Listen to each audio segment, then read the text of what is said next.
Welcome everybody to the WTCS 2026 Challenger League Major number 1 Playoff Day 2. I'm John Shot.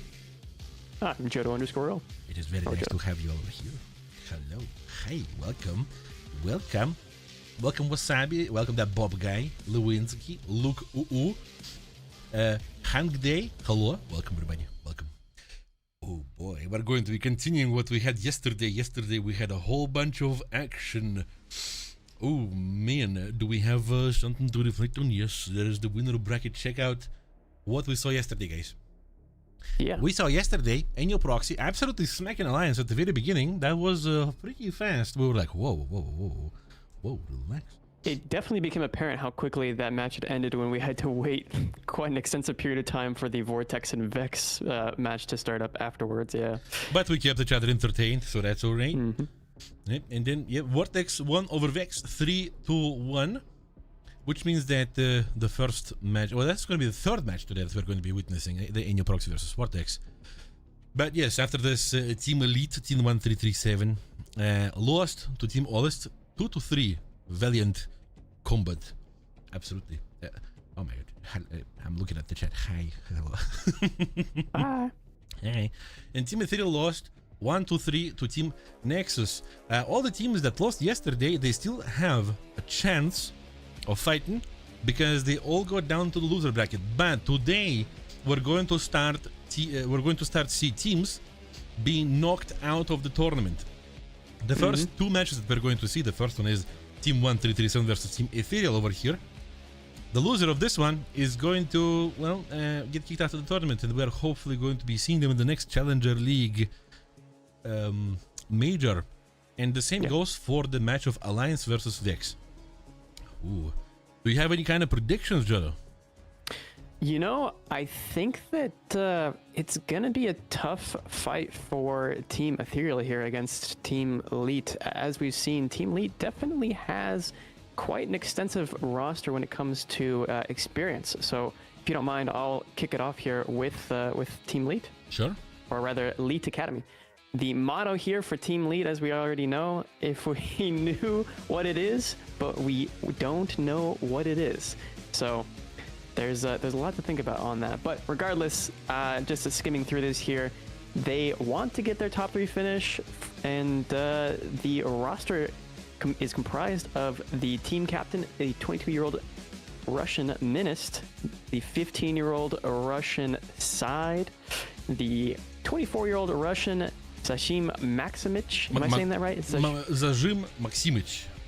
Zajim Maximich. Maximich is a patronym. Maxim is the name, and Maximich, well, the proper way is Maximovich, but it's Zajim Maximich. It's like you're calling your uncle that, or like somebody else's uncle, yeah. Okay. Zajim Maximich. Yeah. Well, he's definitely not flying like an uncle in the sky. He's been quite effective in his Spitfire. And regardless, we have also MyCBE, the 38-year-old Russian. There's also Rosta. Wait, is that how you spelled Musier? The 38-year-old. Yeah, MyCB. Oh, it's just he spelled Musier here on the screen. Musier. Oh. Yeah. Never mind. And we also have Rosati. Rasati. Rosati. Rasati. Okay.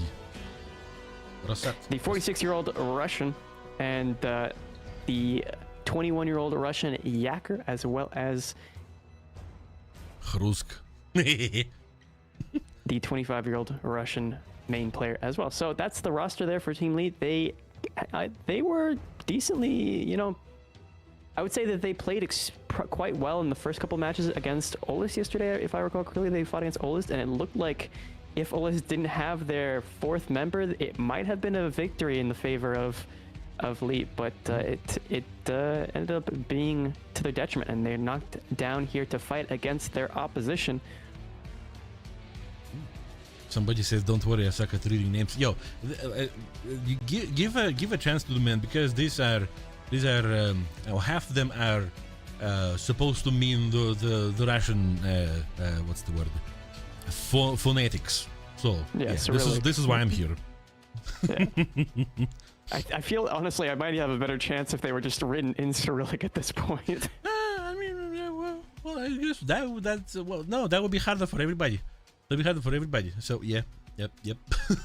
I can pronounce side pretty well. Says Clap. Absolutely. but the enemies of Team Elite are going to be Team ETR. Team ETR.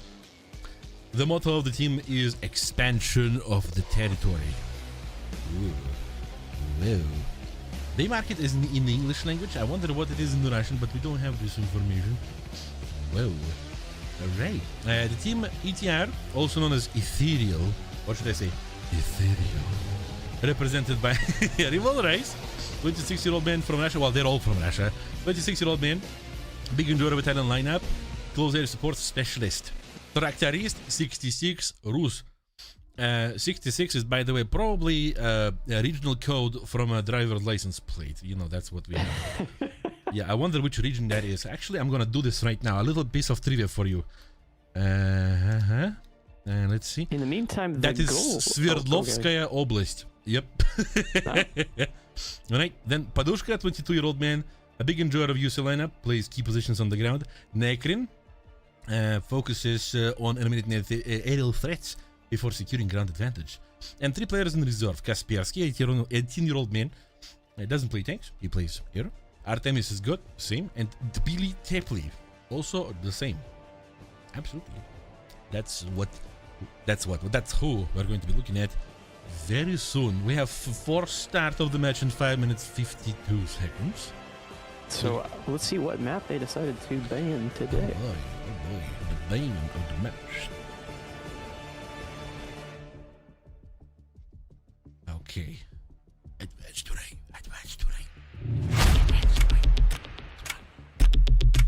Don't ban that fast. Don't ban this. Corellia. Eastern Europe. Oh, Eastern Europe, the first map ban. Okay. My guess is Kuban's the next map ban. Oh my. Okay. I'm kind of crazy with it. Normandy next map ban would be my guess. Nah, Normandy for sure. Sinai. Oh, Okay. Sinai. I'm honestly Okay. surprised not to see Sinai at all yet during this playoff. Yeah, it's a map that relies heavily on cast in order to break people out of their positioning. So Sinai is one that. Yes. Okay, and Yeah. we're going to advance to the Rhine to the great pleasure of Jean-Claude here. Yes, absolutely. I did not have any internal information. The information I'm getting right now is that you guys are voting 69% for Team ETR and 31% for Team Elite with your points. Interesting. You might be onto something, but I don't know. Who knows? Support your teams is all I know. While you guys are In supporting. chat asking what the favorite map is of the casters, and I think we already know for Jean-Claude what the favorite map is. I like to cast over Rain, but I am a big enjoyer in random matches. I'm a big enjoyer of Small Sinai. Small Sinai is good. Yeah, I agree. I would have to say I'm a fan of Corellia because we haven't seen it yet. So new experiences are always nice to get on the board here, and Sure. hopefully we can get Corellia today. Absolutely. Sure. Oh boy. How is this going to go? You guys keep talking about my beard. I'm going to be, I don't know. You going to steal it tonight? It's mine. No, should I insure it? Should you insure the beard? Yep. Does the insurance premium get more and more expensive as it becomes more gray? Yeah, the beard nitro. Oh, okay, I got you. The more nitro, the grayer it gets. Got you. Yeah. All right. Well, we're still waiting for that match to start up, but I think I cut Jean-Claude off on maybe doing a little bit of a plug for a couple Yes. places. If you're curious to maybe get into the tournament space itself, make sure that you're checking out the TSS website, the War Thunder Tournament website, where you can find tournaments of all varieties, right? Not only mixed like we're seeing here today, but there's also ground only in AB, RB, and SB. There's air only, and of course there's even more mixed as well. And last but certainly not least, naval. Yep, check the tournaments out, guys. They're fun. They're fun to play if you want to have something different.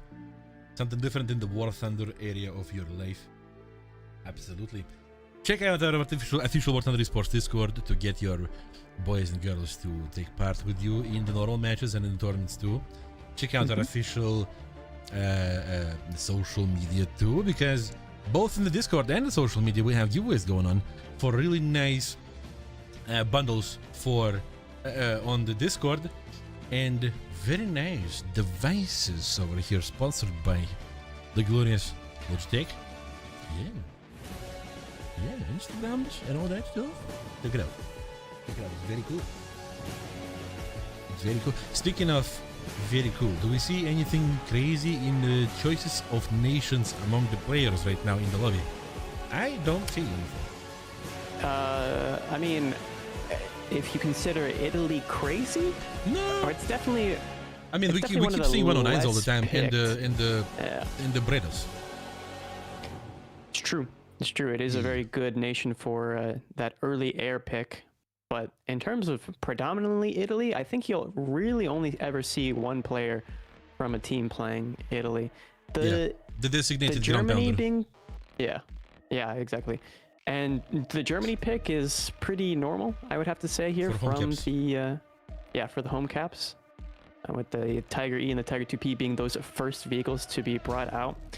But if you weren't here yesterday, or if you're curious as to know exactly maybe more about what the rules are, the mods can link you the TSS, the TSS link in terms of what this major has in store for us. But I'll give you a little bit of a diatribe. The cap points are obviously 27,000, which is quite crucial.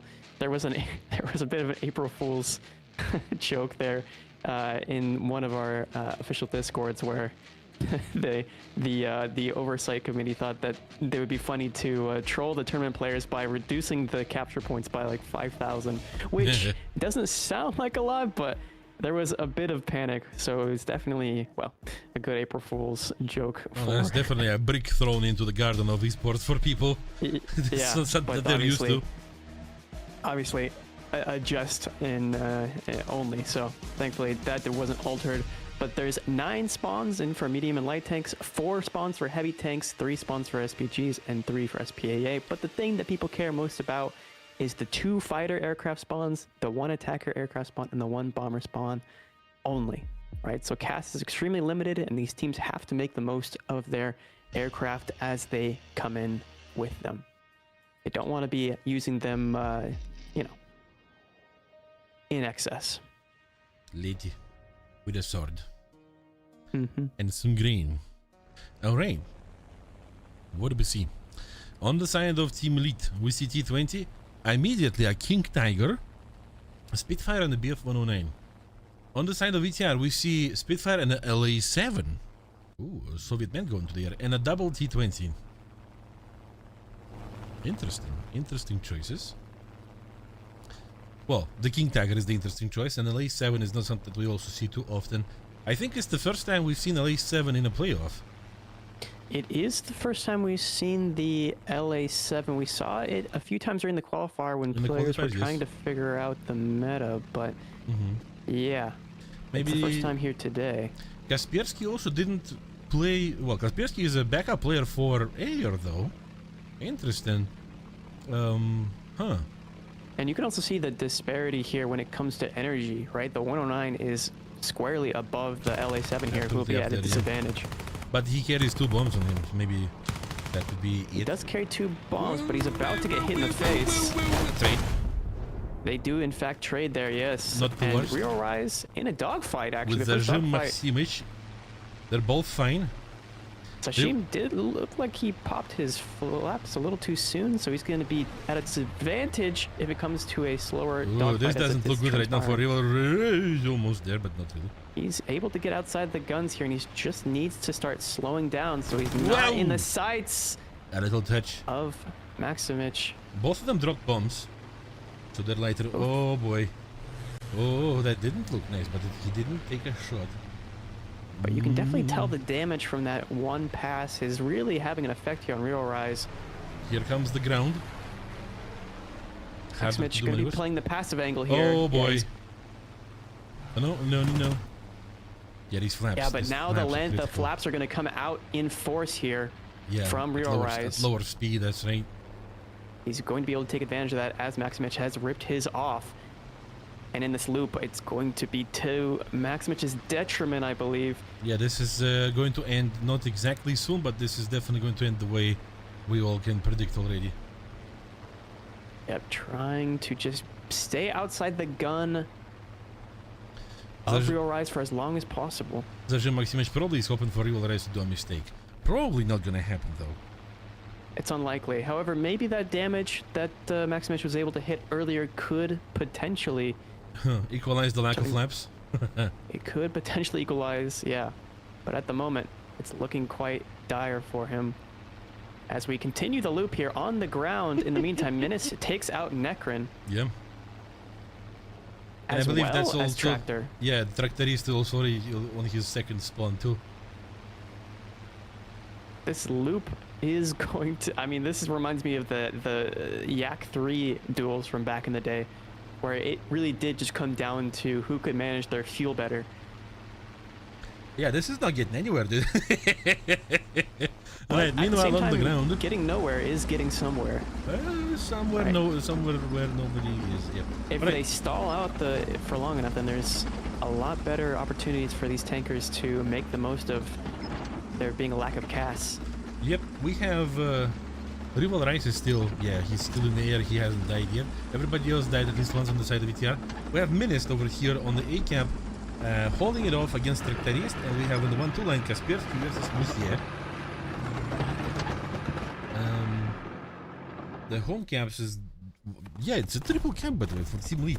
Something weird is happening in the home caps area. We are seeing Side with the King Tiger absolutely putting back, dominating. Yeah, that would be Necron probably. He's putting pressure on Necron, who fighting against a long 88. The guys are still circling in the sky. Yeah. I mean, it really just it boils it down to being a tank battle at this point. There's no cast influence whatsoever. No. And so we're going to see the purest form of tank tournament we could possibly see in a mixed window shots. Yes, window shots. Tractorist punishes Minist for this. Minist did not have an angle on the window shots at all, so that was pretty well nice for Tractorist. Okay. Oh, and it's like head here and realize. Boom. Okay. They went in for a smooch. Real Rise had the advantage, snapped off the wing, but decided to commit regardless. So now we're going to see a decant by Team ETF. And there's going to be one player still, Musier, on the side of the line too. The battle of heavy tanks by the home cap of VTR continues. Well, the standoff. The gaze off. Zajem Maximich coming in with the Chesapeake. Soon TM. And Rival Rise is also coming with the Chesapeake. Is it gonna be a duel of Chesapeakes now? Potentially a duel of Chesapeakes, but we've seen the attackers, sometimes they just simply ignore each other and focus on the ground until they have to actually start shooting at each other. Yeah. And with the 7.7s that the Chesapeake has, it would be a death by 1,000 cuts. It's gonna be a tickle fight. Yeah, here we see, on the ground there in the corner by the B home cap, it's almost impossible for Necron to really have any sort of advantage against Tiger 2 with that long 88 around that corner. Well, we're going to be seeing some action coming from the air. The balance might be changing dramatically very soon. It seems that both the ground pounders are going for the home cap. Side is about to catch a bomb. He's going to start moving towards the buildings. He's fine. He's on fire. He does get tracked and lit on fire. Now this is Maximich's turn. See if he's as successful. He's got the 3.500s on. He goes for Tractorist. He wants for the Menace to get in the gate cap easier. Boom, direct hit. Oh my goodness. Oh. Direct impact. That's humiliation. Rival Rise is in the Warrior now. Well, slow cannon versus slow plane. Perfect combination. But But he's Zajima just went staying really outside high. of the vertical, of the Warrior here. And I think Real Rise is a bit afraid the Warrior might punish him coming right down on top of him. Spawn protection is going to be gone on Real Rise here by the time this bomb collides, and it's looking good. No, just It no, looks not like even he tracks. was able to dodge very successfully here, going up into another he was just gaining loop. speed. And he needs to continue moving. Did he get his driver out or something? No, and I think he that's might gonna have. be commitment. Boom. And the Warrior goes down, but it takes the Chesapeake out with him. More like Warrior goes up. The turret at the very least. Yep, Side and Necrin are still, exchanging the Eskimo kisses over there. I don't know if there's any noses involved just yet, Jean-Claude, but Machine we're guns. about to see a potential side scrape from Necrin. But yeah, extremely difficult from this position for the Jumbo. Yeah, there's going to be somebody coming from the rear of Side. That sounds weird.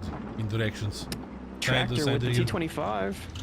Oh, he has to move further. Yeah, but he has to move fast now because otherwise he's going to get bunked. Yeah, and he's going to force the engagement Smoke. here with Tractor, and it seems Necrin could just shoot straight through the smoke. Oh, and a round coming out from the A point, trying to hit Tractor to help outside. But Side's going to force this engagement with Necrin, and I do not believe Another Necrin will smoke. survive. Exchange shots. First Non-pen shot. on the frontal A armor. non-pen, and that's why the Jumbo is the best. Yeah, he look at the amount of widths over here. Look at that. Okay, well, Jumbo's not the best. you know, Wait, hey, that's a player error there. Yeah. That's right. Yeah, skill issue. Huh? Yeah.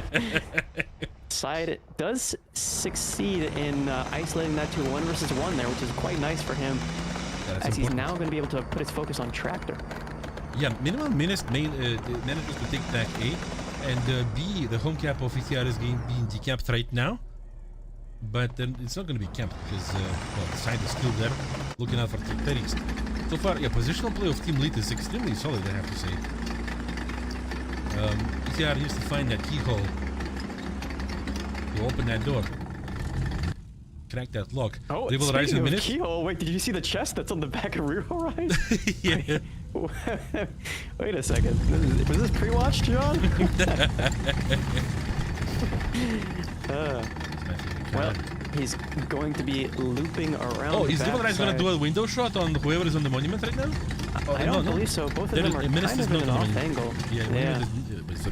Menace is not the monument, but there's still a chance over there if somebody wants to get there. But you know, they have learned. Moussier takes down Kaspersky.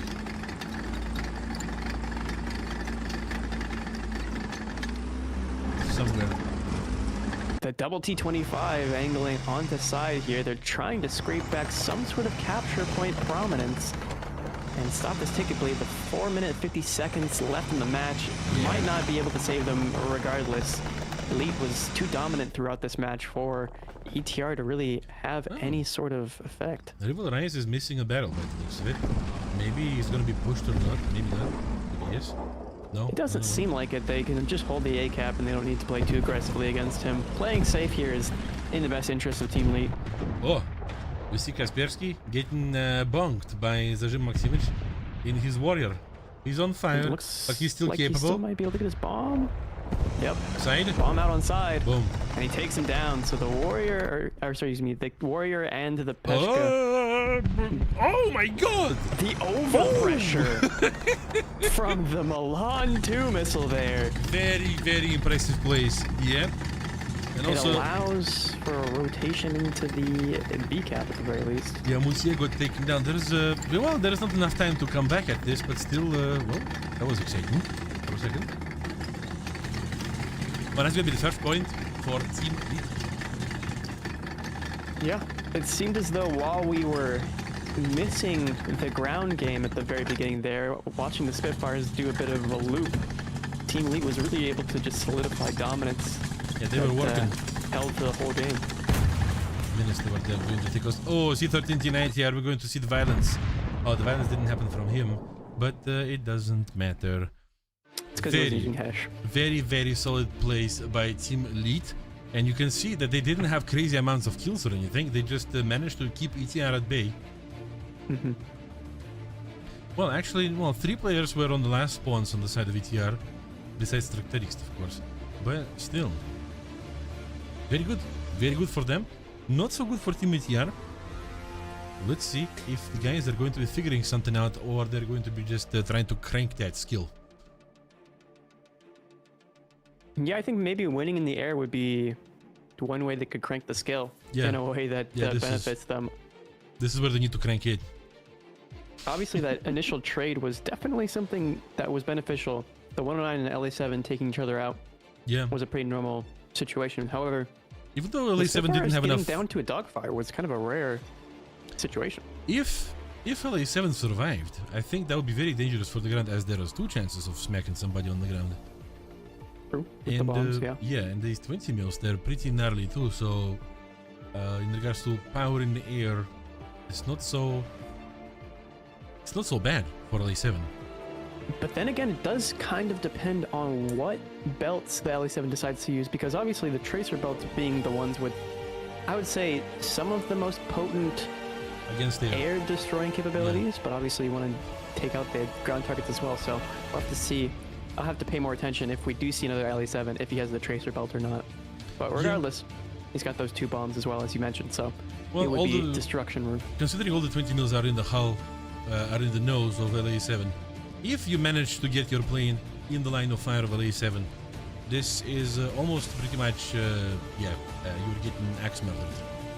Yeah, as we saw with the BF-109, it's just the BF-109 also had a bit of a profession as an axe murderer himself. So. And if you get to turn with the BF-109, usually the players with BF-109s, they take gun pods, which makes them heavier, so LA7 but strangely enough, on that 109, I don't believe he had a gun pod. He did. Oh, he did? Yeah, he did. Oh, okay. Oh, Rival Reigns is saying, Vova, go 1v1 in the chat. You know what that could be in reference to? It could be, well, maybe it could be to the dogfight they had earlier, but... Yeah. But it also could be... Sometimes these players decide to queue for more than one tournament at a time, so they'll be juggling several tournaments where they might be in a 1 versus 1 tournament and this major as well, but I doubt that's the case. No, I don't think so, In this situation, at least.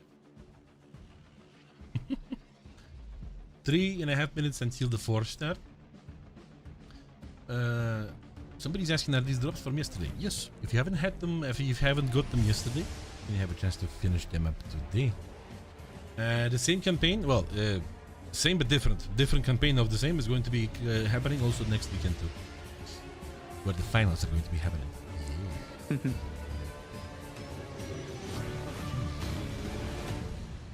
Here is the Tractorist, he joining in. The guy's been waiting for the full matches and everything. Yo guys, how do you rate your day today from 1 to 10?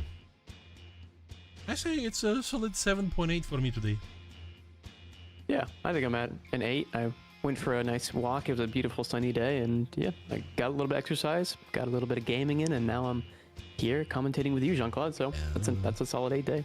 Almost the same, but we had the overcast morning. But overcast morning was also very nice. It was cool wind, which I very much enjoy, especially now that my head is very exposed to the air. I enjoy this very much. Your fresh cut. Yeah. All right, taking a look at the. I want to call this a chapel.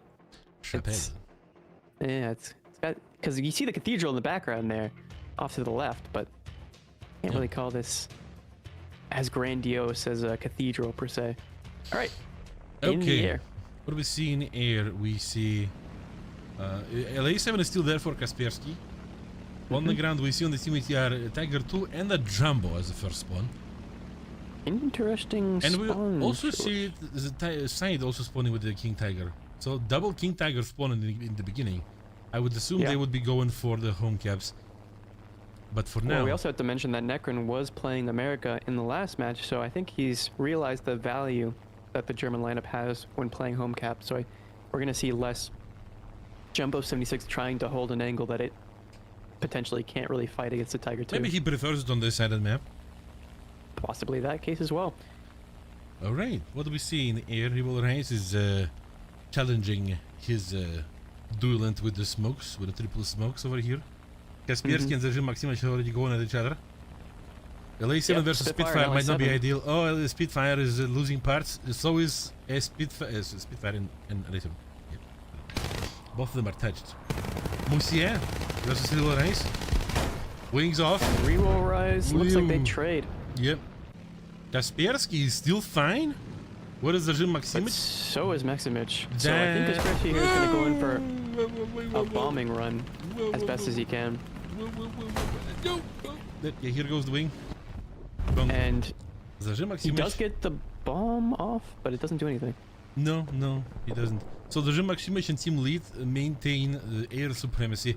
Zajim Maximich going for Tractorist's engine deck successfully too. Oh my god, and also... And crew members. Wow, okay. That's a driver. That's a tiny place to shoot the 20 mil at, but still. Successful too. He's going to be going back to the airfield now. Yep. And we're already Nekrin. seeing... Nekrin has no breach or battle at the home cap, which means that side is giving him some heat. But unfortunately, on the other side of the map here for Team Lead, they're struggling a bit more. They don't have any control over the A cap at the moment. Yeah, and they only nobody's have there the as well. singular home cap. Interesting. That's a back foot right there. Yeah, minutes already on his second spawn. MyCB as well. Yeah, Dying. my CB is Moussier. Moussier. Hey, Mosia. Moussier. It's like Monsieur, but Moussier. Moussier. Ah, okay. Yeah, the B is the soft sign, which turns S into C. We do have the conflict still going on. Necron deciding to put bushes on the back of his turret here. Which is, that's an interesting... Oh, we're gonna have a lot of Position to action in the take. 7 line from the side of Elite. They decide to go for the home cap. Yeah, it's a classic of Team Lead here to play aggressive on the one side of the map when they feel as though that A cap is lost, or it's almost going to be improbable to try back. Well, the home cap, the enemy is much less dominated, right, than the A, so it's gonna be probably easier for them to tackle and draw But people it's- away from A. True, but it also does take quite a bit of time to get down there, so it's a cost of time for a potential victory there at the enemy's home cap. They still have 11 minutes. It's very early in the match. Rival Rice is trying to do something while also being pretty risky with his plays over here against the 25. Tractorist takes down Minist. Yeah, the Jumbo and Jumbo violence Yeah. transpires with Tractor coming out on top, so it seems as though the A point is going to maintain its dominance here, and there actually might be a little bit of an angle here for Tractor to prevent a 7-line push or a 7-line entirely domination. I think Menace realizes that. Yeah, Tractorist might even have enough time to recover a crewmate, but well, he doesn't care about that. We see Moussier charging through.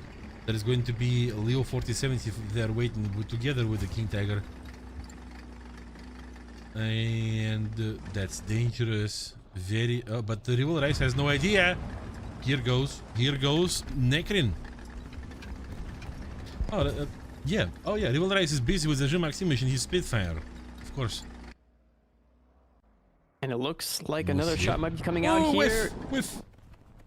Bomb Doesn't connect through the somewhere. building. Tractorist. Oh, takes it right to the side. Good bomb. Oh, yeah. Oh my God, that's a wing. Whoa. From Real Rise. Well, he managed to take somebody out, so that's still good. Yeah, Real Rise at the moment playing defense here for the C cap. Yeah, he's going back to the closer to the spawn. He doesn't I think want he's just trying to tackle wait for the Moussier. backup from the Panther here of Necron, as well as that T20 from Doctor. A triple push that is going to be for the home cap. Yeah. Yeah. As you said though, John, it did pry them away from that A cap, so there is now an opportunity for potentially Team Lead to retake or to, you know, Yeah. allow them some sort of Oh help. my God. But yeah, Nekrin takes Moussier down with artillery strike. tragedy strikes. But it could be beneficial because you could spawn at the A point now and have a 1 versus 1 with Kaspersky. Maybe. Is there going to be somebody moving towards the A side now? I wonder, from the side of ETR. Nekrin trying to lob shots through the edge windows towards the enemy home cap. He's trying to use the force. Maybe trying to take down the building to get the angle. We're going to be seeing Minist. Sun TM approaching the battlefield. Rival Rise is going to be ready for this, I assume. Or maybe not yet. Trying to lob shots at side. Huh? He gets his side. And now he's looking at Minist. Yep. Yeah, he's got his eyes locked on that threat there with his bombs that could prevail if placed correctly. Oh, we finally see somebody from the side of lead spawning in the A area, and that would probably be Musier. That's right, yeah, with his C13 T90. Side over here lost his breach or barrel. He's probably going to be able to fix it before ETR member arrives from the 7 line. Musier is trying to find a way to get into the A. He's checking the lines. It's not being protected exactly. There is a bit of a benefit with that C13. To be fair, it could potentially eat the 122 without fusing the round if he angles himself properly here. No armor, best armor. Oh, maybe a side shot into Necron. And maybe there is also somebody approaching from the other side too, another light tank. Warrior, Zajem Maximich. They might be squeezing him. They might be squeezing Kaspersky. Yeah, soon. He's been defending this cap for quite a long time, so I think he's probably... This is really uncomfortable looking over here through these windows. Yeah, the windows could be a detriment for... Ah! Oh! Musier Round takes a rings shot, out from the but he's Panther. fine though. And Panther, that's a hit round that does absolutely nothing. Fuses on the hull and hits the turret. Yep. Switches the round. Should have been using Hesh. Zajem Maximich over here under the monument meanwhile, trying to do something. Look at the ticket bleed and the timer. Yeah, Team Elite really needs to do something right now. Zajem Maximich sending an HGM into Kaspersky successfully. And that's the decap of the A point. Yep, Prying they them stopped. away in the 1 versus 2. There is a lot of ticket bleed to be done. But still in better odds than what we saw with ETR in the past round. Oh yeah, absolutely. To be fair. Absolutely. So 6 minutes and 25 seconds on the clock here. I think the counterplay here for ETR is definitely going to be to retake the A cap. Isolating that fight to the home cap is not going to be a very good game for them to try and play. No. I have a feeling. Oh, we have Kaspersky in his P3. Okay, if Kaspersky can actually drop a bomb there on side, it could open things up for Tractor and Real Rise to take the home caps, and they could play a lead play on lead themselves. Oh, Kaspersky wants to go for Menace though. He wants to relieve Rival Rise of his air duty so he can be a bit more useful in the air. Kaspersky, I believe, has Berezin 50 cals in the nose, which is very scary. Whoa, he's on fire though. American 50s. Not able to do enough damage in that central fuel fire. He's gonna charge and drop some bombs on the ground. Zajem Maximich, get ready for this. And he's too focused on the ground battle at the moment. Boom. Well, He'll go down. Yeah. Now Minist has to respond to this somehow on the ground too. He has a big bomb right there. Oh, and there's Necron there to retake Whoa. the A cap. Minist dropped the big bomb. He's For ETR. He's looking at Necron right now. Necron is approaching Musier. Musier is not going to be in such a nice situation here. The peer pressure from a Panther like that is pretty hard. Yeah. Necron needs to make a mistake in order for this to not end well for him. Otherwise, it's fine. Musier pops smokes. Could be trying to go for a shot through the smoke, but I don't know if he wants to risk it against Necron here, who's just holding the angle, takes a shot, bait the and shot. no armor, best armor. Yeah, and then he also sees him through the smoke as he probably called him out. And there is also a bomb right there. Boom. And artillery strike. Oh no, the artillery! Wow. And the decap still happens, so the ticket bleed is going to be in the favor of ETR, and they are not going to be able to retake anything. This is a nail in the coffin. That artillery strike was a nail in the coffin for Team Elite in this round 2. Very lucky. Oh, that's a battle for side. That's going to allow Tractor to start pushing a little bit closer, but then again, there's a medium tank, or, well, that's not, you can't really call that a medium tank. It's just a convoy. Yeah. The convoy there to maybe have a little bit of assistance to help side while he's repairing. Yeah, such a useful vehicle, the Leopard 4070. Conway took a side. Took a shot. Gets his Sorry. barrel knocked out. They're both barreled. Oh my god.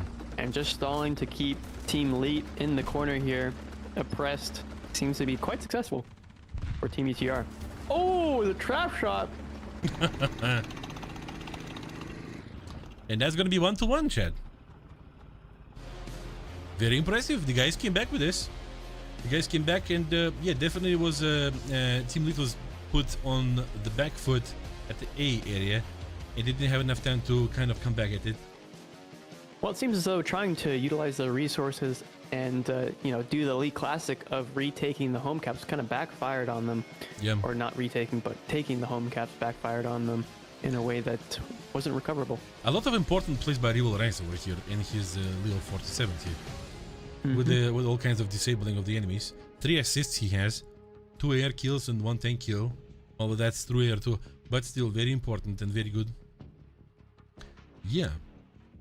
Looking at the points, Elite is definitely back foot over here. And they were also on their last spawns besides Side. Side's been playing pretty solidly on the home cap. So Yeah. it makes sense that he's not going to be dying a whole lot. The home caps, especially in the park area, are reserved mainly for players who are going to be staring at each other for a long time and ideally not dying. The But masters of peer ideally- pressure.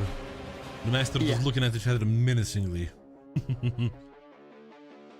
Wow. Yeah, and in the higher tiers, lobbing missiles over hills would be the the masters of you know, staring at each other. But in this case, no missiles to be had necessarily.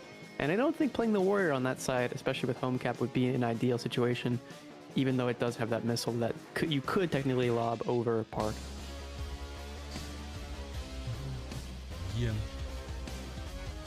All right, so looking towards round 3 here, what we saw in round 2, I wonder if the air will be so oppressive on Team Elite and how they can better utilize that advantage that they had, because it seems as though when they had that air advantage, it kind of slipped through their fingers when it came to you know, winning with the Spitfire, because Maximus no longer had the bomb, so he couldn't necessarily capitalize on wiping out anybody on the map that they might have been giving them a hard time. He could strafe like we saw on the Jumbo 76 on the A-Cap, but the A-Cap was under the control of Team ETR for so long throughout that it didn't seem like it made a great impact, and I wonder if they'll reconsider dropping their bombs so early on before the merge.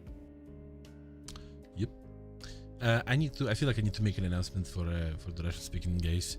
Уважаемые зрители русскоязычные, которые не понимают, почему их сообщения удаляются в чате, все очень просто. Модераторы здесь не говорят по-русски, поэтому им приходится удалять ваши сообщения. Они же не знают, что вы пишете, поэтому, ну, ради безопасности. Для наших русскоязычных зрителей у нас есть прекрасный русскоязычный канал, где прямо сейчас для вас вещают мистер Найк и Амира. Даже на ВК есть стрим, кстати говоря. Да, вот заходите, смотрите туда. Там все будет на понятном для нас языке. Вот. Прошу понять наших модераторов здесь. Alright. And we are going to the match. Yeah, round 3, Elite and ETR. I believe Elite will be on the north side spawn, and ETR will be on the south side spawn, if I'm not mistaken. Or I'll reverse. Actually, it's going to be ETR on the north side and Elite on the south side. Yeah. All All right. Kaspersky in the LA7, and a change here. Real Rise no longer using the UK line. Going for Japan. Going for Japan. ICB are. It's going to be really hard for me to change that. I've been calling him ICB for quite a while. ICB, what? Oh, Moussier. Musia in the B49 G14, and Maximich in the Spitfire Mark 14. Just think of this French word like Monsieur Judo, you know? That's the play of this one. It's not necessarily that. It's just when I look at it, I've just been calling him my CB for what might be 2 years now. Oh boy. Well, that's the miracle syndrome. All right, going into the merge here with Kaspersky and Maximich. Kaspersky's trying to dodge this. Oh my god, straight into the but his bomb. bomb gets Straight- knocked off. Well, I have to say Wow. that the positioning of the 20 mils and the bombs are perfect for each other. Looks like Real Rise is going to come out. No, Oh, Rival Rise is missing some parts of his plane. he might just decide to try and dive in here No. with his bombs. He's but he gets diving pilot into the knocked spawn menu. by- Yeah. Yep. Oh boy. into the double spawn menu. double air domination by Team Lead right here. Very, very big. I think Maximus is actually flat spinning. Does he? Oh yeah, he is helicoptering. He's gonna turn. All right, chat. This is a. Whee! Oh, I thought he might actually try and recover the flat spin, but no. He seems as though he's willing to give it up and go onto the ground there. Yeah, Musia is going to be doing the job. Is he having any targets? Yes, Rival Rise in his bulldog potentially. He decides to kind of bail for a second. Maybe he wants a better entry point. I think he was a bit hesitant to see if they might bring. No, Everybody yeah, spawned in actually already. just No gonna be- SPAs. He's just going to be going back to the airfield. I guess. Well, he made sure that there is no SPAs, and Dajim Maximovich is coming back with the Chesapeake. He's going to be peeking enemies. Yeah, he's got those 3 bombs, as we've seen before. They're quite potent, The big boys. but there's a few players on the enemy team, namely Real Rise and Tractor, that could be giving him a very Some- difficult time with From their 50 cal. cows, yeah. We do see some action now with 50 cals, but I would expect more. Oh, what do we see now? We see Rival Nice and his bulldog going 7-9 towards the enemy home cap, where side is. If he's going to be successfully baiting side's attention, Necrin might be moving into the B cap finally, because Tiki Bleed right now is weird, I have to say. A is not even being contested properly. There are 2 players from ETR facing an enemy player from lead in the 1-2 line. Dajim Maxim is choosing a target over here. It's going to be Traktaris. Traktaris is going behind the building, and Kaspersky too. He pushes them both to advance a little bit. Maybe he's going to go for Rival Rise now. He's looking at their side is on a back foot a little bit. He doesn't want to expose himself in front of I think Necrin. Kaspersky is the most vulnerable target at the moment, but he's Why going is to he go going for Traktaris? Traktaris is behind the building. He's got But that it left doesn't bomb matter. that can line it up perfectly, yeah. Yeah, he's this left wing right there. Boom. Very good bomb. And now looping back around, I mean, trying to bomb the IS-2 is going to be a committal run, I think. And that's what he's going to do here. He's going to... Oh, No, does he not try and commit to that? He just He drops actually both gets bombs. the bomb regardless. he drops both of the bombs and he succeeds in this. Yeah. Side is going to be in trouble, but we're going to see Kaspersky spawning there, helping side soon. Yeah, we Rise in a very difficult situation. There's really no way that he can peek around this corner without side having Yeah. some sort of He's counteroffensive. waiting for Necrin to approach to assist with this, put extra pressure. But Moussier is going to be there, Moussier. And we're also going to be seeing somebody from Team Lead approaching the A camp. We see Dajim Maximich already with 2 deaths and Kaspersky with 2 deaths. That was a shot by Necrin. Oh, also Warrior coming in there too. Yeah, there's going to be Trying to triple get an player angle over here. on side here. He's I think trying there's to- too much Oh. rubble clutter. Yeah. I think he just saw Side's tip of the machine gun and he thought maybe he could take a chance, but no. Moussier is going to be coming through the G line over here. Maybe he has some visual on Rival Nice over here. But Just out of his line of sight, it would seem. Yeah, he just went out of there. He's backing off a little bit. Doesn't like the odds. Or maybe a window shot, maybe a window connect shot at no chance at Necrin. We do see Kaspersky in the air now with the Peshka 3, which could be quite a big upset. Tractor trying to maybe get an angle back here into the A point. Dajim Maximich is Playing going to be here waiting for him. It seems Kaspersky doesn't take warrior shots very well in his PE3. Necrin slowly approaching C-side. They saw that the direct assist from behind is not there yet. Alright, we are seeing Kaspersky choosing the target. I have a feeling he's going to go for Minas here. If he isolates that A cap, look at all the resources that we see Team Lead has already dedicated on this one side of the map. If he takes out the A point now and they have to fight for that A point, it's going to be a very difficult situation. But look at Real Rise pushing in behind side here as my Monsieur decides to go down 7 line and He's try going and for maybe Zajem get an Maximich. assault on This Necron. is the only threat in him. That's a bomb that's going to be way Oh, off. Okay. Yeah, next building, quite literally. You got Drops a nervous. large bomb for some Necron reason. is down.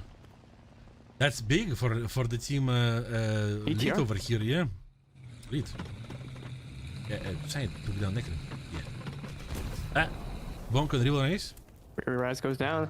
He's going to be on fire, and he's going to be crispy toast. Boom. They failed this. And Kaspersky kind of fumbling here with his Peshka. He had a decent opportunity if he was able to go for either Maximich and or Minist. It would have opened up a world of possibilities, but right now, yeah, ETR being put on the back foot, and I don't think there's going to be much in the way of recovery at this stage in the match. Well, he's going to be probably assisted by that would be Rival Reigns in D4Y1 as Cass. He's probably going to be hoping for some target who he's going to be able to 50 cal. He doesn't see much. Yeah, and the Does he have a initial bomb on him? I'm not. Oh my god! Yeah, he doesn't Does have it he? anymore. No, that bomb is gone. So is the plane. Oof. Zajem Maximich is great with his warrior as an SPA. And here's the scuffle at the home cap here, the only capture point at the moment that Team ETR was able to maintain. We do see a chase as Tractor tries to put some pressure on Minis, but Minis might just be baiting him into getting shot by one of his other teammates. There is nobody in the line from the seaside. And the heavy tank at the road in between home caps is hiding behind the building. Oh, ricochet off of the cupola like this. And Minis gonna Not try and enough do a reverse on military shot tactics. into the Oh barrel, my maybe? god. That's a Second round. That's an early shot right Connects there. and he jumps! Watch out, watch out, watch out! Is there going Swings to be into RKO? him. Boom! RKO! Wow. Wow, just flexing And on him. ETR Just flexing on takes him. this one. Yeah, he does. They do. And there is not going to be a lot of contests anytime soon. If Team Lead wants to do something about this, they need to maybe Musia needs to do something about Necker in the home cap. Yeah, they're gonna have to focus him out of this situation. At the moment, the person with the most positioning potential probably would be Side here. But what we're seeing right now is a player from A of ETR approaching the park area through the town, and we also see somebody going towards the 7 line. So if Side doesn't do much right now, Musia is going to be in big trouble. He's already backing out. He's going to be meeting the player in the 7 line right now, very soon. Side is holding Necron from advancing further, but well, Necron is going to be fine with this. Necron is absolutely toasty. Is there going to be a And Real return Rise shot? is gonna clean up. Oh, everybody in the turret is gone on Musia. I think using heat here would be the wise decision from Real Rise, but he seems to just be very Nervous? committed to using the APHE. I'm not entirely sure why. He's gonna go for a gun ring shot or a turret. Just use the heat, Brown man. You have it for a reason. And he takes a shot now, Rival Rise. But well, yeah. Okay, and was able to uses the heat. All right, did, there we he go. did, And takes yeah. out the gunner. Oh, look at this. The first Hey, King the Cobra. P63. Yeah, in the playoff. So Looping back around, it's got that 37mm as you mentioned earlier. yeah, the engine I believe destroyer. yesterday. Yeah. In the playoff, we've He's seen gonna it go for his once. first victim. Here Real was the Rise. engine. Yeah, instantly tapping his engine. But you gotta watch out for the 50 cal. Real Rise could retaliate here. Well, he's going very high with this. He's eyeballing He's gonna take a Tractaris. vertical approach, and I think he's gonna take out Tractor next. Yeah, he wants to help Musia to take A and maybe help Zajem Maximich helping Musia with this. And now he's going for Rival Rise again. He wants that second fire. Yeah, And gonna here commit it to is. it. Gets that second fire and the engine once again, which is kind of impressive. More so on the repair speed of Real Rise more than the potency accuracy of the here of cannon. Minist. Yeah. Yeah. But oh sorry, Monsieur Musia. going in for He's going the around. A cap. He's looking Yeah, around and he's gonna be able to decap. Yep. And I think that puts a nail in the coffin of any chances that Team Lead had here of victory. Third fire. Here it is. Notice he's putting his barrel out he over tried his to hide engine, it. so he's trying to block the rounds. Oh, we see some side shots from Zaji Maximich at Tractorist. Tractorist is gone. Oh my goodness. Now Nekrin. Nekrin's engine gone. What? He is not defending his engine deck with his barrel, but that will be very long turn time for the turret. Side is going to be that's going to leave pushing through. Both of these players immobilized, and maybe Side has an advantage here to take a shot. I mean, the Rival Rice is slowly cooking over there. Kaspersky is fully out, and the Rival Rice is going to be fully out too. Tractorist is on his last spawn. Nekrid is only on his second spawn though. Yeah. How important is Casvin? No! That's a ricochet off the ground, or off the turret. Yeah. But I think this next shot, as long as Necron doesn't repair... Side is nervous. Side is a bit nervous. He's okay, you're okay, you can do this. Right there. Got another shot opportunity. No, he doesn't. Oh, so he's going to go for the lower plate, which does pen. Yeah. Even at that angle. Yeah, the weak spot of the Panther. Unfortunately, I don't think he gets the right angle he needs here because of that cement structure. So he can't peek that angle as he's realizing, and now he backs away. Going for another lower plate shot, I would suspect, to try and get the driver again. Yeah. That's artillery strike right there. Not doing much. Here is the opportunity. Oh, he's pushing front. Oh, opportunity. Swing. Oh, that didn't work at all. Nekrin absolutely holds W right there. That's that Panther volumetric side skirt. Rival Rice finally gets burnt to the crisp. Zajim is pushing in. Nekrin knows, but I guess he cannot do anything. He just shoots out, and he receives those 30 mils. From an 80 GM. That destroyed the radio at the back of the turret. It gets the radiator in the back. All right. He's completely immobilizing the Panther here. Boom. Boom. And cleaning him up. Team lead right there. Didn't fumble the air this time, and yep. And that's what they do. Mm-hmm. The more I'm looking at this, the more I'm being tempted to say that I think that Warrior is the best vehicle of the whole tournament. It's definitely one of the most prominent, and it's an SPA. It's a fast charger. It's capable of destroying any tank in the game. It's such a cheeky shot through, and it's also the 30 mil being such a small round physically, you can go through the tiniest slits and the volumetric is not going to screw with this. Like we've seen those cheeky shots on Normandy on the C cap. Crazy stuff. Yeah, it's got the mobility, it's got the Milan missile, it has the SPA capability as well. The only thing it's really lacking in is its ability to isolate fights into a 1 versus 1. It I think it's a great support vehicle. Yeah. 7 kills on Zajem Maximich with his Warrior though. Very impressive. Wow. Very impressive. Well, I believe the first kill was air. In the air. Yeah, but still. With a Spitfire. Still very, very impressive. I agree. David says, hello. Welcome everybody. Hello. Icicle Phoenix. Hello. Hi. Hello. 4 minutes 40 seconds till the 4th start of the match. Hard to predict what's going to be happening, but I kind of have a sensation, I kind of have a feeling that Team Lead has a better grasp on what's happening than Team ETR right now. Well, as we've said in the past, I think that ETR definitely has a bit of growth that they might need to undergo, whereas Team Lead, with the guidance of those older players, the more experienced players, it seems as though they're thriving quite successfully, even though they are in the lower bracket at the moment. It doesn't mean that they can't punch their way through. The Unk power. Yeah, the Unk wisdom power, exactly. The old man strength, Yeah, it's a side grade to the dad strength. Yeah. Exactly.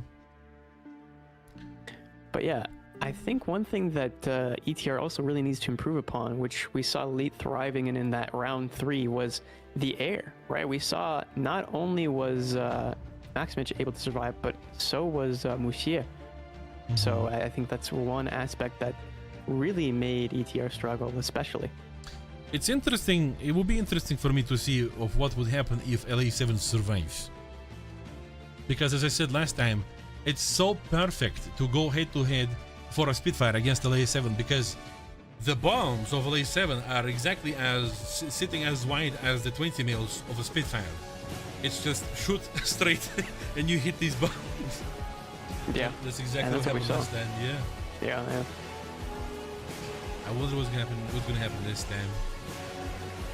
We're not. Well, I think they're going to be more cautious in the air, and they might swap around some nations potentially. I mean, the LA7 experiment does seem as though it's kind of run its course, and also we're not seeing Soviet Union lineups right now in the lobby at all. Yeah. So it was a good idea. And also maybe a little bit of nerves from some of the players of ETR, right? I think that Kaspersky was a little bit nervous playing in the air there. He got knocked out quite early. And then also playing in the Peshka 3, it seemed like he was, just kind of fumbling. So we'll have to see. Maybe he's going to be stealing his nerves a little bit more, or because he's locked in with Russia. So we'll see. I think that that's a commitment to hopefully an improvement in this round 4. I'm looking at the chat right now. Ribana over here is suggesting like a dream team of content creators, and he put me in there. Thank you very much for this compliment. Oh, yeah. Putting me in the same line with Shiznos, BPA John, and wow, you are thinking so highly of me. Thank you, man. He's up there with the GOATs. I'm just holding W, man. That's what I do, man. Thank you. Speaking of holding W, I didn't ask, but how did your EBR session go? Which session? The EBR, where you were playing with other content creators. Oh, yeah, bad. I hate this vehicle so much I can't play it. I mean, it's not like this vehicle is bad or something. I just don't prefer this kind of vehicles at all. It's not my preference. I like to have at least some semblance of armor. Yeah, even if I go a bit slower. But yeah, that's not my cup of tea. There were other players over there who this was like a community event organized by the boys from the CIS. There were other players over there who were also, let's say, similar skill of mine, like above average advanced casual gamers, who were doing much better with this vehicle. Yeah, but we've been doing tournaments before that too with other vehicles, like what was it? Leoncello.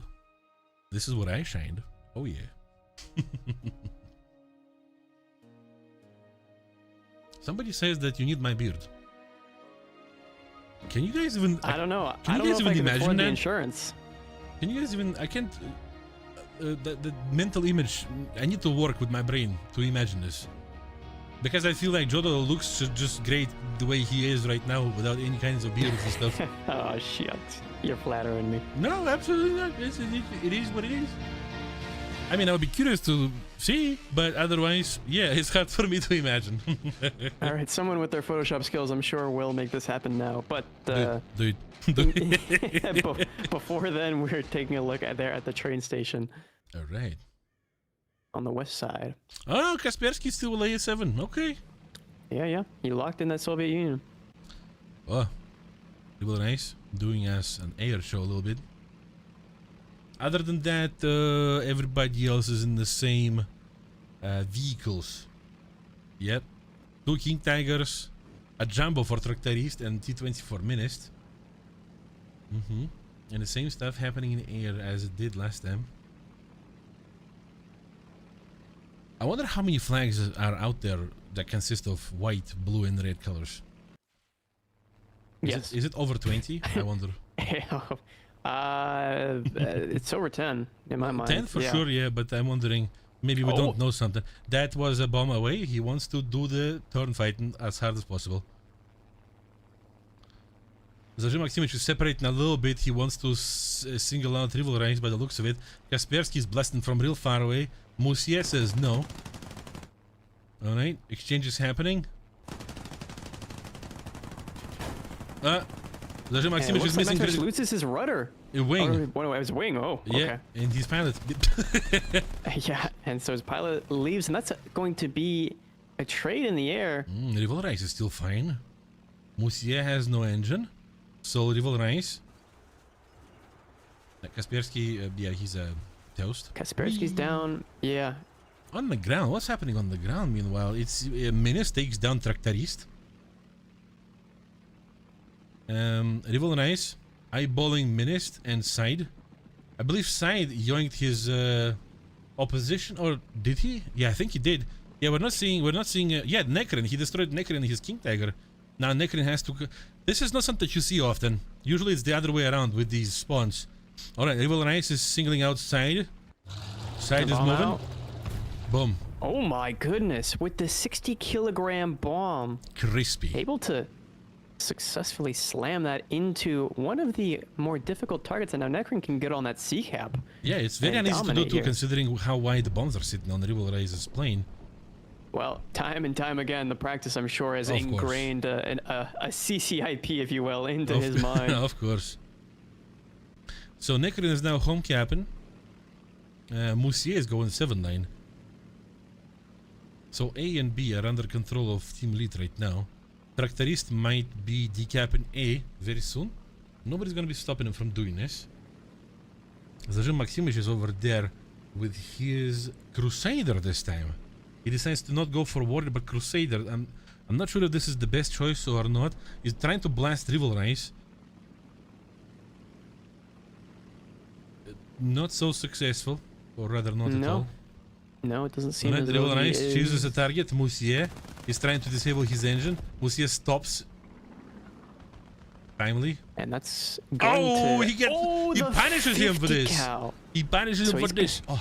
Well, I have a feeling he's going to commit into my Monsieur here. Yeah. No, he backs off. No, it's not happening. Back away. Yikes. He just catches him like that. That's skill right there. Oh my god. Menace takes down Tractorist once again. Through the window. Through the wow. To the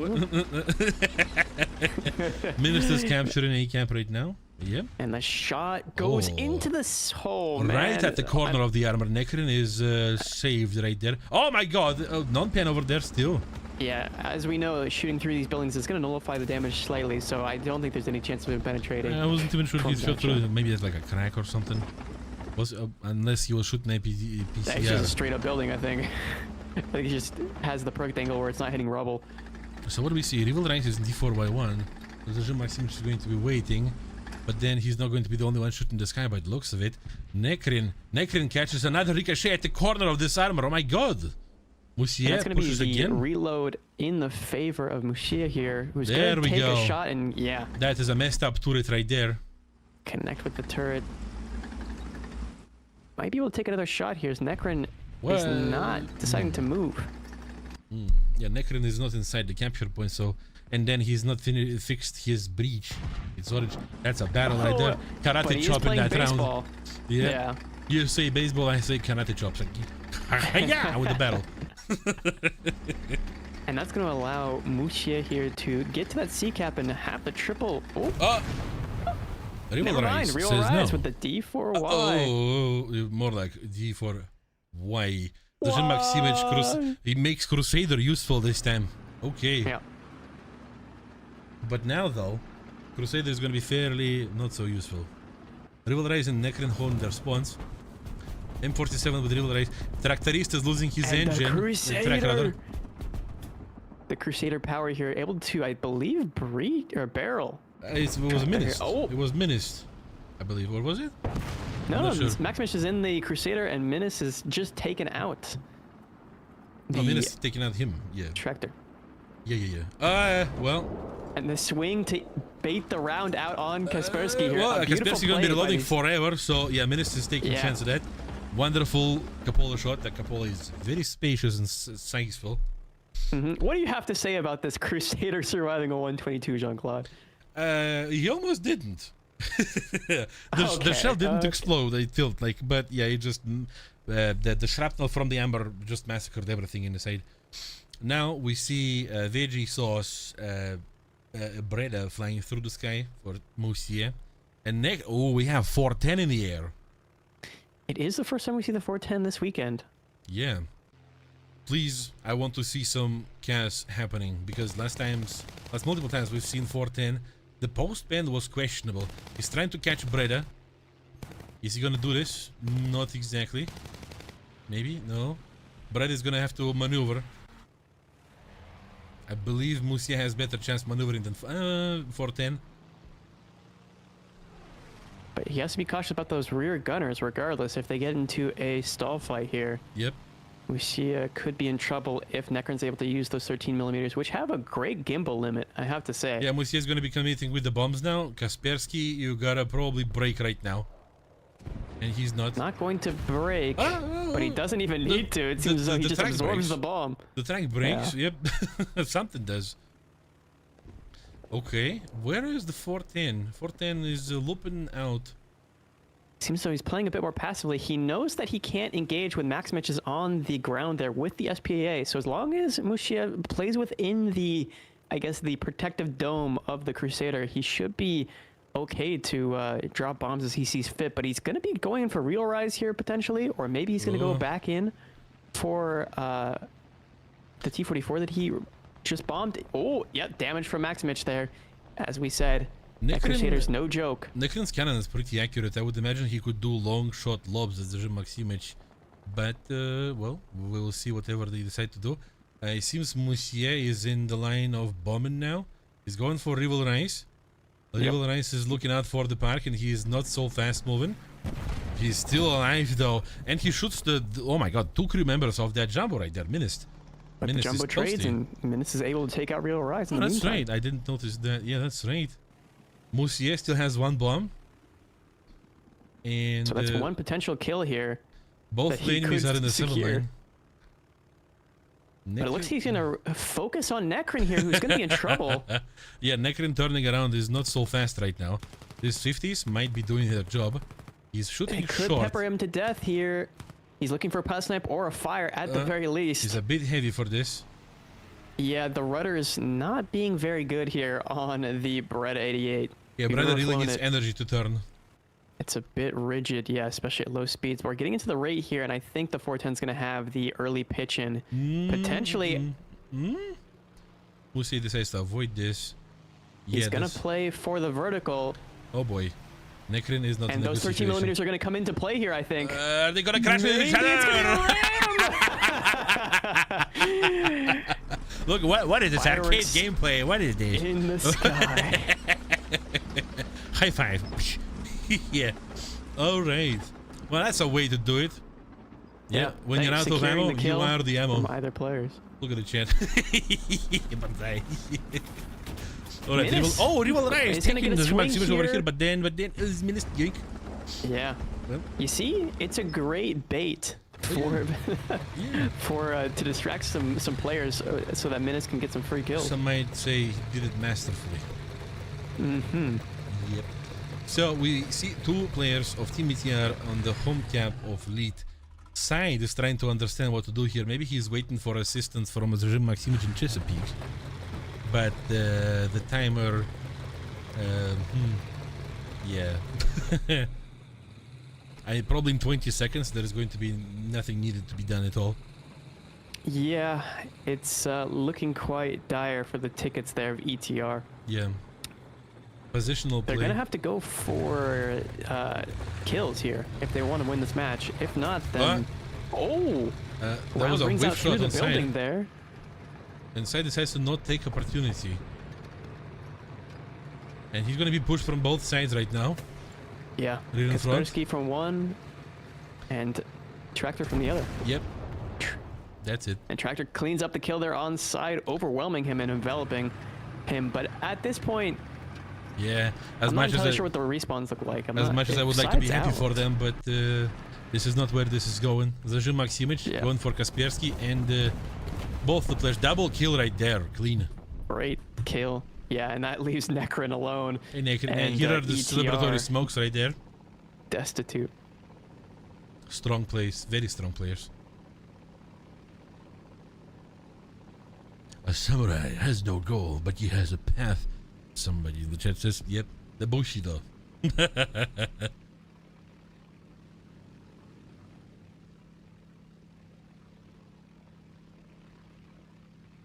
All right. Right. And that's leaving. Oh, Kaspersky bringing out the BTR 152. So it's a bittersweet moment for us as our curiosity in regards to how this SPA might perform on the battlefield. Let's see if there is some sort of camaraderie here, or if Kaspersky's... Oh, no, they are going to be fighting each other. Okay, I thought this might be a peaceful engagement, but yeah, Kaspersky's going to try to light up Maximich here. And Right, unsuccessfully, he's going to lose. In the gunner rather. I gotta say though, Kaspersky is not making great case for this BTR as an SPA, which in my opinion is still absolutely fantastic. 4 KPVTs shooting the same direction are pretty mad. You can do crazy stuff Apparently with one they lose singular to one. 7.7s. I don't know how, but... Peer pressure.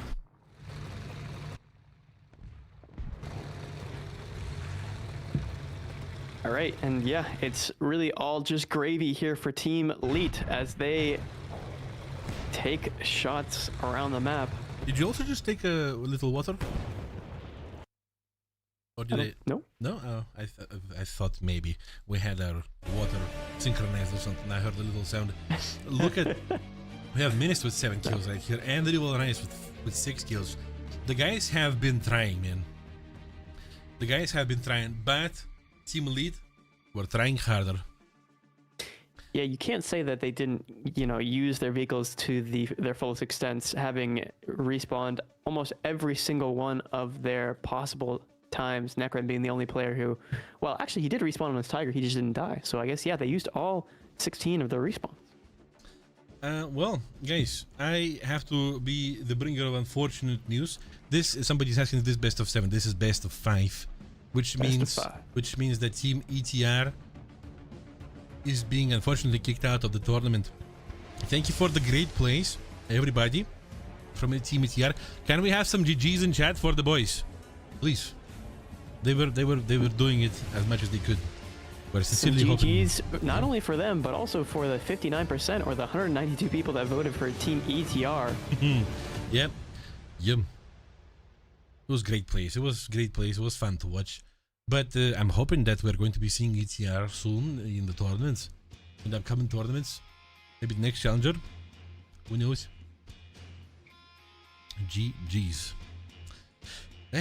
Well, that means that the changes are in the loser bracket, so in such a way, Team Elite passes on further, and knocks ETR out. Yeah, and the next match is going to be Alliance versus Vix. All right, hold on, let me dial in information.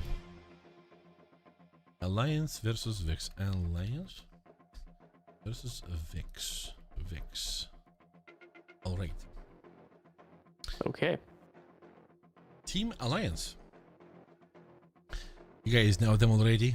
There's plenty of familiar nicknames right there. Right? Oh my god. There you go. Team Alliance. The motto is a flame in the heart. Still in the Alliance. Or should I hold on? I need to press the button. Yeah. Flame in the heart, still in the Alliance. There you go. Yeah, some Warcraft stuff. All right. The roster. Everybody is Ukrainian, besides Judet over here. All right, let's go. Tokyo is a 24-year-old man. He is a big enjoyer of jumbo variants. Yeah, my man.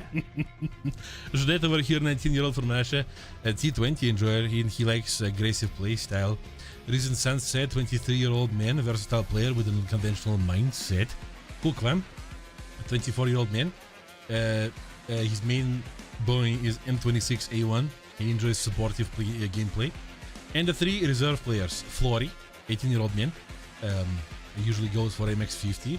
TOA is 100, aggressive player. Chimera, or Chimera. I want to probably say Chimera, if the guys are playing. He is a big enjoyer of Spitfire gameplay. He adapts to different kinds of playstyle. And Script likes the N1K1 -J, and he also enjoys the aggressive gameplay. right. We have seen them yesterday. They've been pretty well performing. Allow me to check. Where is them? Oh boy. I believe they fought New Proxy for the first rounds yesterday, which was a little bit rough for them on Normandy. But that's right. we'll see if they can thrive a little bit more here against Team Vex, whose roster is all Japanese. So it's kind of a rare situation here. Not only are they fighting the ping difference, they're fighting the time zone difference, which obviously means that they're going to be... Is it? Yeah, it is midnight for them right now. It's midnight. Yeah. Right? So their objective is to get at least third place, which is quite humble. But from the lower bracket, it might be a bit of a difficult task at this point, but, you know, I have faith.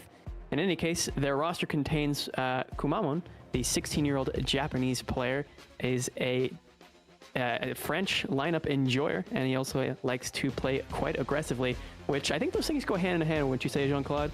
The French lineup and aggressive plays, high mobility. The French lineup screams speed, basically. Yeah. Yep. And reload speed as well with those auto loaders. Speed at everything besides reverse. Yeah. Ironically, we do also have Aki, the 23-year-old, who likes to play the American lineup and has a mixed play style, sometimes aggressive, sometimes passive. I think that's those also complement each other very well. There's Ota, the 25-year-old, who's the pilot and considered the strategic brain of the team. So we'll have to see what kind of strategies they bring to the table in this upcoming match. But last, and certainly not least for the main roster, we have Taliser. The 24-year-old is a universal player, plays air with the Italian lineup. We saw him play, I believe we saw him play a few different nations yesterday, but maybe he was only playing it? I don't know. I can't quite recall, but we definitely did see him in the air. And they have their reserve players, Nemo, the 19-year-old pilot with very strong aim, and they also have Keneset, the 16-year-old who prefers to play tanks and it has an unconventional and entertaining play style. So we might see those players come out into the forefront this evening, afternoon, or whatever it may be for you guys. But yeah, that's Team Vex Virtual Excelsior, or Virulent. Wait, no, not virulent. Virulent? Hold on, give me a second. It's I've never seen virulent. that word. Yeah, virulent. I don't think I've ever seen virulent. Virulent means like No, I know what virulent means. I've just never seen it written out before. Oh. Virulent Excelsior. Yeah. My brain went to virtual first, but apologies to the Team Vex. Virulent Excelsior Vex. All right, let's see what the guys have decided to ban in regards to maps. All right. Well, I have a feeling it's not going to be Advanced Terrain back-to-back. I don't have a feeling it's going to be Kuban either. Karelia is gone, forced away. Okay. Alliance says no. Alliance says no. And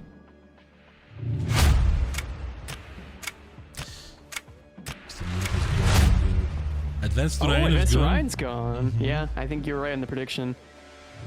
So it's going to be Kuban, Sanai, or Normandy. I think Kuban's going to get smacked out.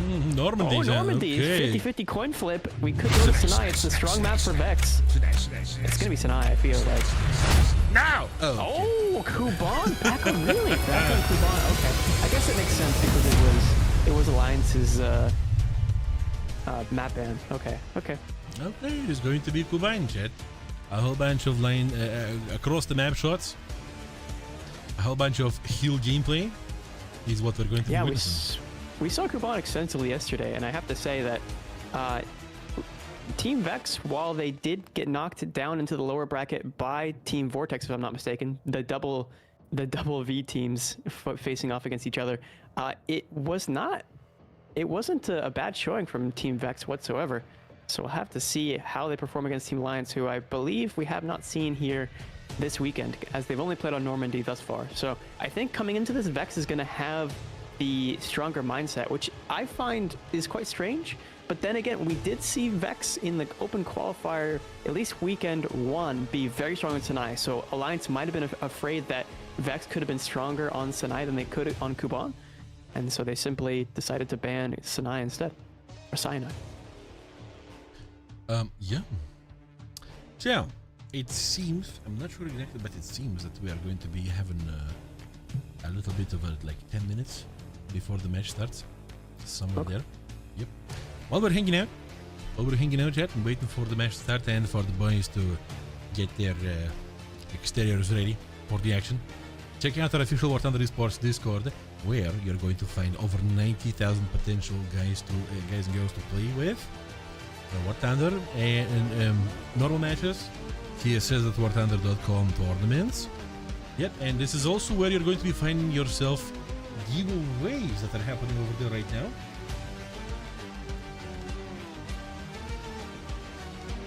Yeah, there. I believe the giveaway is for the pack, the Hell on Wheels pack at the moment. Yep. Hell on Wheels is excellent pack. Excellent pack. Yep. There is never too many black cats. Absolutely. And yes, on top of this, if you want to get some more stuff that is exactly free, check out our social media for the giveaways sponsored by the wonderful Logitech. Yep. Also, on top of this, we have plenty, oh my god, plenty of esports camos that you can find on the marketplace. Absolutely. For any kind of taste. Shiny, bright, less shiny, not so shiny, even half realistic, mid-tier, high-tier, tanks, planes, helicopters, and ships. Check it out too. Yep. And of course, we are having Nuclear Thunder going on right now. Check out the two bundles that we have in offer for you, especially those of you who are the proud snail collectors. Check them out. How have you been playing? Have you played since they separated the two BRs of the event? This is a good change. This is definitely a good change, and I'm happy they did this. Definitely easier for a lot of players. To be entirely honest, maybe they could. Well, we have seen some messages coming from BVD on the forum, right? Maybe we're going to be seeing something stemming from this game mode in the future, right? Because a lot of you have expressed the feedback saying that you guys love this game mode, and yeah, maybe we're going to be seeing something like that in the future too, which is pretty nice. Always nice. Development. Disclaimer, we are not developers, we are not responsible for anything, we're just esports guys. Yes, we don't decide anything. We just talk about it just as much as you guys do. Yeah. We have the same information that you do as well. There's nothing that we're keeping from you. Yes, we're just gamers. Gamers with the privilege of commentating on this tournament. True. As we wait for the match to start up, we still have a bit of time left. In terms of the channel point predictions, I'm curious to see where people are leaning towards. Alliance is heavily favored in terms of the channel points. However, it's 113 people to 81 people, so I wouldn't say necessarily that Vex is on the back foot percentile if it's going to be down to votes themselves. It's just the channel points seem to be more heavily favored in the side of Alliance. I wonder if there was a team by the name of Horde, and how would that split, huh? Horde, boys. What? Oh my goodness. Well, many people's RTS tastes have been formed by this back in the day. There's a passenger flying in my room. Stop this. You have a gnat? Yeah, I need to do something about that. Yeah, not paying the... Maybe he's just attracted to your glow. My glow? I should stop glowing. We need to go away. Alright. I really hope to see esports ground forces in under 3 years. Well, your nickname says Sarcasm74. I assume that's what it is, because this is literally what we're looking at right now. Yeah. Unless you're referring to non-combined battles, like without CAS, because we also have plenty of non-CAS ground tournaments, and we are also going to be having it in Pro League coming up too. I'm not sure if this is going to be the next tournament or not. Do you remember by any chance? I don't.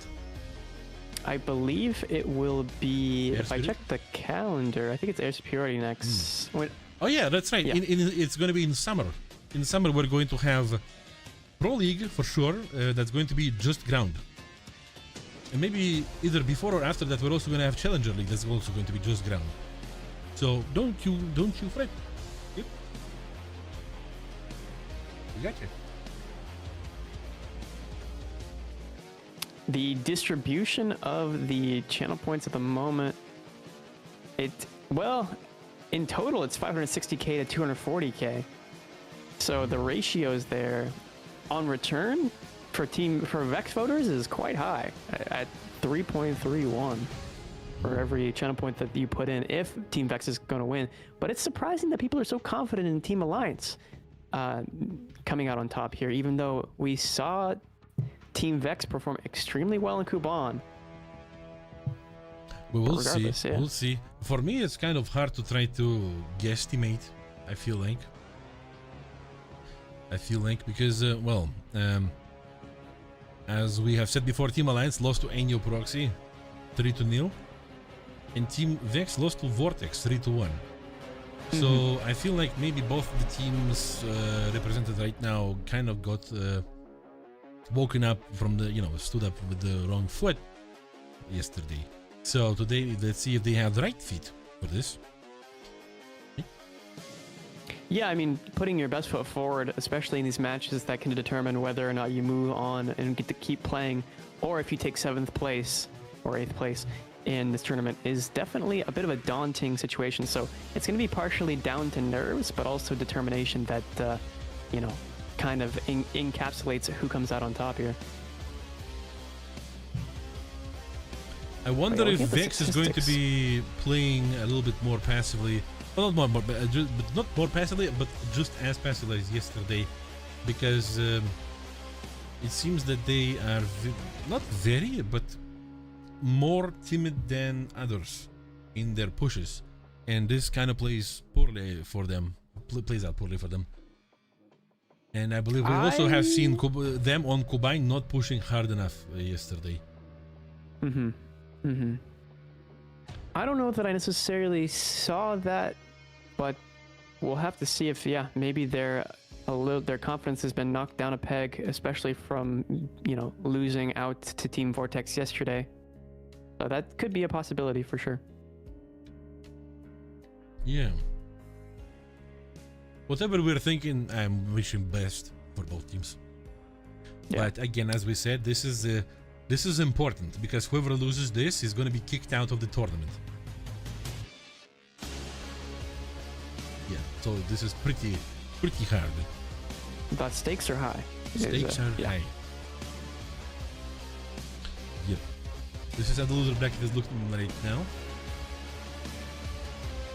As you guys can see, the B2 is what we're going to be witnessing now. Alliance versus Vex. And you are seeing in the B3 and B4, right? Well, Lito's already decided, and the loser of A5.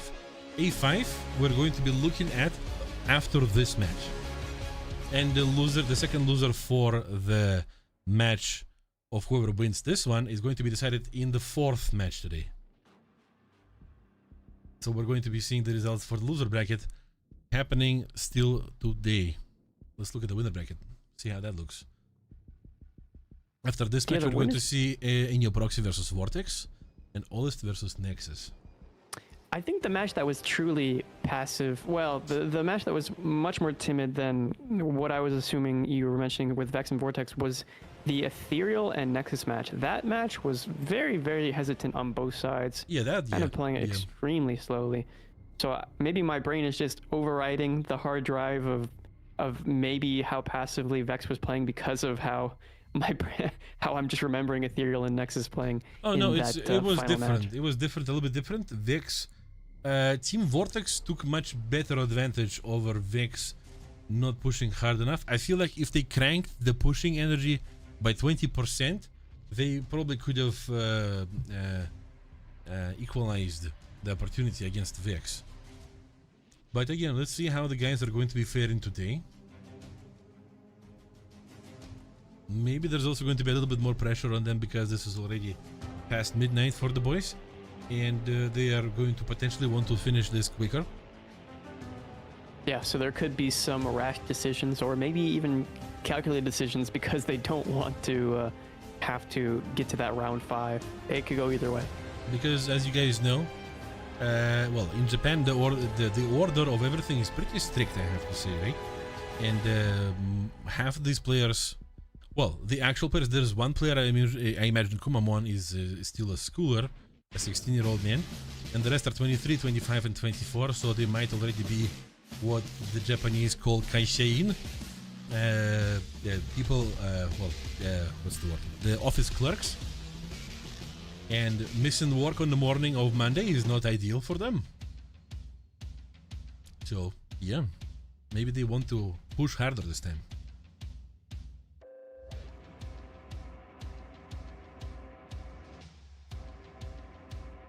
Yeah, it could be a motivation as well.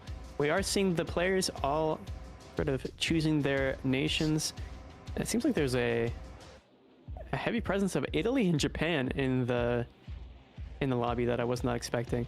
Well, Nemo is a backup player though, so it means that not 3 but 2. But then, Oh, yeah, he disappeared. Yeah. Yep.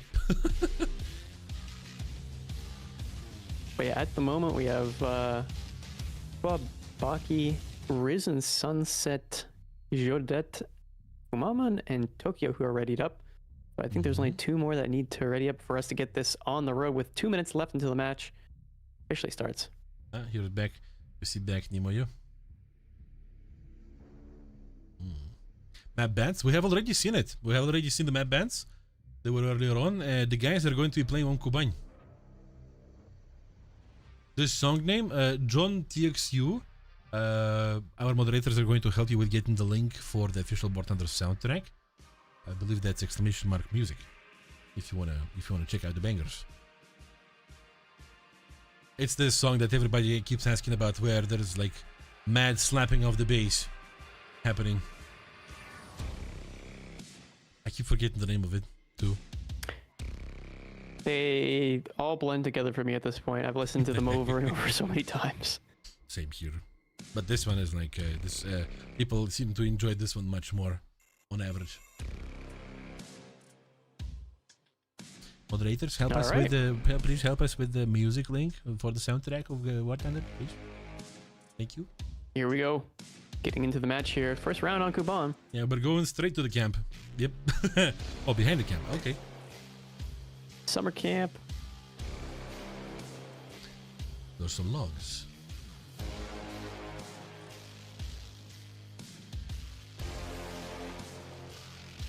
There we go. Thank you, Sky Trash Panda. Thank you. All right, what do we see in the air?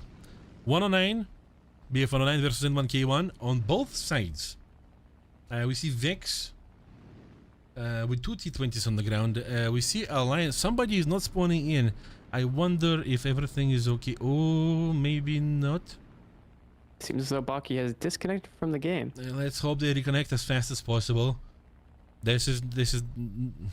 Come back. But at the benefit, or well, on the bright side rather, at least they have their aircraft players, which are going to be the most important part, right? You don't want to see a 1 versus 2 in the air. Seeing Nota in the 109 G14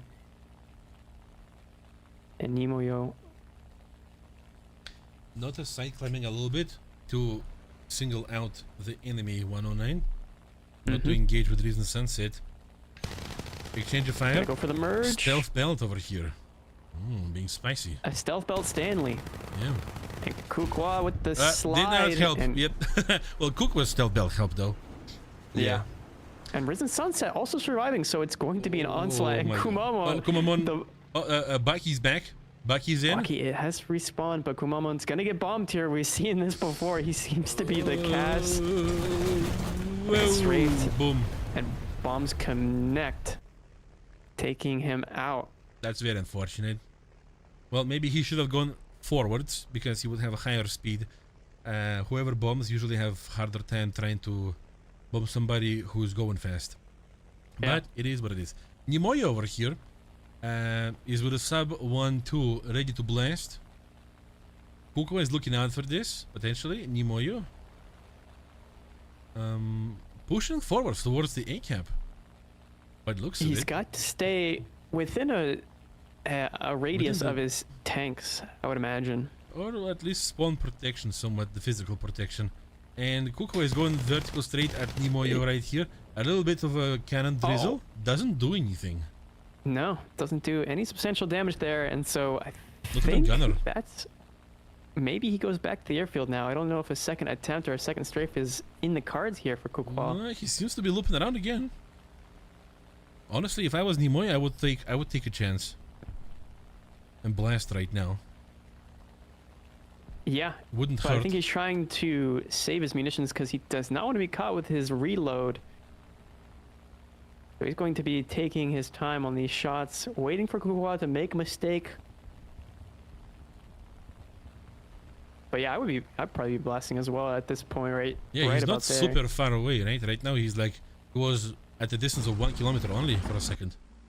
But that's partially the intimidating tactic, I suppose. Meanwhile, Alliance have A and C under control. C is absolutely uncontested by Team Vex, of course. Vex is trying to get into the A area and B area somewhat in the future. Something weird is happening between Kukwa and Nimoyo over here. Another pass at Nimoyo. No success, and he's going to... Oh, compress into a tree! Yep. Team 3! I don't think... Yeah, that's not recoverable. And Kukwa will go down after an unfortunate strafe.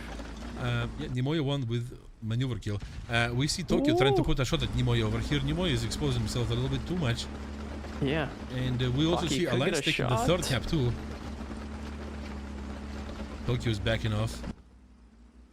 Ironic. The man's name is Tokyo. He's fighting against the Japanese and team. he's fighting the Japanese. Yeah. The Vex is like, destroy Tokyo! Like, what? Well, he's doing a pretty good job of holding down the cap, even though he was playing a little bit aggressively at the beginning there. It seems as though he's now found his correct pacing. But they do have Nota coming back into Beretta. Beretta's revenge. Unfortunately, every single player here for Team Alliance has a 50 cal, but he still has a chance. Yeah. Yeah, if he goes vertical enough for this, which he can totally do. Yep.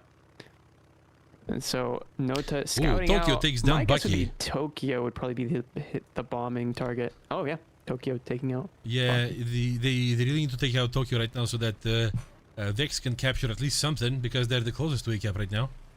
And maybe Nota is going to be planning for this, while Tokyo is going to be busy with doing the looks with Nimoyo. And Nota is going to be doing that exactly. Tokyo is a little bit pinned down. Oh, before he gets yoinked. And he does not even get yoinked, but he takes down Nimoyo. So a bit of a mistake, and the SPA goes down for Team Vex here. Yeah, very, very not so good start for Team Vex, unfortunately. No.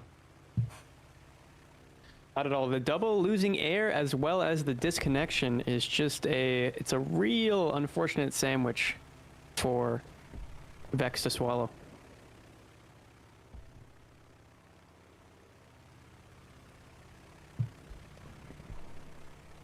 And so Nota trying to go back in for another vertical drop as Kukwa tries to take him out with the 50 cal.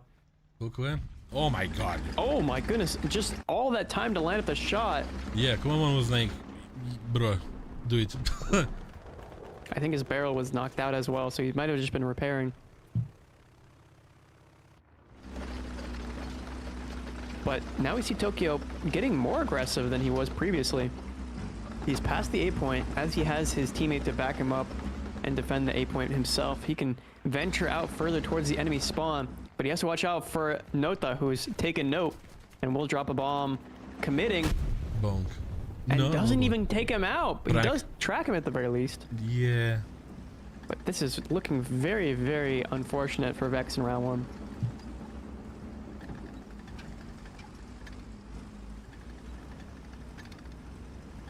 That Nimoyo. potential hesitance or passivity, as Jean-Claude was mentioning about Team Vex, does seem to be coming into play as well. Yeah, once again.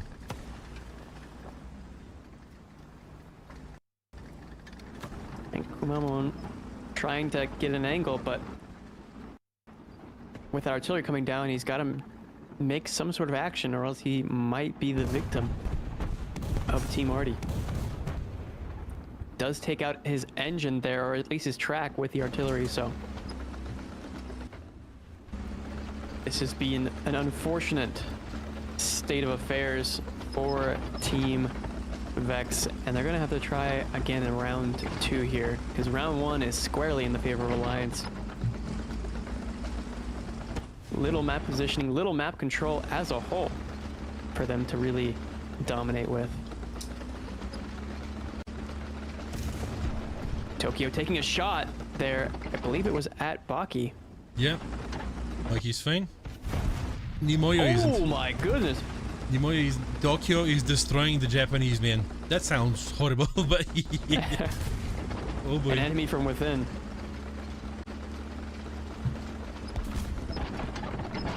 The rounds continue to collide here and knock out the players of Team Vex.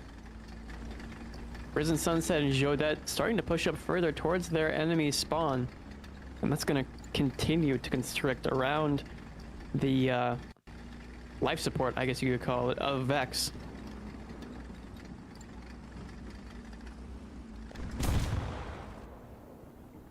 Kumamon getting his engine knocked out.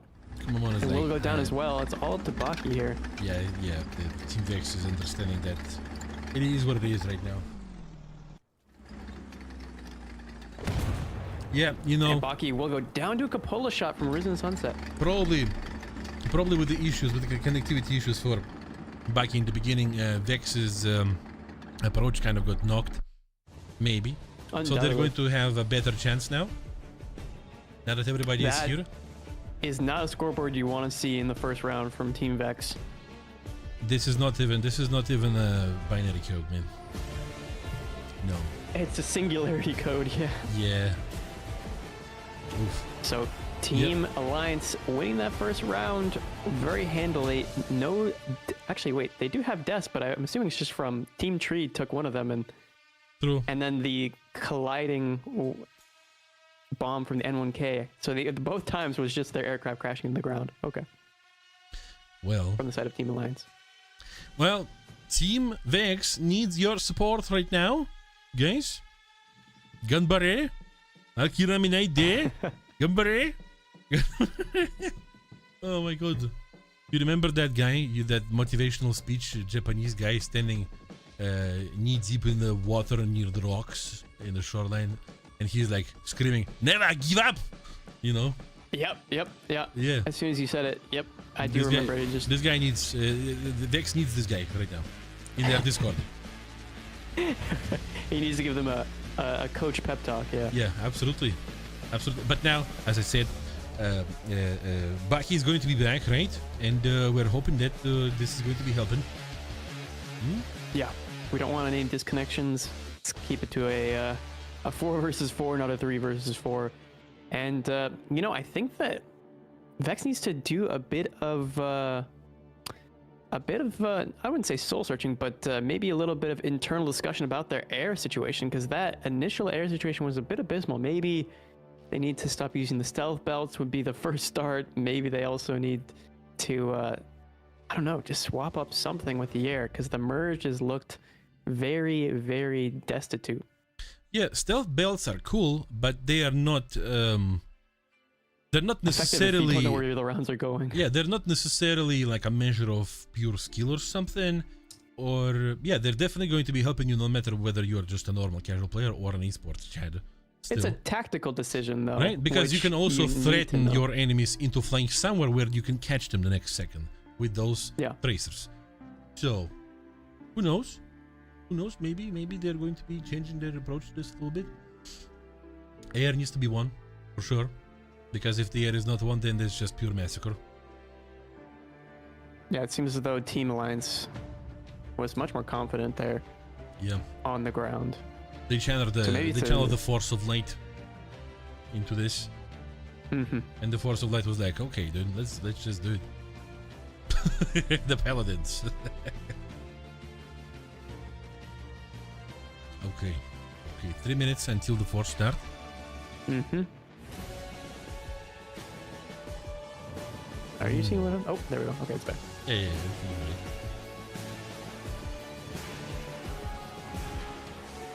What's the gamble again? Let me see. It was on the side of Alliance. I think it was heavily on the side of Alliance. Well, heavily? No, but the majority were on the side of Alliance. 73%. Pretty heavy, I would say. Yeah. But the channel points, how many people are actually voting is the question, like for one or the other.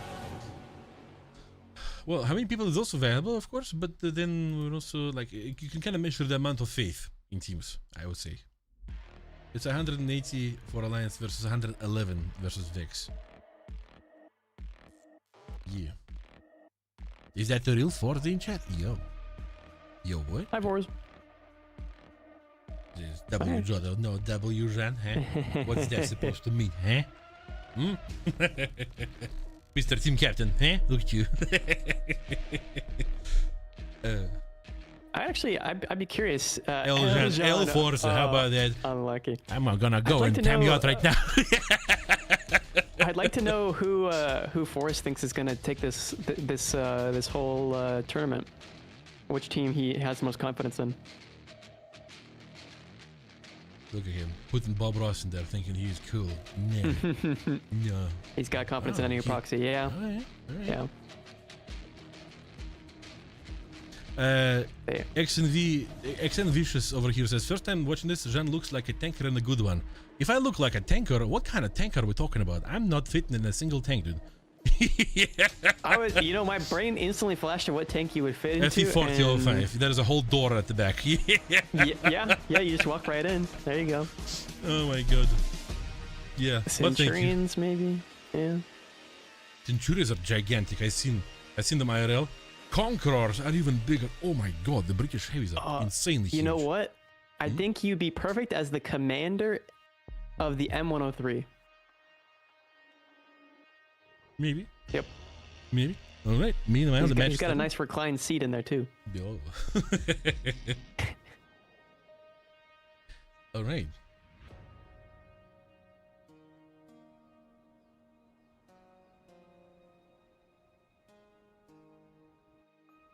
Okay. Taking our look here at the watchtower.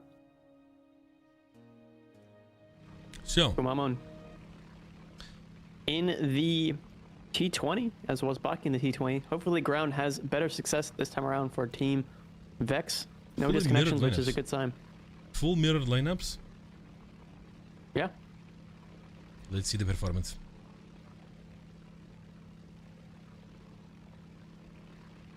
On a large map like this, having those T20s is a benefit for sure with their mobility. Yeah, and stabilizer. With these heals. Mm-hmm. The guys are climbing. The N1K is isolating the fight between each other, and it seems as though the 109 G14s will do the same.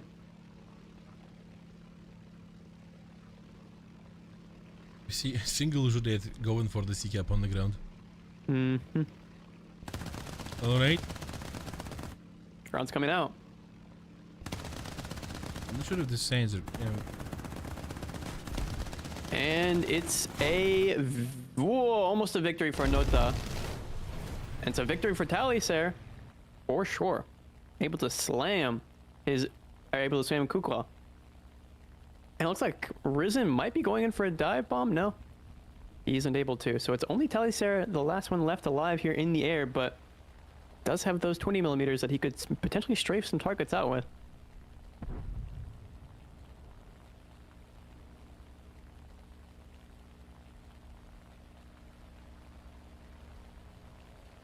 All right, and we're seeing Talisair looping back in. He might go for a strafe on Jodet, who's isolated on this one side of the map. Interesting that Team Vex did not decide to bring or to drive out towards that C cap and contest it at all. They're heavily relying on the A and B cap to bring them home. In Tokyo, in a bit of trouble against Baki, it would seem. 50 cals being shot out there, trying to knock some bushes off the tank, trying to show his pretty armor. And we do see notes on the D4Y. This could be a very important kill here, but Risen Sunset coming in the SPAA, the sub 1-2 will be a hurdle for Nota to get around. But with that big bomb, he doesn't have to be so accurate. He can drop it from a higher altitude and still be successful. Let's see the difference between Risen Sunset and the opposite side, considering the sub 1-2 in the previous match. Probably, maybe going to be better Risen Sunset. Needs to probably shoot right now, maybe. It's a pretty accurate cannon. And Nota is not so fast. He's choosing a target. Risen Sunset's waiting for the chance. There's a big standoff for A camp right now. Judette is going to be getting on top of the hill, trying to overlook the whole map towards the A that side. plateau is very good. It's a very good position. Talisair eyeballing Risen Sunset. And Talisair, yeah, could go in for a strafing run. I mean, that's a perfect position right now, if he wants to. It looks like he is going to commit. Yep. Oh Wing boy. number's coming out. Oh boy, he misses everything. Oh, it's everything but him. What? Only gets gunner. He gets the gunner only, right? And then, yeah. Just an awkward situation. It was, so I that's gonna guess, a give bit too vertical for him. Not so comfortable. Yeah, it's gonna give Nota a bit of a chance here to maybe go for bomb drop while the gunner's down, but at this point he's definitely replenished.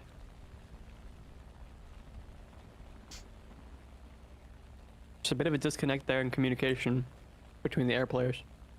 Yeah. So they still keep shooting 50 counts at each other.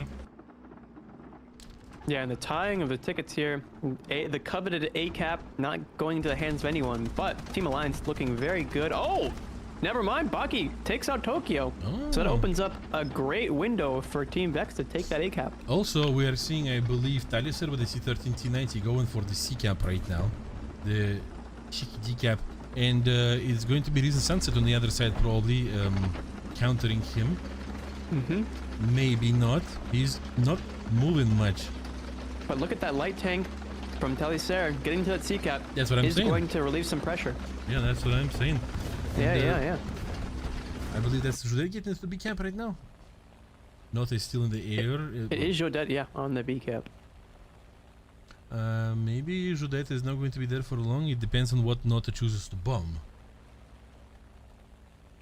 As he does have that juicy bomb. Yeah, he's holding it over their head like a... I don't know. Like a knife on a timer. Nota looping back in, and it looks like he's going to commit to someone here shortly. Maybe Kukwa? It could be Kukwa. Tokyo? He doesn't want Baki to get flanked. Oh my god. What the Judette. loop? Yeah, these Going in for Jodette, committing. and he's committing. Yeah, but it's a bit kind of a bit too late. The friendly needs to get into the B cap and D cap at least. But that C cap is going to be taken there by Team Vex, so Yep. it stops the tickets. And they're not too far apart either, at the 8-minute 45-second mark. Nota is at the third spawn, and everybody on the side of Alliance died once. And we're going to be seeing Tokyo entering the A cap, maybe stopped by Bucky. Yeah, he's trying to knock some bushes off of the Jumbo 76 here.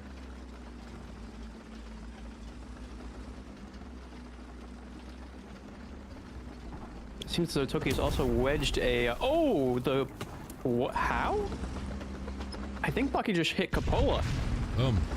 And everything else. And everything else. I don't know how he got the engine, though, with that shot. Magic. Kumamon is missing the neutral battle right now. But he's going to be in safety. I believe that's him in the B cap right now. Kukwa looking out for Bucky. Nota is charging in. Kukwa is going to be ready. No, he's not going to be ready. Oh, he's track shot? No. Hey, he misses the track shot as And well. Baki And too? Baki missing his shot. Oh my god. Kukwa has invincibility mode on. Absolutely. Okay. Yep. And Nota going for the flank is going to isolate Oh, this he's fight going so that straight Kukwa behind. has to Kukwa is going to be in trouble. Yeah. Oh, never mind. no, Tokyo no. takes down Bucky. So it isolates it to 1 versus 1, and Kukwa is able to slip away. Yep. While this is happening, also Talisair takes down the Risen Sunset, the SPA around C. But there is also a different medium tank coming in. What? Engine They have an over on Kukwa. extension of the engine, yeah. He has to look back a little bit because there's going to be an enemy coming up too. I believe that would be Tokyo coming in from Nota's rear. But he's able to maybe get a perma fire shot here. At least a second fire. Kumamon looking out for Tokyo too right now, but I'm not sure if this is going to be so bountiful. Kukwa, was that a fire shot? No, I don't think so. No, he's still able to repair, which could leave him in trouble if he lets Oh my Kukwa God. alive. And yeah, he repairs and Nota goes down. Yeah. Big blunder. Oh, he almost could, but he couldn't. Oh, Kumamon fixes Tokyo though. Okay, it's one after another. Like a house of Trading cards. back to back to back. But yeah, Vex looking extremely strong in this first game. Or sorry, second game where, yeah, they have the 2 caps and It's more of a the first ticket game bleed. where they look strong. Yeah, well, it's the first game. It's the first full game for Team Vex. True. Recent Sunset is going to be approaching Kumamon right now. Is Kumamon going to be ready? Potentially he is ready. Yes, very much so. Taking a shot, a bad shot, allows for Recent Sunset to push against him more. But he's not going to be catching him. Kumamon trying to bait harder this time. Recent Sunset looks out for the C side. No, nothing is coming. No dangerous. No dangerous coming from C.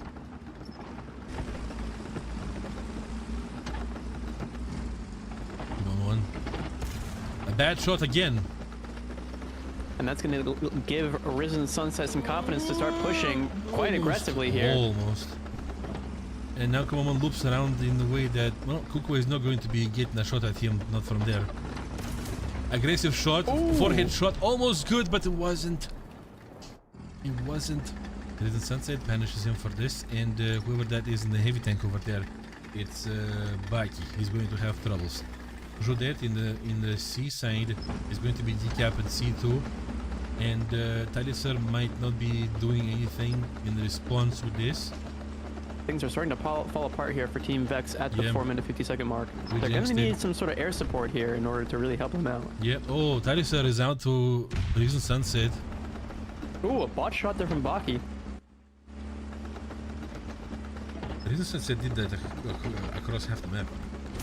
Oh boy. Yep, that's a gnarly shot. Not worth the trade there on Baki, yeah. No.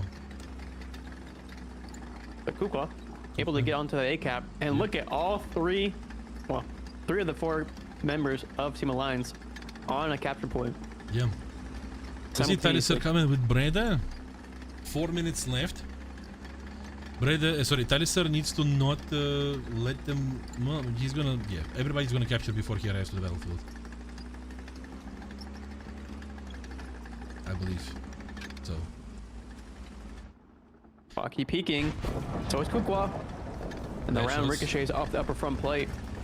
Triple cap is exactly what Alliance needs right now with this ticket bleed right now. And what they don't need is Taliser coming with the Beretta, which could be a gigantic threat to their dominance here in the final quarter of the match. Smoke round coming out. Kukwa trying to lob shots through smoke, no success. It looked good, but it seems like it was behind, or Baki was behind an object. Let's see if Taliser takes enough time or not enough time to bomb. He needs to do something quick. He's set on fire by a 50 cal of Kukwa. That's the hope going up in flames here for Team Vex, I think. But 3 minutes and 10 seconds, not sure if they can bring back the tickets. It seems like it might be enough time. Yeah, if Oh my tried. goodness! he tried. Well, he gets Kukwa a barrel, has no which is barrel, perfect yeah. for Baki. Yeah. But he needs to move with this.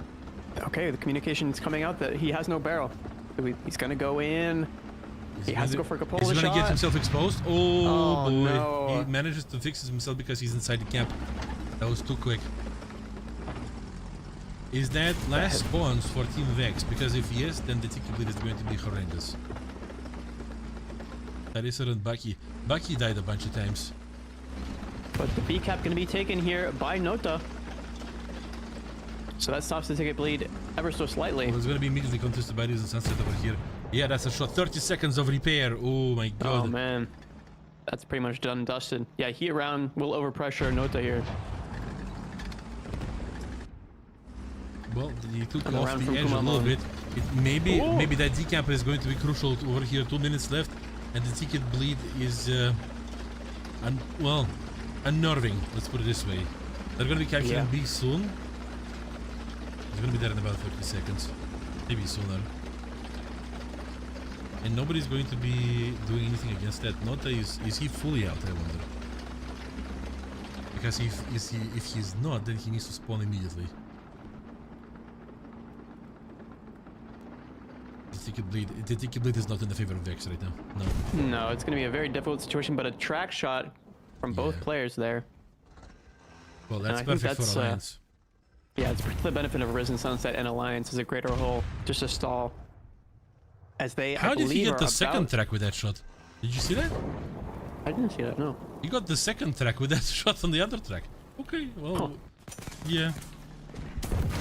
And Vex is going up in flames, is kabooming, and there goes the ticket bleed. They almost did it. They almost did it.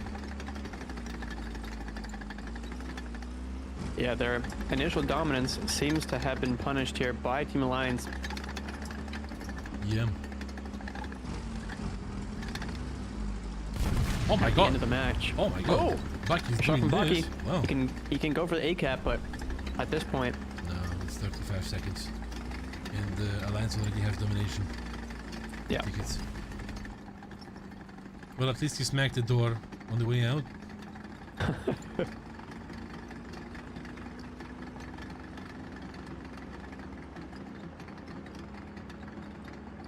Yep. That's gonna be second point for Team Alliance. But I have to say though that this time Team Vex seemed to have pushed stronger.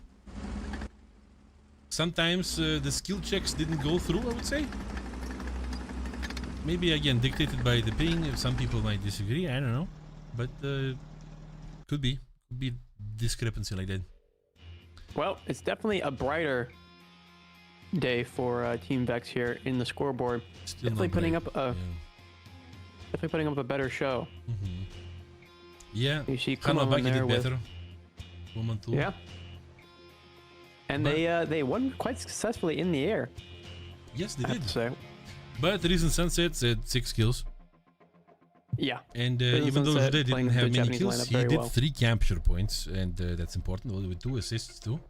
He was shooting across from the seaside. Important place. But Crucial. this could be match point. I hope it's not. But this could be it. Potentially here, yeah. Alliance could clinch this one out in this third and final potential round. And we remind you once again that this is loser bracket. Whoever loses this match gets kicked out of the tournament. Yeah, we've already seen one team get knocked out of the tournament today. And that's just the way it goes, the inevitability of this. And it's looking like Vex is next up on the chopping block if they can't win the next 3 rounds in a row, which I don't think we've ever seen before. Yeah. But there's a first time for everything. It is. I'm hoping for the best. I'm hoping. As I like to say, I cheer for the ball. This is what we say in Russia. Like when somebody You cheer watches for the ball. Yeah, like for example, when somebody watches football and whatnot, like which team are you cheering for? And those people who just enjoy the wonderful moments and everything, they say, I cheer for the ball. Like no matter what team is going, like you like to cheer for the team that's not on top, or you just want to see wonderful moments and everything. Like I cheer for the ball. I'm here for the game itself. It's a very diplomatic answer, I have to say. Yeah. It's a pretty popular and widespread saying here in Russia. Yeah, I don't think there's any equivalent in English in terms of a phrase that we commonly would say to that. Maybe something. Yeah, like sometimes I go into this rabbit hole of diving into idioms, Sure. and yeah, I grab some really I don't remember it so well, but still, there's so many cool things out there. Etymology is super dope. I like it. The history of words and idioms. The Wilsonator, I know, right?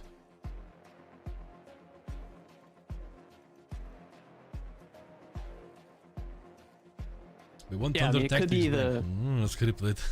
you want that rematch against that time when we destroy the heck out of you with the Boombas on was it Berlin? It was Berlin. Oh, that was Scriptlet? I didn't realize that. Yeah, we destroyed That was the Scriptlet time you over- lost your voice, right? No, that was later. Oh, okay. Yeah, it was one of the last shows, and we spawned the side opposite of the river. And I just took that Type 99 and I was just lobbing straight into the spawn from the hill with the proxy rounds, and they couldn't get out. It was Scripted and another one of his buddies. Yeah, one of my first Unlucky 2v2s. Scriptlet. Yeah, see, and now where you are, that's pretty cool, Scripted. That's pretty cool. Taking part in tournaments and everything. Over here. Reserve tier tournament, I think it would be great. Me personally, I agree with you. But there are different kinds of lineups and whatnot in the tss.warthunder.com, where you can come and check out the lineups, right? Yep. Well, honestly, chat, the more you say you want stuff like Thunder Tactics and whatnot, the more our esports bosses are going to consider it. So, yeah. If you want to talk about it here, talk about it in our official War Thunder Esports Discord. In the feedback channel, yeah. Jean, are you my dad? I don't know. It's the sword man. I don't know. Damn, John, the player, he doesn't know. How old are you? What? Okay, for legal reasons, no. No, you're not. No. I got all my milk and bread over here. No.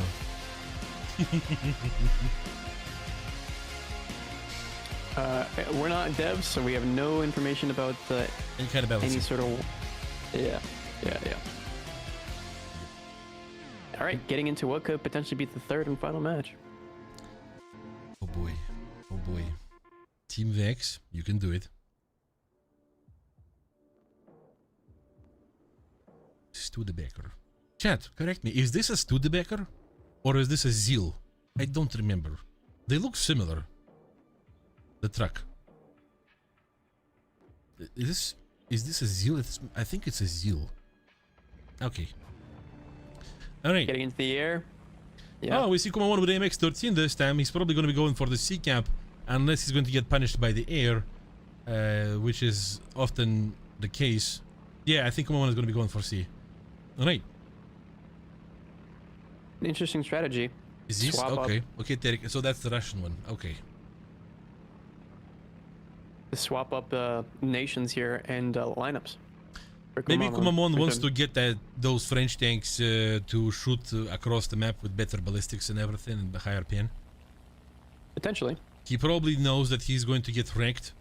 Well, there is a high chance of him getting wrecked from air unless his team fully wins it. Which I think he has more confidence in his team now that they've won their first set of air. In round 2. Noto 91K and Teleser with the 109G. Gonna be fighting Kukwa here in the merge. Shots ringing out, but a little short. If you can connect Oh, those that's a rounds. wing And on he Kukwa. can. Very Great nice. shot. And notice how he used now normal belts. Oh, Note it's gonna is come to a down. dogfight between 109 and... Wait, Oh, no, wait, it never doesn't mind. have a Risen. wing. Risen doesn't have a wing, but he's gonna have to take him out regardless. Doesn't Yeah, want him because to he can still kind of dive. dive in with the bomb. Mm. And he looks like he's going for Kumamon. Kumamon. Kumamon. And the bot shots Oh, here. the second wing is gone. Whoop. Is Kumamon fine? doesn't Kumamon take is out fine. Kumamon. Yeah. Notice how Taliser is not using stealth belts anymore, and he can now finally see where he's shooting at, and that's successful. Good. But now Kumamon is going to be countered by Judet over there. Judet also likes the scare point, and he might not let it go so easily. Meanwhile, we see Baki is engined. I wonder what kind of position he's in this regard right now. Somebody, two players? Tokyo No, it's seems just to be Tokyo. playing quite aggressively. Yeah, Tokyo pushing him. Is Judet, what is Judet in T20? Maybe Taliser is going to try some engine fire? Maybe.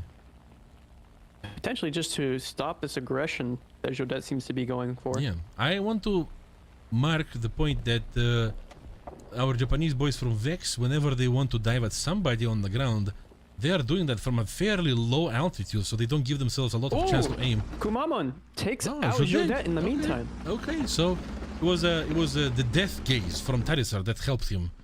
Oh, Kukwa takes down Baki like that. He got pressured. Kukwa has no battle though. But that, in the meantime, distracts Tokyo long enough for Nota to start to slip in to the backside of the A-cap here, and maybe even decap it, but definitely distracting some of the players of Alliance here. For the Alliance.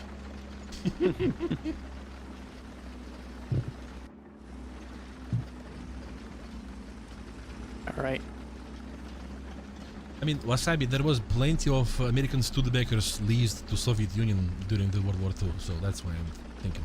Yeah. And Tokyo gonna be able to sit back on his throne here. He's trying to lob a shot at Kuma-1 over there. Like a quick shot. And he also took a quick shot, but all of these shots are not so good right now. Yeah, Kuma-1 is trying to do a buzz cut on Tokyo. We heard the run ricochet off, so we gave him a little bit of a fade, but nothing too severe. It is in sunset. We've seen the 109 respawning on the side of X. This is why it's seemingly 3 players right now, but it's 4, don't worry. 2 players from the side of Alliance on the C side right now, and that would be Kumamon still trying to fend them off. That's big trouble. Kukwa took a shot from Baki, and Baki took a shot from Kukwa. And yeah, that's unfortunate for Baki. He will, I think he'll be on his second to last spawn. Tokyo. Now we see Nota and Tokyo here. And I can't really say who has the advantage. I would say it's Tokyo at the moment. Well, I feel like it's better position for Nota. He can always look at the enemy. And Tokyo's depression. Now he's fixes the depression issue. And boom, bad shot. Bad shot on Nota's big massive forehead. And he gets stuck on a tree. Oh, he hits the tree. Oh, now, okay. Now he destroys the turret, so he's gonna be fine. Yeah. And Tokyo's gonna be able to clean up this kill here. Timber. Gets a track, and that's Nota. Might be out. Might reload in time. Oh my god. No, barrel out as well. What is happening? Oh my god. Going for MG port now. That MG port said no. He didn't. He just bounced off. And yeah, Capola said welcome to you, Shell. Come in. And that's a triple cap for Team Alliance right there. Massive, massive positional play right there. Super big pressure. Kumamon with the potes. Early spawn for French Cass. Doesn't seem Seems to like be a so bit of a comfortable. desperate. I would say the Potes is a bit of a desperate attempt. Yeah. It's a good CAS aircraft in some respects, but it's really not what you want to see as your attack respawn. No. You want to see the French on the ground. Yeah, that's where they shine the most, but it seems as though Jodet was able to reclaim that C cap, and well, Team And the Alliance reason looking Sunset very meanwhile secured. also rotated towards B, so he took that. Yeah, and nobody said no to that. Baki is going to be in trouble again by the looks of it at the A side. Meanwhile, Komamon is going to be trying to get rid of Jodet over here and help Tarisar. And the bomb's gonna be out on Jodet. Looks good. Looks good. really good. And it is good. Reason Sunset blasting sub 1-2 at Kumamon. I would be diving. I wouldn't be going vertical here with Kumamon, but he's gonna be trying to bait out those rounds, dodging left, right, and center. Yep. And I think his next victim, it's difficult to say. Tokyo? Because they're all within quite a close distance to Risen Sunset to a certain extent. Yeah. So, yeah, I think He maybe could Tokyo, be, maybe Jodet. He could be trying to use terrain, but yeah, he has to go super low for this. Maybe he's waiting for Nota to take Risen Sunset attention, and then he's going to be bombing Tokyo. Yeah. That's a possibility. The Sub battle 1-2 on of Sub SPS. 1-2. Yeah. Mm-hmm. The Brooklyn protection. Nota We're is seeing the charging. decap of the C point. And the B point getting decapped as well. Obviously, Nota does not want to sit around in the artillery, so he's going to be rotating slightly off the cap. And now we're seeing... Oh, yeah. They were too late with this. Oh, Bad no. bomb on Oh. Tokyo, and Tokyo meanwhile takes out the Baki. No bombs anymore, but Tokyo is mobilized, but then Kumamon cannot do anything about this. I think Kumamon might go in for the sub one too. It makes sense. These machine guns are rifle caliber, aren't they? I don't remember. And the distraction there works perfectly for them. Nota and Kumamon working in sync were able to take out the sub one too. In sync.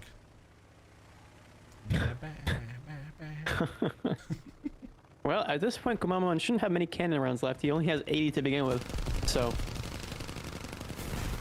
I don't remember. Is this a rifle caliber on the It has the Hispano 404s and the rifle caliber rounds. Okay. Yeah. Well, better than nothing, Hispano 404s. Well, they're just Hispano Mark IIs, essentially. Nota is going to cook one. Yeah, that's unfortunate. So the, well, the only person they had in any sort of position was an SPAA, and yeah, gets dispatched quite quickly. So Nota, still looking very, very strong for Alliance. Nota and Baki are on their last spawns.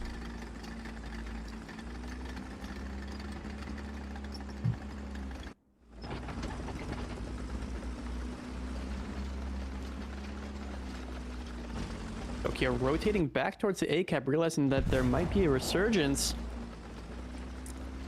Takes a shot at Kumamon and his AMX M4.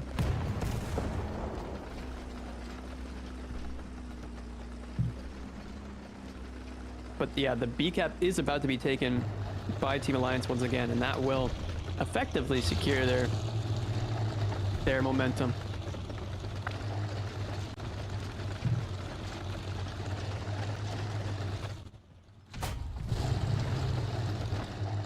And a turret shot does only take out the commander there. Naturally, it's an AP round, so it won't do as much damage.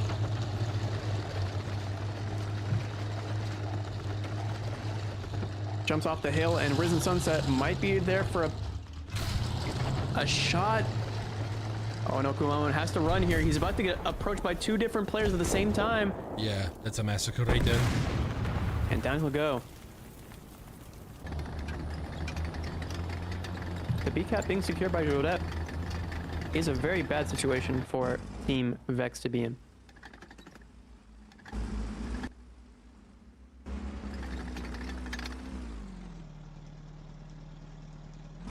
Jodet staying behind cover just enough that Talisair can't be effective, though he is maintaining that C capture hold. Not taking shots from Tokyo and taking shots at him too. Kuko is going to be approaching with Breda. No SPs on the side of the X. Maybe a couple of 50s. Nota is trying to lob shots at anybody. To no avail. Trying at Risen Sunset. Risen Sunset is destroyed by Kumamon. In that corner.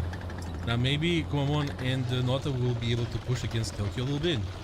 Tokyo definitely has to adjust itself. Jodet has no breach. Yoink.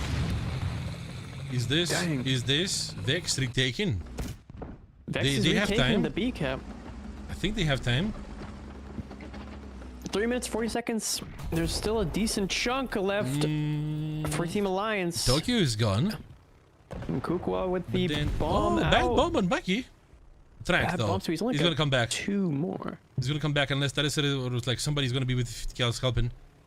Talisair, important right now. Talisair is holding the angle for the counteroffensive that Risen Sunset might provide. Oh, yeah, boy. I think Kukwa's gonna get a free kill here. Yeah, bomb out. No! Oh! Wow! He misses that one as well. The Walker Bulldog. Most unbombable tank of this match from Kukwa. Unbombable. Unbombable. The unbombable snowman. And One more bomb. Kumamon. Looping back around. Kumamon. As a retake here from Kumamon Vex needs to move. Kumamon, he's moving to... Oh, he commits. Yep. Commits He wants to make sure. Yeah, naturally. Doesn't want that A cap to fall into the hands of Team Vex here, as that would really give them a chance. I'm not sure if Kumamon had his last spawn or not. I don't think he did.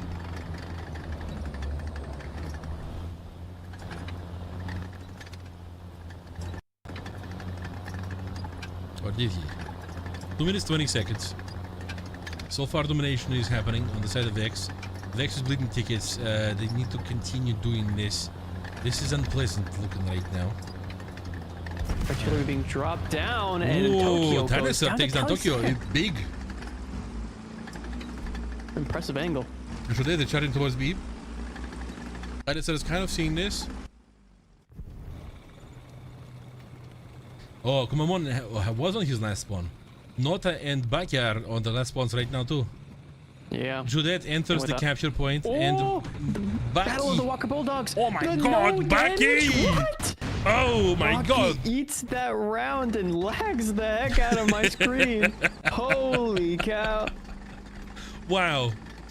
And Wow. all to Tokyo single man bleed is going to bring us into round 4. Yo! Wow. Good place. Vex, just everything is coming together now. For Vex. Amazing place right there. Ticket bleed is perfect. Nota is on fire, but that's gonna be fine. That's gonna be fine. Tokyo is just in his spawn chilling. Another shot.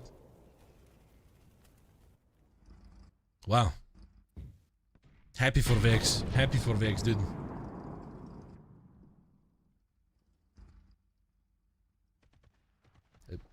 Hello? You there?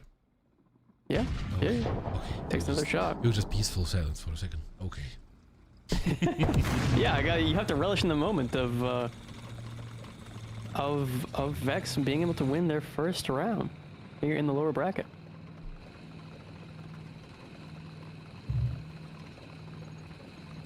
Wow. Wow, Vex taking this round. Interesting. They did take that round, and so somewhat of an unexpected play, but Nota with quite a bit of impact, as well as Kumamon. I mean, really everybody from the Vex team pulling their weight there. All of them, you know, working quite well together in order to secure that end game result. I gotta say, Dinosaur over here has no deaths at all. And pretty resultative plays too, 4 kills and stuff. Yeah. Wow. He was in the air as well. He did, and he came back to the airfield and respawned on the ground. Mm-hmm. Wow. By the way, Chad, we just want to remind you that the 8th and the 7th place, even though we already have 2 teams being kicked out, right, out of 8, the positions are going to be determined next weekend when all the points are going to be properly calculated and everything. So, yeah, don't fret. Don't fret. Oh boy, where is this going? Where is this going? You know, it was looking like a very rocky start in round 1 and 2 for Team Vex, but round 3 is a much more confident Team Vex. Kakui, So somebody says. That means cool. Or you could say sugoi. Sugoi. Yeah, but like you could say that too. It's like sick in Japanese. Oh, we have the boss in the chat. Hello, boss. Hey, boss. When the stream end? Wouldn't you know? Hello, me. Hello, you. They're getting stronger. They are evolving, like the Pokemons. Yeah. Yeah. Whenever I saw the first transformation for the Charmander into Charmeleon when I was a kid, I was like, wow, in that animated show. How's it going? It's going fabulously, Pompanzer. It's going really cool. Vex is getting on top of the stuff, of their own stuff, at least for sure. And it's exciting to see. Yeah, they just don't want to make a miscalculation. That would be, you know, kind of a misstep for them this, you know, late into the game. They've made their first round, so, you know, the math's adding up. But they definitely want to be careful, because winning the next 2 rounds in a row is going to be quite a feat. A feat we haven't seen before here in the Challenger League. But I like to imagine, right, what's happening in their voice chat right now. I bet the boys are being excited right now.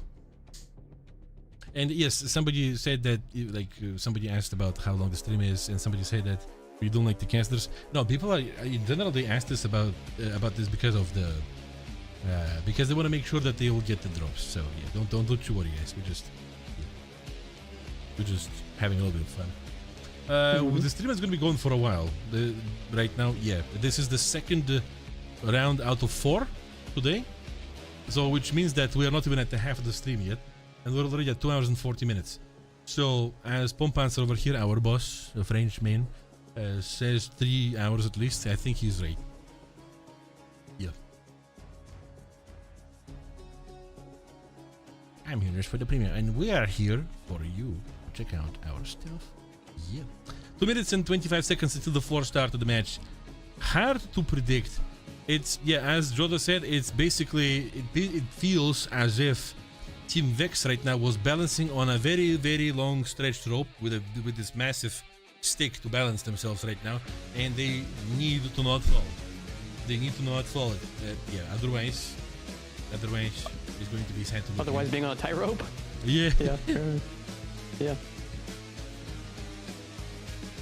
What? Remontada. What's a remontada? Is that in French? What? The match is starting. Sounds like a dish. Sounds like some. Yeah. Here in Would Russia you like we use the some word remont. remontada with that? Here in Russian language we use the word remont as renovation. It means renovation. Oh. Oh. Look at this. We are just like the camp guards. Are we the good guys? It depends. What if it's a school camp, a summer camp? Yeah, yes. hey, that's what I think. Hey, they're just securing the kids. They want them to be protected. Remontada is Spanish. Ooh. Is Espanol? Okay. Sorry, we do not have these casters over here right now. Not yet. That is not a summer camp. I like to imagine it's summer camp. Yes. And Kukwa going up in the vertical here with his gun pods. See if he's rocking stealth, or this time around he might be following suit with Talisair. But Talisair, as well as Nota, swapping sides to, well, confuse the enemy, I guess you could say. Alright. We're seeing the guys split. Kukwa against Talisair. Talisair is trying to debate. Lobbing shots now. Kukwa decides to shake this off. Stealth belts out from Kukwa, and they seem to have damaged each other quite substantially. No elevator rudder or... double trade. Ooh, yeah. Well, Kukwa is kind of functional. And Nota looks like they could be a meteor in action. He's very Tokyo's hot. gotta watch out. I gotta say, he's super hot right now. Yeah, look at this. Yeah, I think Tokyo might be in big trouble. No, he's in medium-sized trouble. He's on fire. Yeah.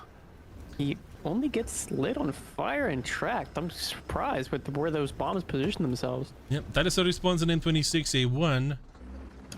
We see Kukwa in the same exact tank. And Nota is in D4Y1. And what's gonna be Recent Sunset spawn? Tokyo loses his breach, or battle was that? Breach. The turret. And that's the engine deck shot that went into nothing. Yeah, Baki about to slam Tokyo here if he can get it the right angle, but Tokyo is just able to run away for long enough. Oh my god, yeah. Baki caught the scent of blood though. He goes. We see Recent Sunset countering the D4Y1 with the sub 1-2. And Baki gonna ignore Tokyo here. He also sees... a new opponent. Oh, he puts himself right in between the two enemies. A fascinating decision here from Baki. Certainly something to think about. Especially with no player support on either side, it's going to be a potential misstep here from Baki to allow Tokyo to get the repair out. Maybe Talisair is gonna... No, I don't know, man. This is awkward. Nota coming in. Nota at Tokyo. Not at Tokyo, first person bombing over here. He's gonna commit to this. Oh my goodness. Yep. Slams him. Perfect aim right there. Well, that makes it a bit easier for Baki. Gets the A cap, and the C cap, on the other hand, will be also in the favor of... Oh, all 3 caps will be in the favor of Vex here. So for now, the strongest start we've seen from Team Vex coming out. All they needed is belief, I suppose, in themselves. Yeah, and not anybody is contesting this right now. This is going to be very good start, that's for sure.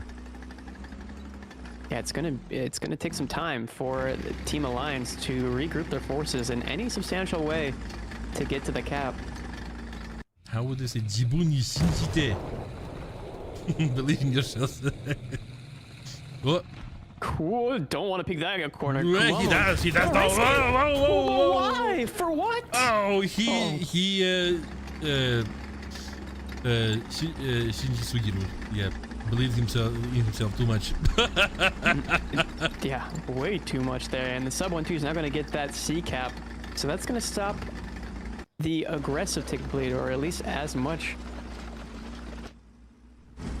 as it was before. Tokyo versus the population of Japan right now. Is Baki going to destroy Tokyo? Or is Tokyo going to destroy Baki? It's a difficult opponent to take out. And Baki left the cap for some reason. He's tired of all of this, I suppose. Yeah, he's catching a shot from Kukwa. Yeah, and a shot from Kukwa. He's getting pincered here. He lost all the gas, I feel like. Yeah, he just... breaches down, and Baki really blundering here at the A cap will go down to the pincer from Tokyo and Kukwa. He lost all the gas. He ran out of it, unfortunately. Well, that's going to be capture of A and C on the side of Alliance. And B is also going to be contested soon by a heavy tank from the side of Alliance too. That would be Jodet, yeah.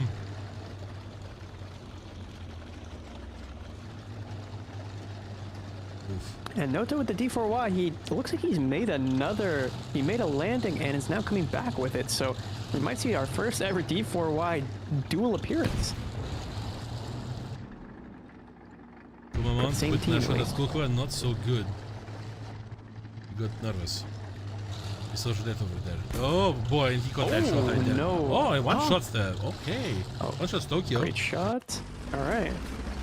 That seems to work out for him, but Jodet might be giving Talisair a bit of a trouble, along with the SPAA, the Risen Sunset and the Sub 1-2 has the other angle, so he could potentially knock out the straight barrel. in the battle.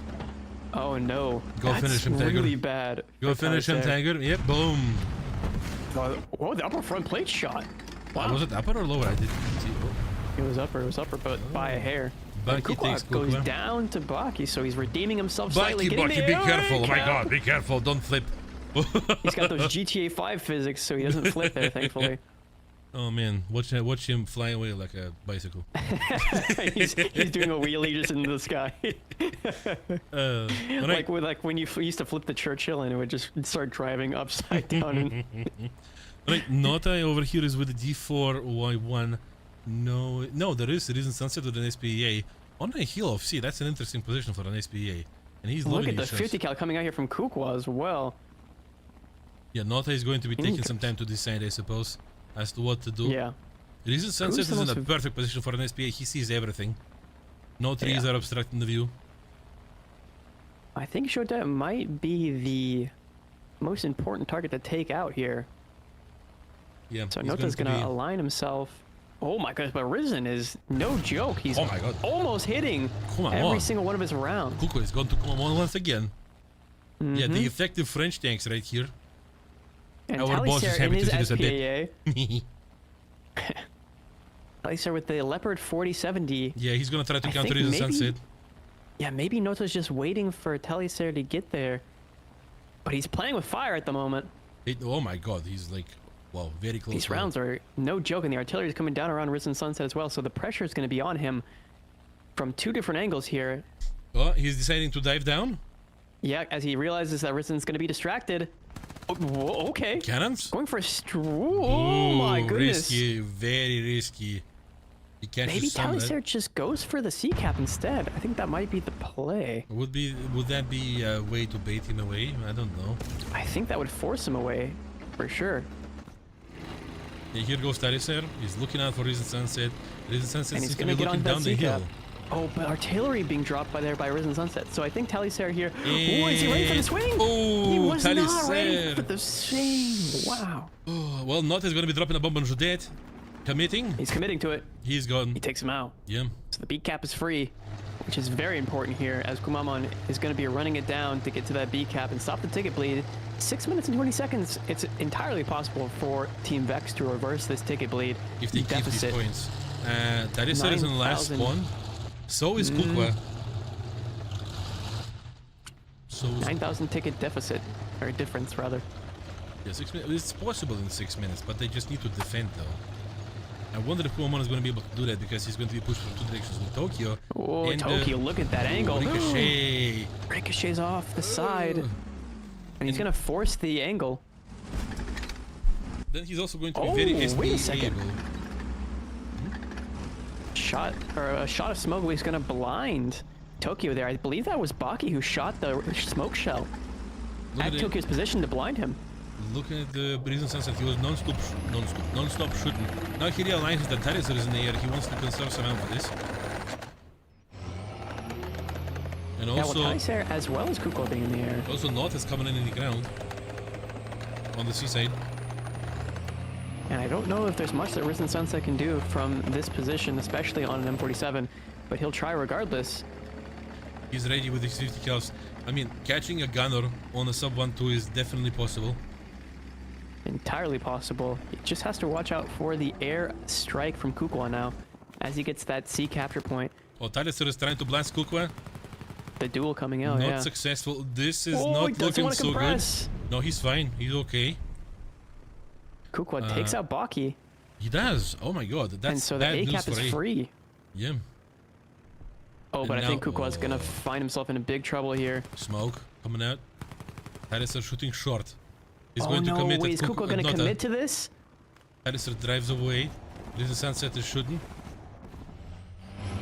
He did not destroy anybody. Kukwa. No, he didn't. Oh with my that god, bomb. Taliser is catching that fire from Risen Sunset. He's not going to be reloading that build. Yeah, in the meantime, Tokyo takes out Kuwamon, I think you might have already mentioned, but yeah, so the B cap is still secured here by Team Alliance. Kukwa And still so has the one bomb on hope- him. Oh The boy. hope here Yeah, of hope is Team waning. Vex is waning substantially. Yeah, Kukwa, yeah, come on, and Baki is at the back foot. They're not going to have enough time to recap everything, anything rather. And also, Kukwa is coming with the bomb right now. No, he just debating. But it doesn't matter much. This is going to be the point for Team Alliance. Yeah. Looping back around here, Kukwa going to be going in for Kuwamon. Oh yeah. Come But on. can Baki save him with a 50 cal? Pilot snipe would be amazing at this point right here. Oh my goodness, he doesn't need it. As the damage from Taliser seems like it was able to help Yeah, he dropped make him a bit a short. little bit too stiff. Oh my god. A bomb gets shot there off of Taliser, and so Jodet maintains this A capture point with that. Is Kuomon gonna nice- drop on him? No, oh no, he has somebody to fight far distance. Tokyo's taking Oh. shots. Kuomon has no breach. He's gonna just drive into Judet is Jodet. like, I maybe? don't care. Oh, no. I know you're screwed up. Yep. 30 seconds repair. Yeah, just finish him off. Down he goes Oh to my god. Tokyo. Well, the third point goes for Team Alliance. Guys in the chat, can we have some GGs in chat for Team Vex? It's our first GGs. all-Japanese team for War Thunder, for WTCS Esports, right here. GGs for Team Vex. Thank you for giving us fantastic entertainment over here, especially in the last 2 rounds, last 2 matches. Super cool. Thank you guys. And Team Alliance is going through.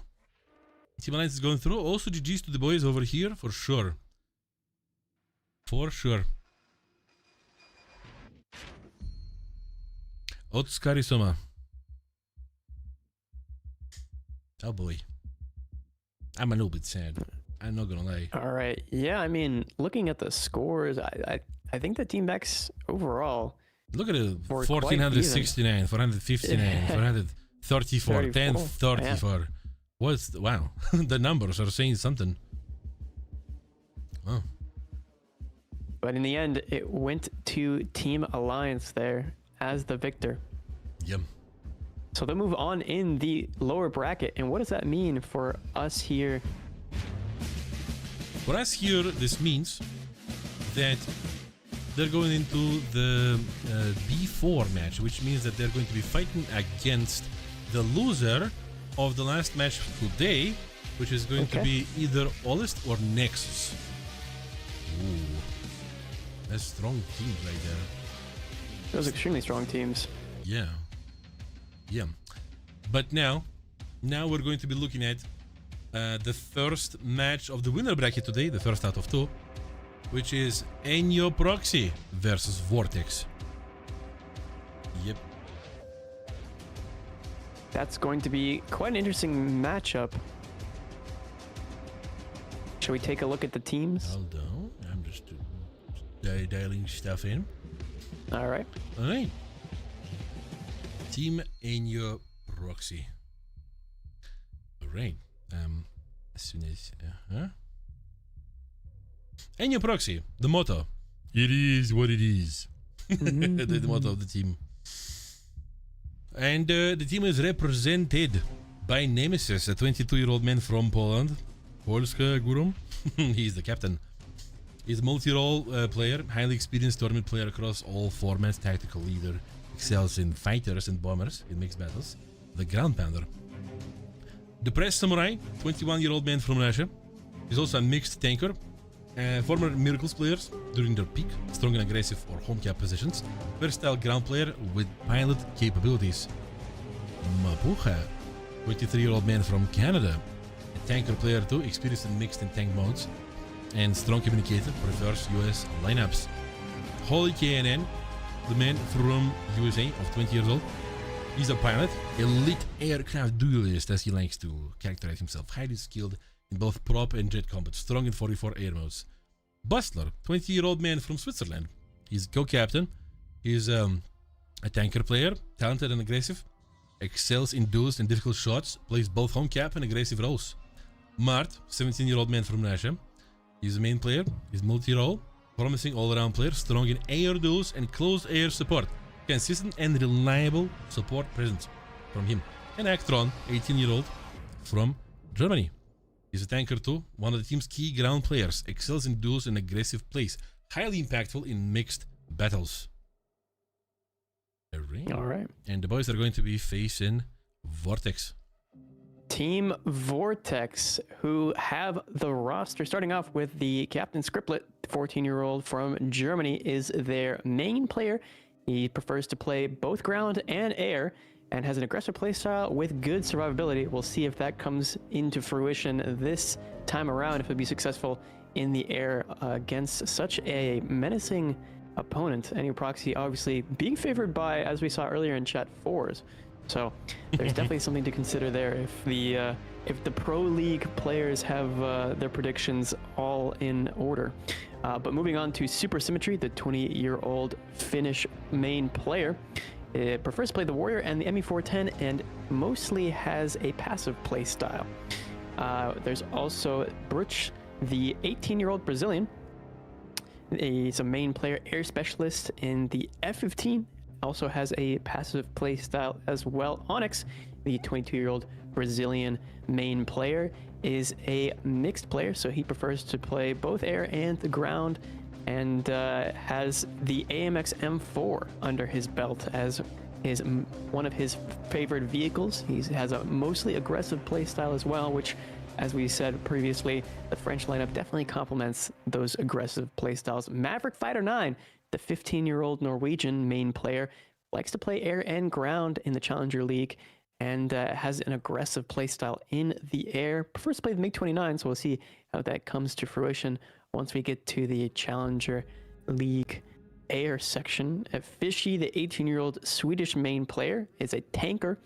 Prefers to play the T-3045 and the AMX-13, has a passive-aggressive play style, and is quite good there on the ground. But last and certainly not least, Kyoko, the 26-year-old Slovakian, is a main player for the roster, mixed, adaptive to whatever the team needs, and is also quite aggressive. I have to say, if anybody's going to give Team Enyo Proxy a hard time here, it's going to be Team Vortex. So we'll have to see how and what strategies they bring up here. And let's see what map these two teams decided to ban. Why don't we, Mr. Jean-Claude? All right. Let's see what it's going to be.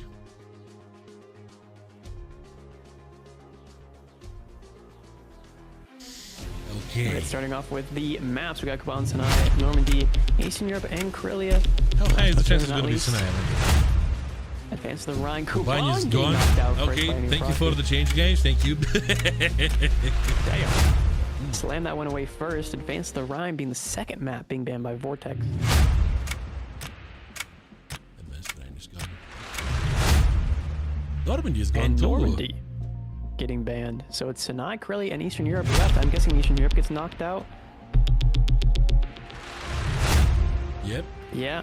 And I think Sinai, I don't know. I feel like Karelia, we could see Karelia. Karelia! And Sinai gets knocked Oh boy, out. it's So something that we haven't seen before. Haven't seen before, at least this weekend and last one too. this is going to be refreshing, for sure. This is, wow. This is new for us. This is new for us. Well, probably not for the boys, but for us it definitely is. Alright. Right. Okay. Okay. Wow. Okay. Speaking of the time that we have going right now, guys, we're going to take a little break. A little break. We do not go far, and you don't do that either. Or do until you go not any further than your fridge. Go get some snackos, go get some babies, and then come back. We're somewhat gonna do the same. Yes. But for now, we will be back. Mm-hmm.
All right, chat.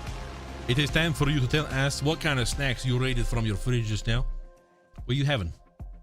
What you having? Well, we can't have any snacks during the live stream, right? But before it, I had some smoked string cheese. It's delicious. You had what? Smoked string cheese? Huh.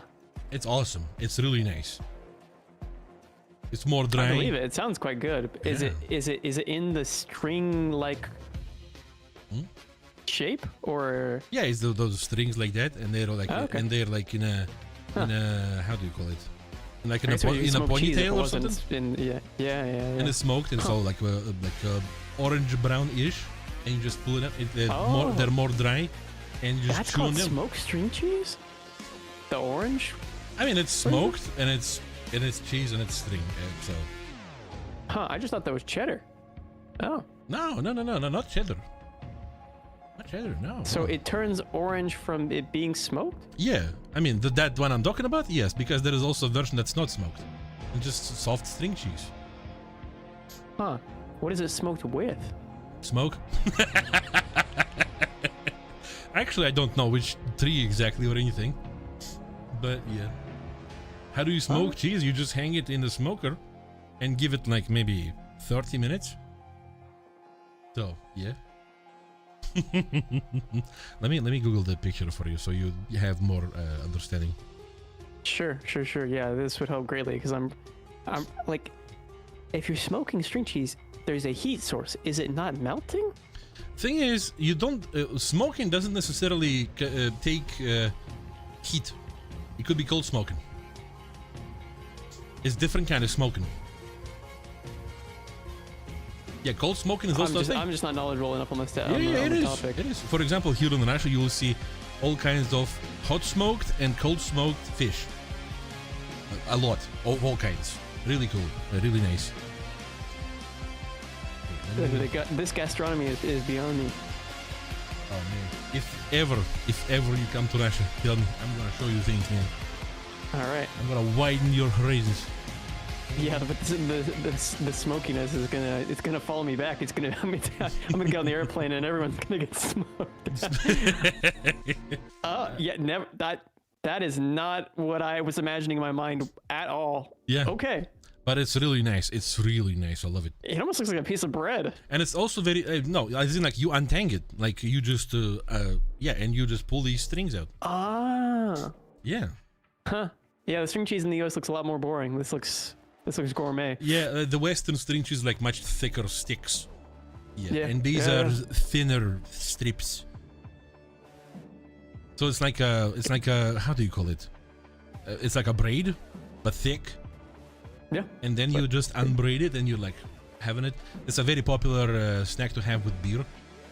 Mm-hmm. In Russian, it's called chechel. This kind of cheese, smoked chechel. All right, the match is starting. Stop making me hungry. You're already hungry. Too late. Sorry. Okay, it's I can't believe that what I'm seeing. This is wow, Karelia. It's Karelia.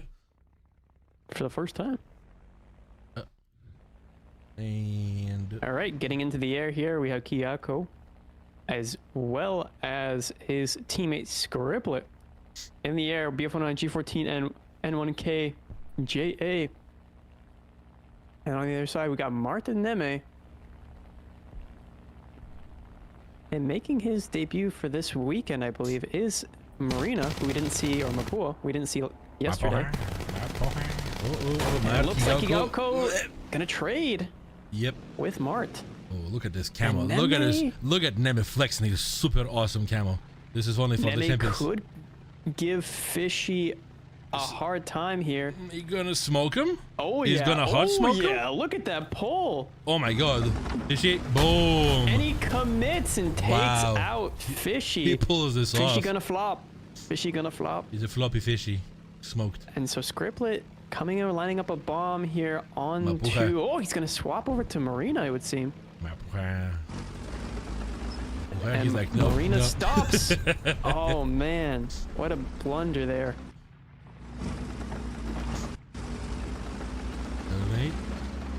Yoko is going to be pushing for the, well, home cap. There's going to be some engagement happening over the B in the middle. And Mapuche takes their own home cap. Actoron and Symmetry.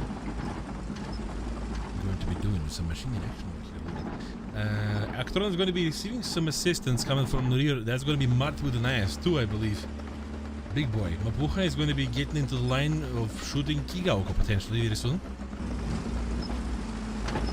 Super Symmetry is holding this line. Yeah, Mart is going to be trying to probably engage in a different angle. At the back we see Nemeth. Both home caps are taken. It's going to be a fight for B, and Marina going to be contesting Super Symmetry here shortly. Yeah. Well, yeah, Super Symmetry is going to be a squeeze. That's not the best situation. He's getting enveloped here as the ground game for enemy proxy is a lot stronger at the moment. Super Symmetry tries to get on the cap, but then realizes Actron is going to be pushing up as well. So it really only accelerates the pressure that he's going to be feeling more than helps him. Now Super Symmetry is going to be backing off to... he's going to be backing off into Mart, who is in the IS-2. But then, if you make a mistake on an IS-2, it's going to be very poor. Fishy is coming to help with his jumbo. Also, Neme is coming into with the sub-1 too. To tickle Neme's some going to battles. run it down. Oh my god, he's just holding W right there. Playing super aggressively here. He does Super take up the track on Super Symmetry. Track shots, blasting. And Super Symmetry botches his shot. Oh, the turret is entirely empty. There is no crew in there. But I think Neme won't be able to knock out his barrel before Symmetry's able to shoot again. But Mart's going to come in and try and help out. Oh my god, the Undertaker is coming. Yeah, Symmetry. this is going to be very bad for Symmetry here. He goes down to a turret shot. And Actron taking Fishy too. So there's pure dominance. The entire team of Enyo Proxies at the B cap right now. Yeah, Kigaoko and Fish are already in their third spawn. Actron over here is a king of the hill.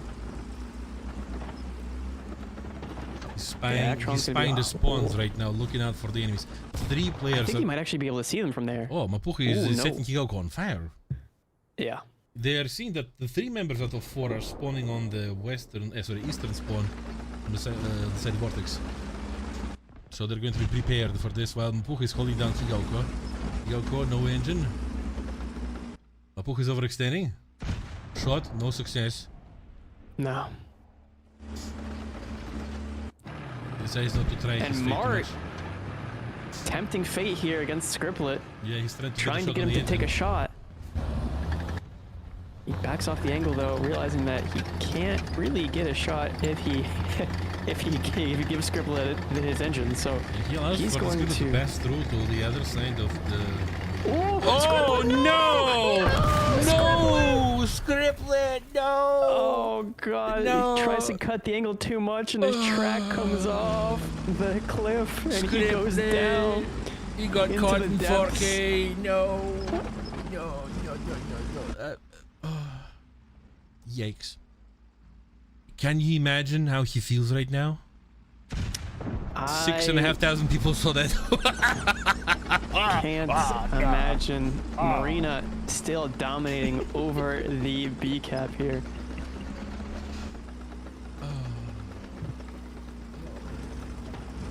The moderators, I bet the moderators are already making the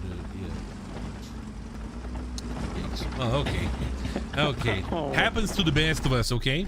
Happens to the best of us. Fishy trying to retake the cap here.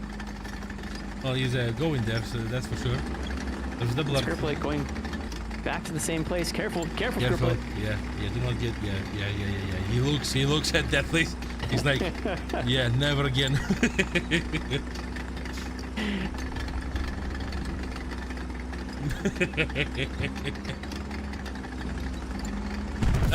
Oh no! Mart. And he gives his side away to Mart. It seems as though just the emotional damage that the gravity did to him in the first. Okay, Scriptlet, take 30 seconds to have a breather, okay? You need to perform for your team right now. And speaking of performing, Actron taking a lot of crew out of Fishy's turret through that cupola.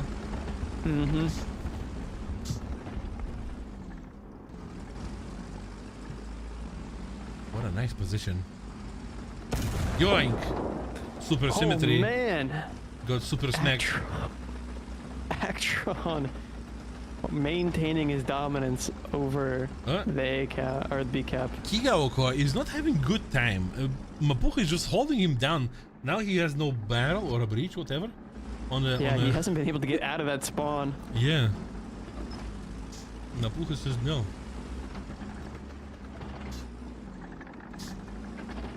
And Scriptlet back in the N1K JA to dish out some bombs maybe.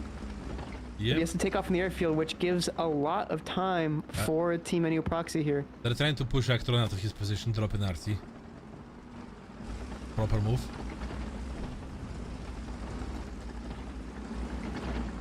Waiting for He simply relocates.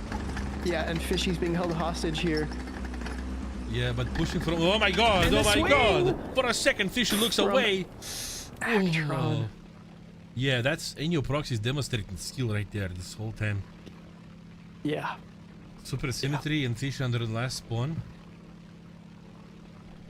And Mapuche and Actron never even died.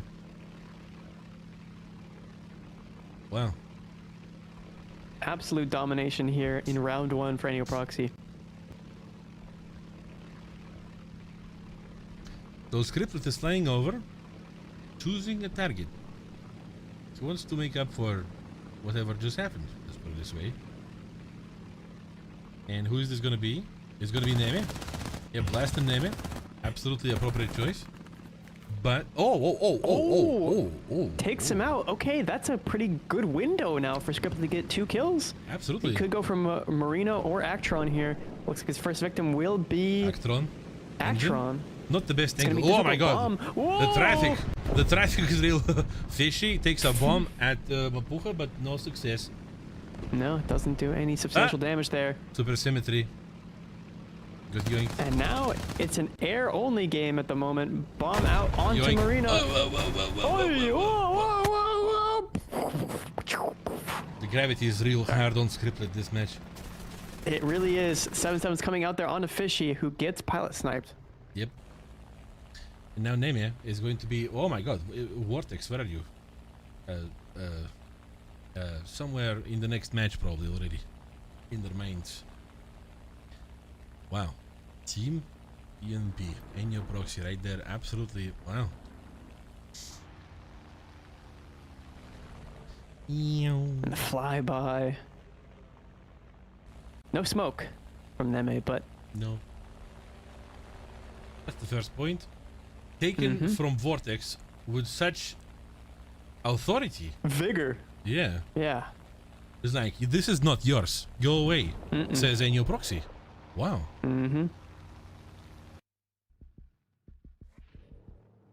Actron with 5 kills. Very good positional play by Actron. Catching people lacking left and right. Yeah. I want to say though, Scriptlet is on top of his team, so he kind of redeemed himself. What kind of? He is on top of his team with 2 ground kills and 1 air kill. Yeah. So it's definitely more on the onus of the rest of the team. However, Kyoko also getting that air kill and a capture point, so keeping their team in it. There needs to be a bit better synergy here, a little bit more teamwork for sure.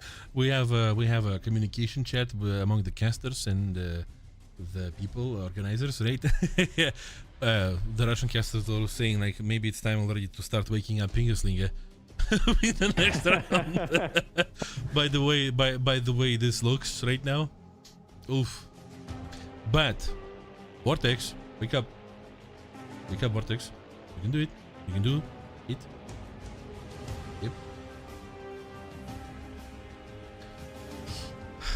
I wonder what's happening in the comms, with the voice comms of Team Vortex right now. A lot of reflection. Yeah, it's like a mirror room. Yeah. It's like Yeah. John Wick over there. Which movie was that? Which one was that? I don't remember. In the mirrors. Yeah. Oh boy. Hard to reflect on this. They just got stomped. Honestly, I feel like I don't want to say this, but I guess I'm gonna. Even if Scripted didn't fall off into the cliff, I feel like Team Vortex would have still probably be rolled. Yeah, that was just a memorable and unfortunate moment. Yeah.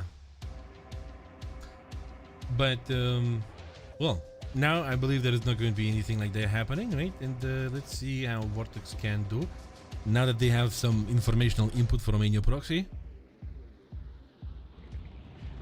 Yep. All right, starting off in the air. I love this camo so much, man. It's a really nice camouflage. So like if you zoom into it, guys, it's like it's a fish scale pattern on the red. Super cool, super nice looking. Made by Liechtenstein, if I recall correctly. Yes, yes, I love his job.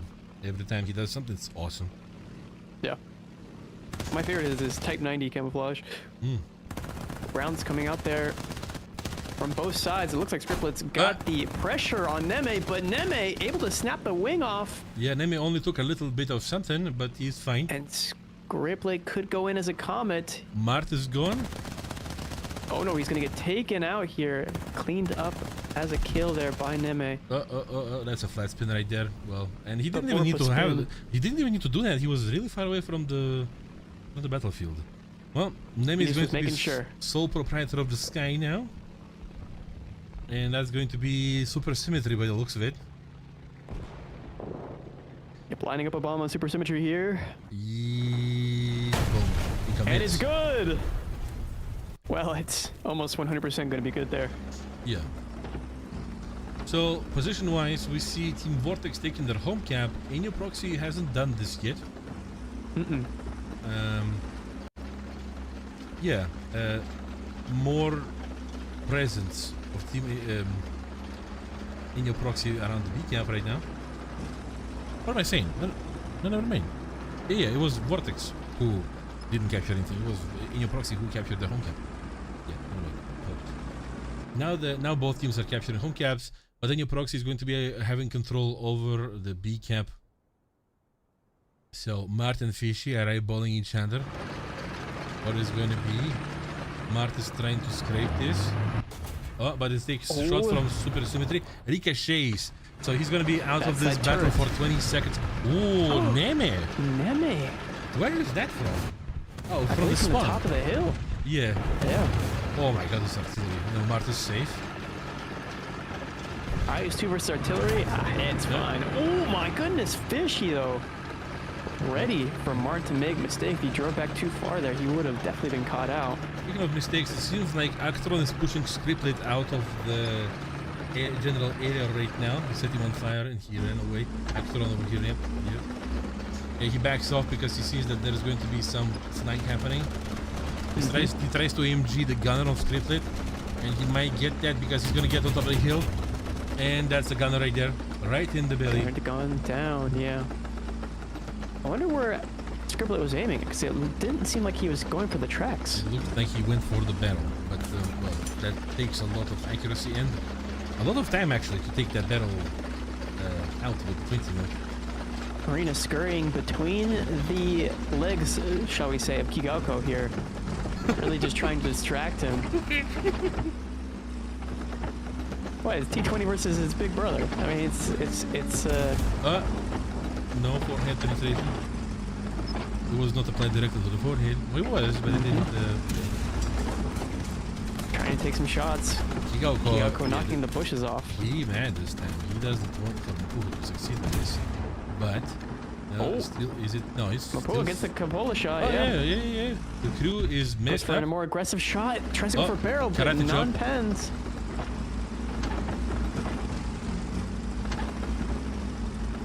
That was nice Capola shot right there. Mapulo knows what he's doing. Yeah, definitely an experienced tournament player. He knows these tanks like the back of his hand. Yep. And we're seeing Mart. I mean, the dominance here from Enio Proxy on the B cap is something to be aware of. Well, something less now. Fishy is now taking Actron. So Great Mart, shot there by Fishy. with a slow reload, is going to be in the middle of the cap right now. If he messes up, that's going to be an issue. Kigalko. Oh, that's wow. Okay. So that opens up the horizons for the C cap potentially to be Scriptlet taken. is now popping smoke and Zoidberging out of this. Woo! Yeah, Mapuche is trying. He's not there though.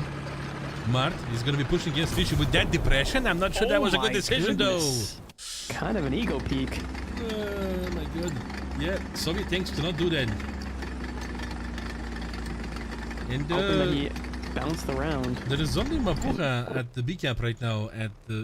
And we see now Kigauko with his fancy schmancy camo on his Breda 88.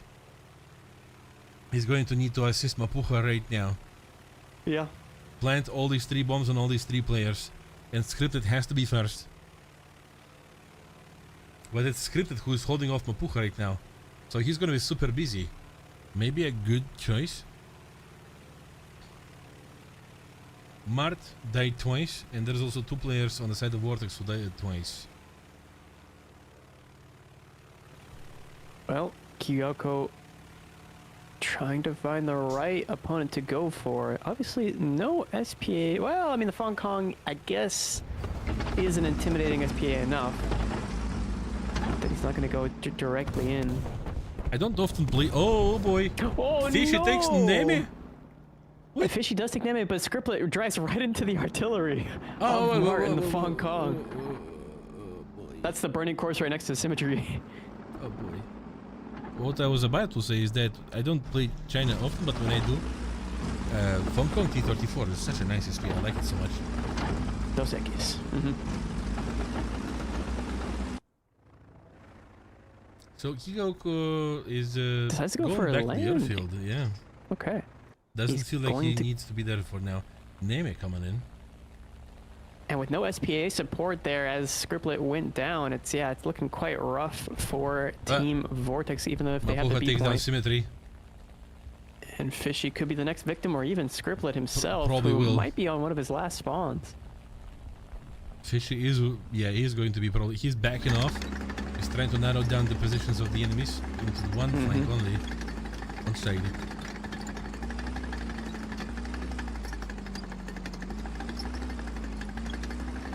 Tron trying to overwhelm. Oh, wait a second. Great shot there from, I believe it was Fishy. Into the side of the turret there, maiming Actron. And Scriptlet coming in to distract Marina as well as Actron. Oh my! Alright, well, Scriptlet down and out of his M47 here. Did I don't know how Scripted to work accidentally become like a pressure point for the team and he's just now being bullied? Something like that, yeah. Yeah. I mean, he was top of the team in the last round, so you could definitely see him as a large threat. True. But now he's just yeah. Oh my god. Yeah, Oh Actron. no, that's brutal. Actron just yoinking real hard, man. Real hard. She goes down, and it's a battle of the SPA versus C13. Who comes out on top? C13 is in great danger against these cannons, that's for sure. Yeah. But then He's gotta Mart be is careful. looking at the sky. Scripted is there. Ah, and the D4Y1. Mm-hmm. Where will this bomb be dropped, I wonder? Like he's going to be going in for... Oh, he's going to try and distract Mart. Yeah, So that maybe Kyoko can get a hash round or a heat round over. He missed that though. That hill. Yeah. Yeah, that's a great opportunity for Kigauko right now to lob a shot at Mart. But I guess he's not exactly exposed. It's not an ideal position, Oh, and a shot rings out there, I think. Kyoko's also in trouble from Marina. Scripted is I'm just aboard. trying to yoink these couple of very accurate shots inside the turret. Actron, artillery, super symmetry. And Marina might be the victim here. As long as Scriptlet goes in for the bomb. Yoink, good bomb. Good bomb. And he goes down.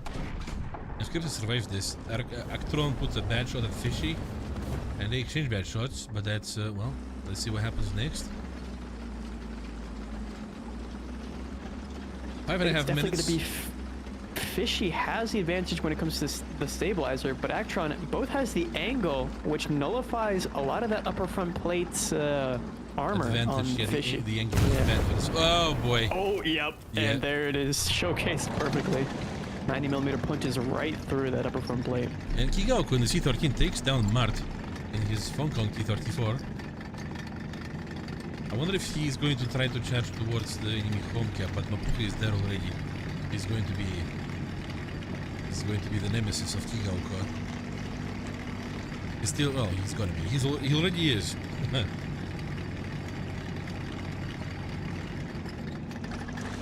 Kigaoku getting inside the cap. We see Super Symmetry fully out, and we see Neme and Mart on their last spawns. But by the looks of it, it doesn't seem like Team Enio Proxy needs to do anything really besides defending right now. It doesn't seem like Vortex can capture anything right now. And Mart is going to be bombing Kigaoka because he's the squishiest. And Actron says no. No, you won't, but he drops the bomb anyway. Yeah, well, he was super ready. And that's Team Enio Proxy taking the second round as well. Strong on both sides. Although, I will say, Team Vortex definitely looking a lot more confident in round 2 here. At least getting the B cap and holding it for a time. I don't want to say it, but I guess I'm gonna say it. Like, what a beating. Yeah, I mean, Enio Proxy coming into this tournament as the favored team to take first place, so it is understandable that it would be like a wrecking as ball. such. Yeah. Like a sledgehammer in between the eyes. Oh, yep. That is, yeah. Wow. I'm sure that's how some of the players on Team Vortex are feeling at the moment. Oh my god. I kind of want to get something. Yeah, I kind of want to buy ice cream for Scripted or something. I don't know. Just so he feels a bit better. Yeah. I get the sentiment. Oof. All right, well, looking at that last match, in terms of things to note, the air being won by Team Enio Proxy definitely did not help Team Vortex's situation, as we saw, I believe it was Fishy getting bombed almost instantaneously, or Symmetry in the T20. So they lost positioning almost instantly at the B cap, which then, made it really difficult for Team Vortex to I guess even put any sort of point of pressure on Team Enio Proxy at the B cap for a time. But well, at least on the bright note, I guess I can definitely say, oh, the guys don't want to wait.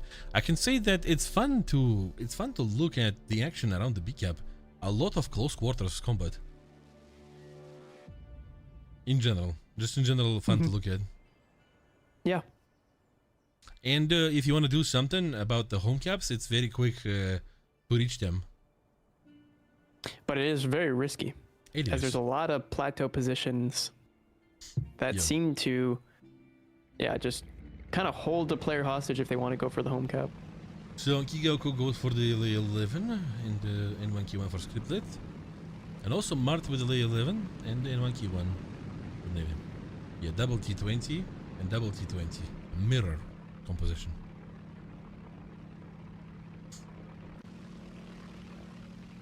Oh my god, what is that? Our boss is gambling? The chat, right? Could it be? No way. Alright, Neme and Scriptlet. Oh, trade. Oh my goodness. Neme is on fire, but he can still do it. Mart is also out, and Kigaoku is out. Yeah, he's the only man flying last. And he could be effective against Super Symmetry. Super Symmetry stops, like, and he backs up. Yeah, and he doesn't do it in time. It won't matter. Neme, the Comet, the shooting star, once again slamming into Symmetry here. So the first person to arrive at the B cap is going to be from the side of Enio Proxy.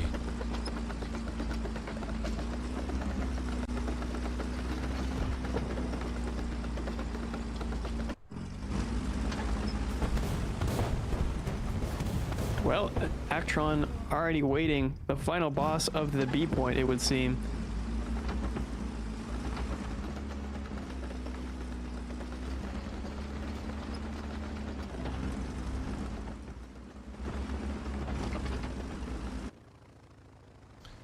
Alright, we're seeing Mart eyeballing super symmetry or scriptlet. Super symmetry. He's going fast. So dropping on this is not easy. I don't think that's going to be a good bomb. Yeah, he didn't lead enough. Yeah. But he still has another bomb left. And those 50 cals can be very good if he hits an engine or two.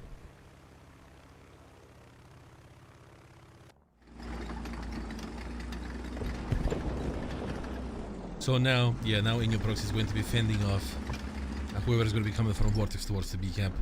And Vortex seems to be ignoring the home cap of their own. I wonder if that's Mapuka overlooking the hill over there. Actron versus Fishy. No sauce. Yet. Yeah, Fishy doesn't want to risk too much. Actron is doing great job baiting people and catching them lacking. Nemi backs off from Scriptlet. Scriptlet is tracked, and Nemi is trying to take better position. Finds the rock with his rear. We've seen Scriptlet in this position before, trying to create a little bit of chaos with his flank, but at the moment, Nemi, yeah, just seems like he has quite the advantage. Yeah, it's much harder to... Oh, he shoots at the rear. It's much harder to scrape when the rock that you're scraping from behind is so much closer to you. Right, there's not a large gap to side scrape with, so he's very limited in his movement. Super Symmetry is going to be pushing against Mapuka. He might be caught by Actron. Maybe he's waiting for Fishy to debate a shot or something. I think he's just trying to hope that Scriptlet can take out Neme here. I think that's kind of the X factor for Team Vortex right now. If Scriptlet takes out Neme, then they can really cause a disturbance here at the B point. Scriptlet is tracked. Fishy is also tracked, so he baited a shot from... yeah, Super Symmetry is not going to be taking advantage over this. He can't, he doesn't have enough time. Actron is going to be pushed against Super Symmetry. And... yeah, track shot. He tries to get inside the hull. He gets engined. He's looking out for the battle. Super Symmetry almost sticks out, but it doesn't. Mapuka. And Fishy is pushing out. Oh, Mapuka's turret is messed up. Fishy is immobilized too. Another shot at Actron. Actron is immobilized. Another track shot against Super Symmetry. Actron's rear is on fire. A barrel shot on Super Symmetry finally by Actron. Oh my god, Scriptlet is about to get it here of these two players, as well as artillery coming down, is kind of making it a little bit scary. Yeah. Scriptlet has to back off. Martin Neme is pushing him away. Yeah. Getting his track once again. Symmetry is just stuck here. Boom. And Fishy able to escape at the very least. Actron is not using his extinguisher. He knows that if he does, Symmetry will just hit him once again, so he's going to be trying to stall out for some support from his teammates. Yeah, but then otherwise he's going to burn down, and Fishy is coming from behind Actron, and he toasts him. And Neme is going to the Super Symmetry. Good exchange right here for Team Vortex. Fishy is going to be decapping, and look at him, Mapuka. He's looking at Super Symmetry, hoping for some help. Mapuka is dangerous. Oh, I just saw that ding from... I heard that ding from 122. Mart put a bad shot. Super Symmetry is returning fire. Misses the turret because those bushes getting in the way. Another... Boom. Yep. Wow. Enya Broxy kinda didn't do so well in the past minute. No, especially with the triple cap coming out here from Team Vortex. Also misses Breach, and Fishy is going to be pushing at him. He's trying to decide which one he runs away from first, but he's going to run right into... Yeah, he's like, no. Yeah. I think he was just stalling for time. I guess. Oh boy. Yeah, Neme is going to be 50 cal and Kigo goes to it. You can totally go for the other crew too. That 50 cal is so tall.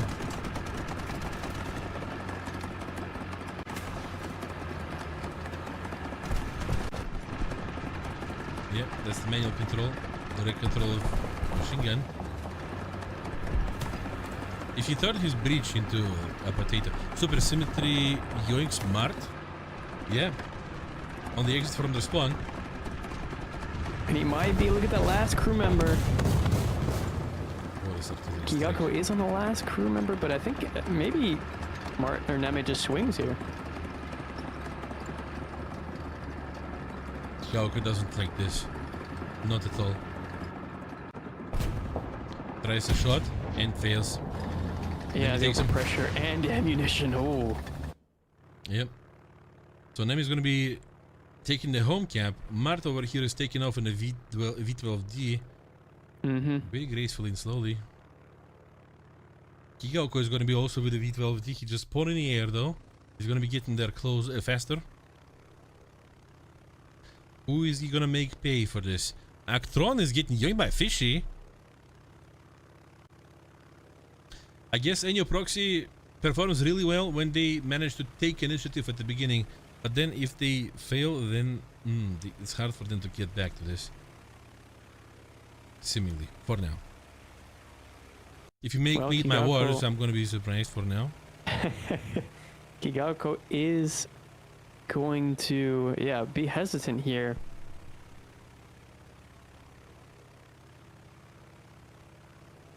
Not quite going just yet. I mean, in terms of tickets, only 2,000 ticket difference. Martin Nemi last spawns. And Kiyoko could be going for any of them. But they're both in the air, by the way, with last spawns. So they really need to make it count. Actron takes Fishy with artillery strike. Now Kiyoko going for Mapuja. Oh, the bomb only gets the tracks here on Marina as well as the barrel. Now Nemi on Kiyoko. Kiyoko knows what he needs to do, but Nemi also does a bit of contact.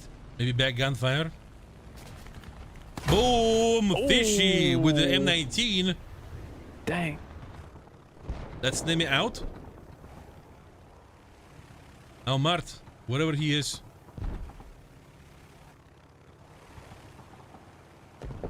Super high. Yeah, Fishy is trying real hard right now, and that's exactly what he needs to do. Oh my god. Fishy. And Mart pulled apart. Fishy, excellent job right there. Yeah, putting the M19 to its paces. Gets a nice couple of shot, but it's not enough damage. So Marina's gonna pay the ultimate price. Yo, the 1-2 collat there by Symmetry. I mean, and Actron and Symmetry. Mapuka, I believe they still have spawns, but I'm not sure if they're going to be wanting to spawn with this because you know what? They got steamrolled just now. I feel like. Yeah. I think it's safe to say. Vortex is adapting. Vortex is evolving. Yo. They just came out of the facehugger stage into a chest burst. Yeah. Look at super symmetry. Super symmetrical yoke and 6 kills. Yeah. Wow. And Fishy with the excellent SPA work in the end. 5 kills. Definitely a domineering force there. Good job. Good job, Vortex.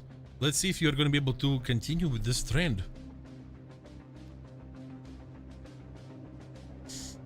Wow. What are you guys joining on? What's happening in the chat? Is it Home Panther doing something? Do I want to join? You guys tell me. What's happening?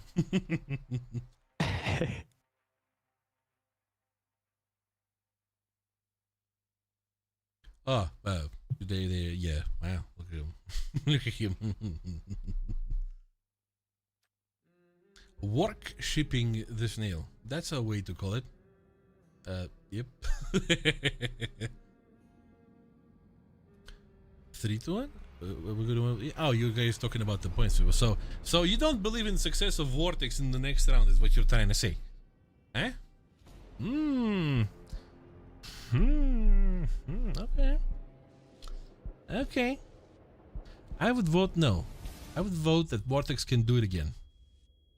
Because I gotta say though, Even though the beginning looked very good for a new proxy, Vortex was pretty strong for a long amount of time.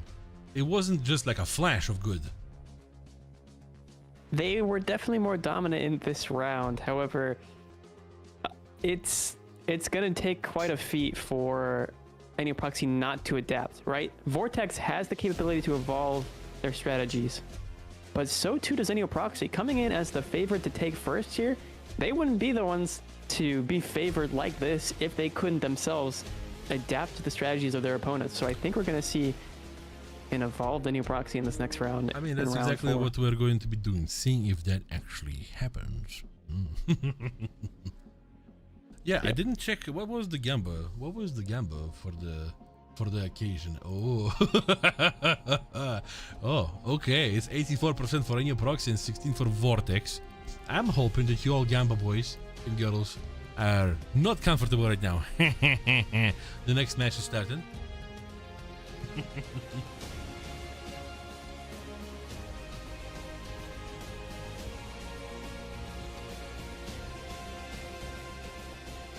Our chat is now a casino. What did you do, boss? Boss. Boss. Are you trying to bypass the laws in countries like Netherlands because you know something? Okay, so everything is exactly symmetrical here too.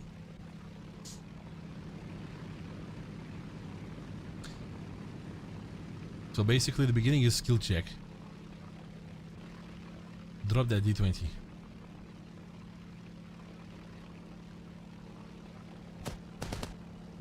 Blasting, but timidly, carefully. Oh, okay, that's a trade. Oh, dang. That is shotgun, people. Oh my goodness. Scriptlet is missing something important. Yeah, there's a double trade. So there is no shooting stars happening. No, there's no comets ramming into any poor symmetries. Yeah, we see the both T20s of any proxy holding hands and strolling towards the B camp. Well, wait, no, it's not the. Yeah, it's Vortex. Yeah, our cameraman. Oh, my goodness. Catches Catching fishy off guard. He caught some fishy. Yeah. Mm-hmm. In the net. Yeah, with a shotgun. On the hook. With a shotgun. Mm-hmm. And Symmetry might also be caught here. No, it looks like Actron's not going to risk fate here, and he's going to be just isolating Symmetry to one angle. Mart might be in big trouble, but Scribbler with kind of a lob as he tries to go into a dogfight here with Neme, trying to bleed Neme of his energy. And he does Neme's going to... Kinda? Well, Neme's just going to play the passive line here. He has the better energy. Yeah. And the rear gunner coming out. Oh boy. Oh boy. Now he misses, and now Neme's going to be in a disadvantage because Scriptlet will be at the slower energy state unless he cuts throttle here. Uses flaps. Oh my god. Scriptlet should still have the advantage behind him. Oh, Neme's trying to blast his back gunner so still. Neme? Is he going to be committing to his back gunner? Yeah, he's trying to blast. He's he's blasting. Oh my goodness, look at the damage. Scriptlet is stinky. Potentially good shots right now by Scriptlet. Right now. Oh my goodness, and pilot knock there by Neme, who had Scriptlet eating out of his hand. Oh fuck. Oof, I mean. So what do we see now? Home cap and the B cap are after Enyo proxy.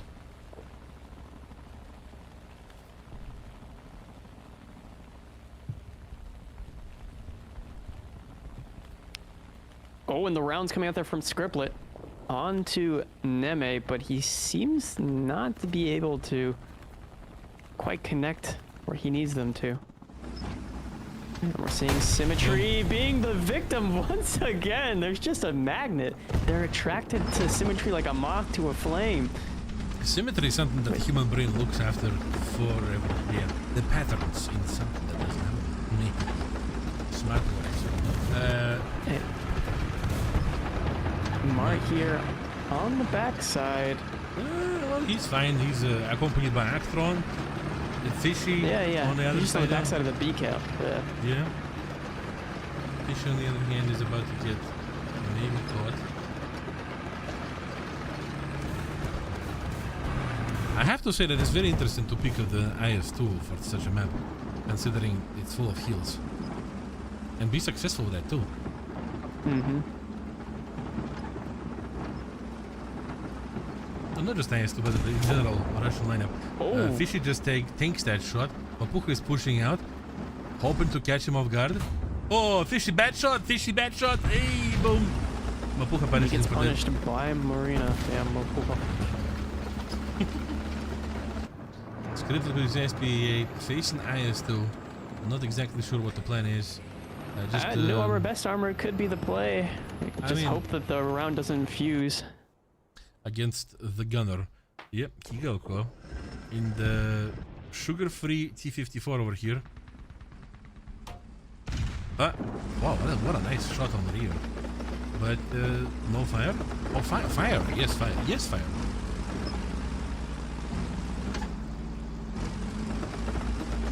Another one.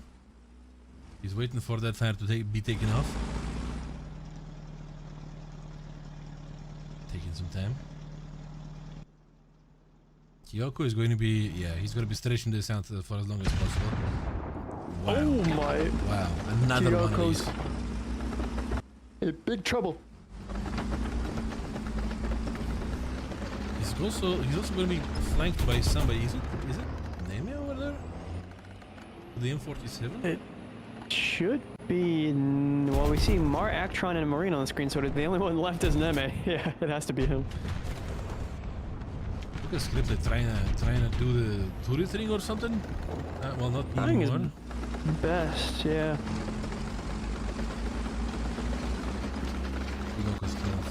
Is that that's fire? Oh, Neme. That's Neme taking him out on the flank. So he's gonna be taking enemy home cap on this map, man.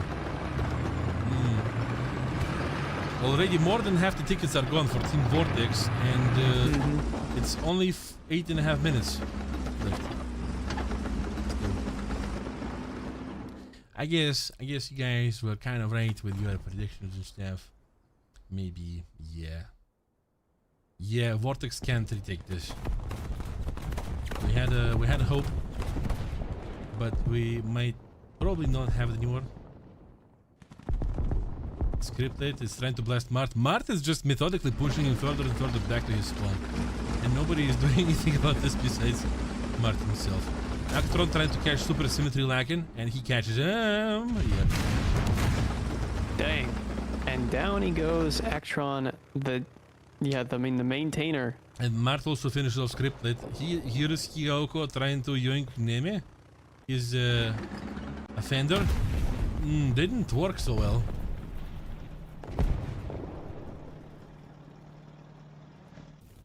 Fishy. Taking shots from Mapucha across the map. Oh my god. Wow. Two players, Scripted and Fishy on their last spawns.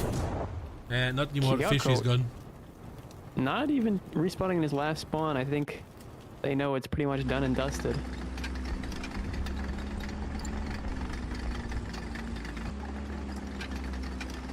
I'm looking at this and I'm like, how did any proxy not qualify for the previous pro league? What? Because they didn't I'm not sure. Like these players. They didn't participate. Players. Boom. Yeah, they didn't participate. Okay. That I'm aware of. It was Vortex that participated in the pro league that didn't qualify. Not to rub salt in the wound here, but yeah.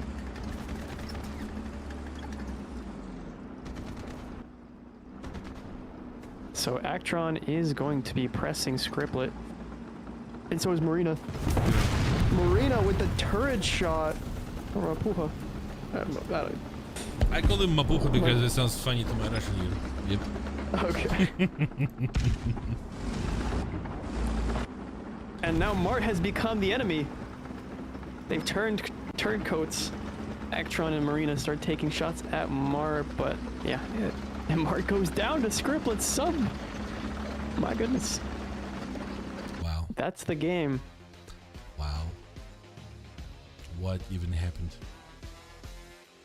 Total decimation. Looking at the scoreboard here, it looks quite rough for Team Vortex. Scribbler getting 2 air kills and Kiyoko getting 1 air kill, but nobody getting a singular ground kill for Team Vortex here. Symmetry and Fishy, unfortunately no kills there for them, and well, the rest is history for NU Proxy, decimating the competition. Can we have some GGs in chat for Team Vortex? Yep. Well, by the way, I remind you that this is the winner bracket, which means that Team Vortex is going to be kicked down into loser brackets. They still have a chance to take a better position. They still have a chance, but still GGs. GGs. We have seen that you could, that you can. Yeah. It's just what you need to do is can again, right? And yeah, well, NU Proxy, of course, GG. That was just pure skill right there. That was just absolutely amazing.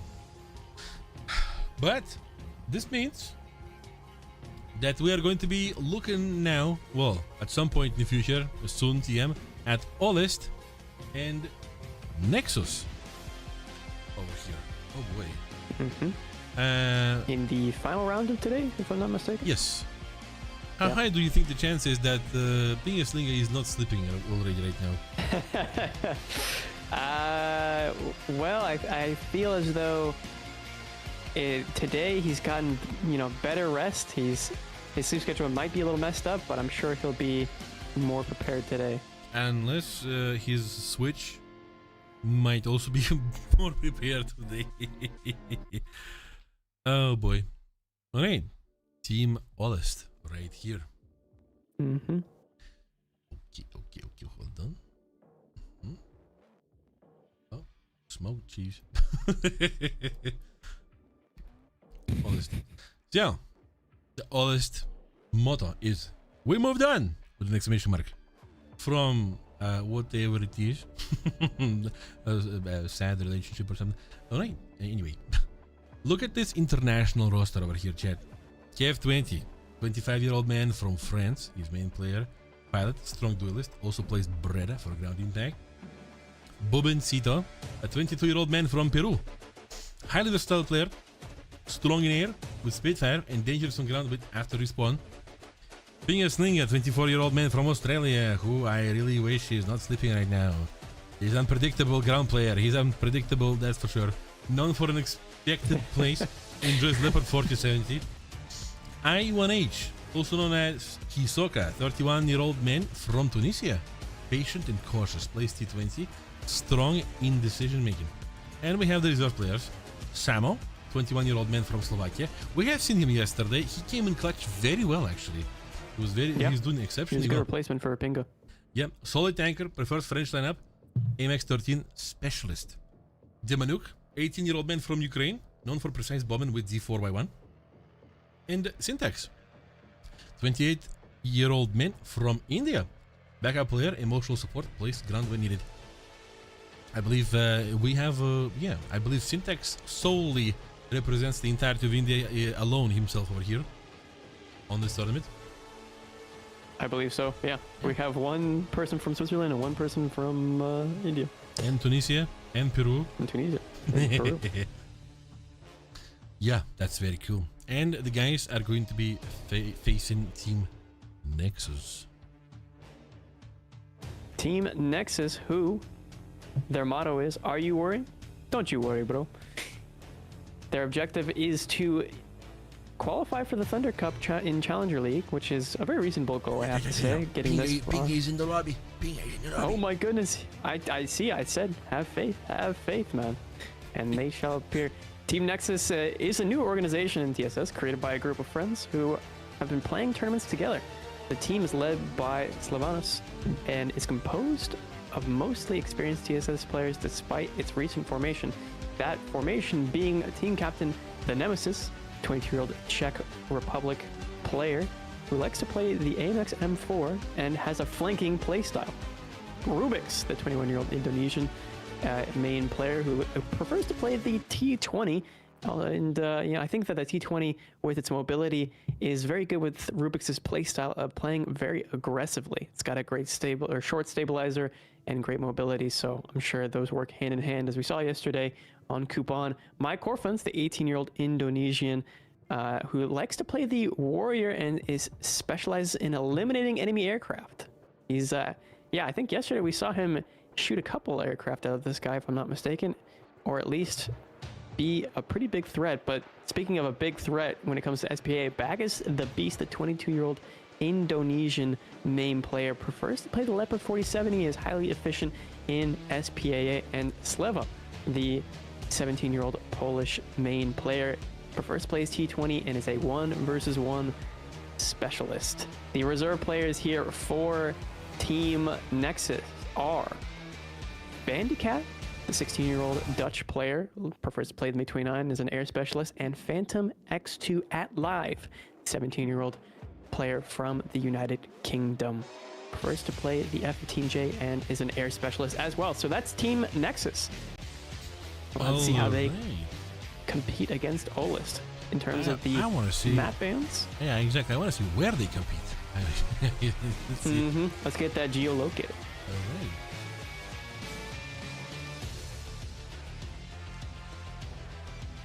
Is it going to be not Sinai again? The people here don't like the sand. Kobani is off the table. Okay. Olist instantly burning the bomb.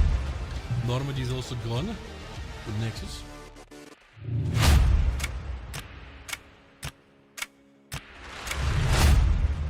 Advance the Rhine. Early one, okay. Karelia, Eastern Europe, and Sinai. Probably Eastern Europe. Sinai or Karelia.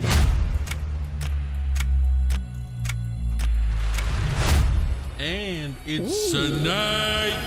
First time this weekend. That's right. Okay. Hey guys, do you like sand? Is it coarse and rough on your skin? Does it get everywhere? Does it get everywhere? Yeah. Wow. All right. All right. Scared of sorting this out, but I'm gonna ask anyway. Yes. While I'm doing this, guys, the system that you've just been seeing in the chat with the points, with the bettings and all that stuff, this is soon going to be switching out the original system with the channel points. So, yeah, get ready for this. Get into this. And, yeah, this is what our boys have decided for you guys to do. All right. So, take a mental snapshot of what could potentially be the final time we use the Twitch channel points. Whoever won the Eneo Proxy Vortex vote there, well, I think is going to be a part of history here, immortalized in the last time we use it. Okay.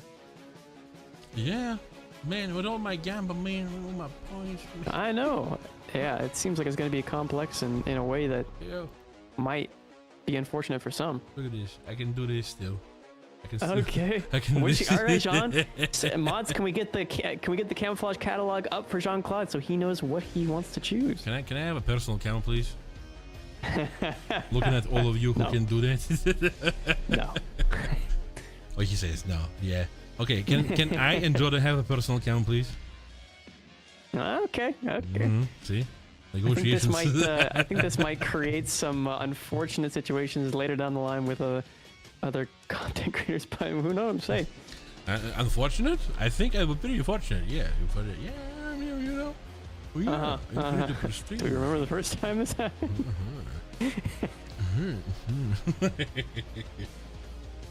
All right. We're trying to get information on when the upcoming match is going to be starting because information is kind of conflicting. I would like to get to know about this because what I'm suspecting is about 30 minutes, and I'm hoping that's not that. Yeah. I can juggle for 30 minutes. Sure. Boss. Hey, boss. Hey, boss. When the match starting? Hey, boss in the chat sitting over there betting for Nexus with the 2 X's. Oh, yeah, I see what you did there. Oh, boy. Yes, while we're waiting on this information, guys, check out our official Esports Discord.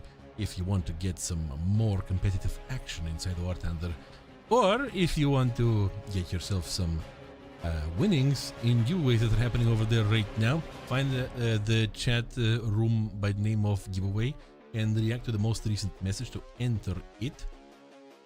Also check out our official social media, where we also have giveaways happening, sponsored by the wonderful Logitech. Yep. And yeah, do not forget about our esports camos, which are plentiful in the marketplace right now already. Oh my god, how many do we have already? Plenty. We have 265 265. camouflages. Wow, that's so much. That's so much. Look at our boss ignoring us. Hey boss. Hey boss. Boss? Hello? Hey boss.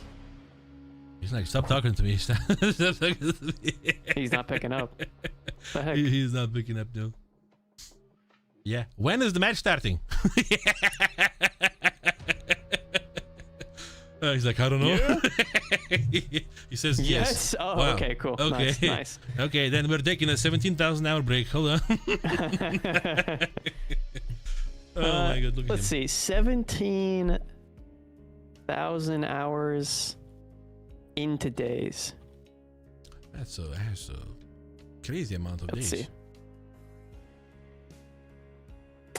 708 days. So we'll see you guys in 708 days. Basically, Almost, basically in 2 years. basically Yeah. 2 years. Yeah. See you in 2028. Oh. All right. Olist versus Nexus. Who is going to win this? Who is going to win this? I want to say Olist is very experienced. I want to say Olist is the stronger team coming into this by a substantial margin, if yesterday's performance of Nexus is how they'll perform today as well. But obviously they were on a map that kind of perpetuates sort of more passive gameplay styles. Obviously there's a lot of hills and a lot of positions to just kind of oppress players in, so maybe Kuban wasn't the best map for Team Nexus to shine on, and we'll have to see how they perform on Sinai, or Sinai, or Sinai, or Cyanide pill. Wait. Huh? Sorry? Wait, Huh? nothing. Wait. Huh? You can vote here to. Oh my god. Oh, you're going to trust these things, Panzer. We might want to look into streamer.bot. Yeah, just in case. Saying that, Panzer, to you.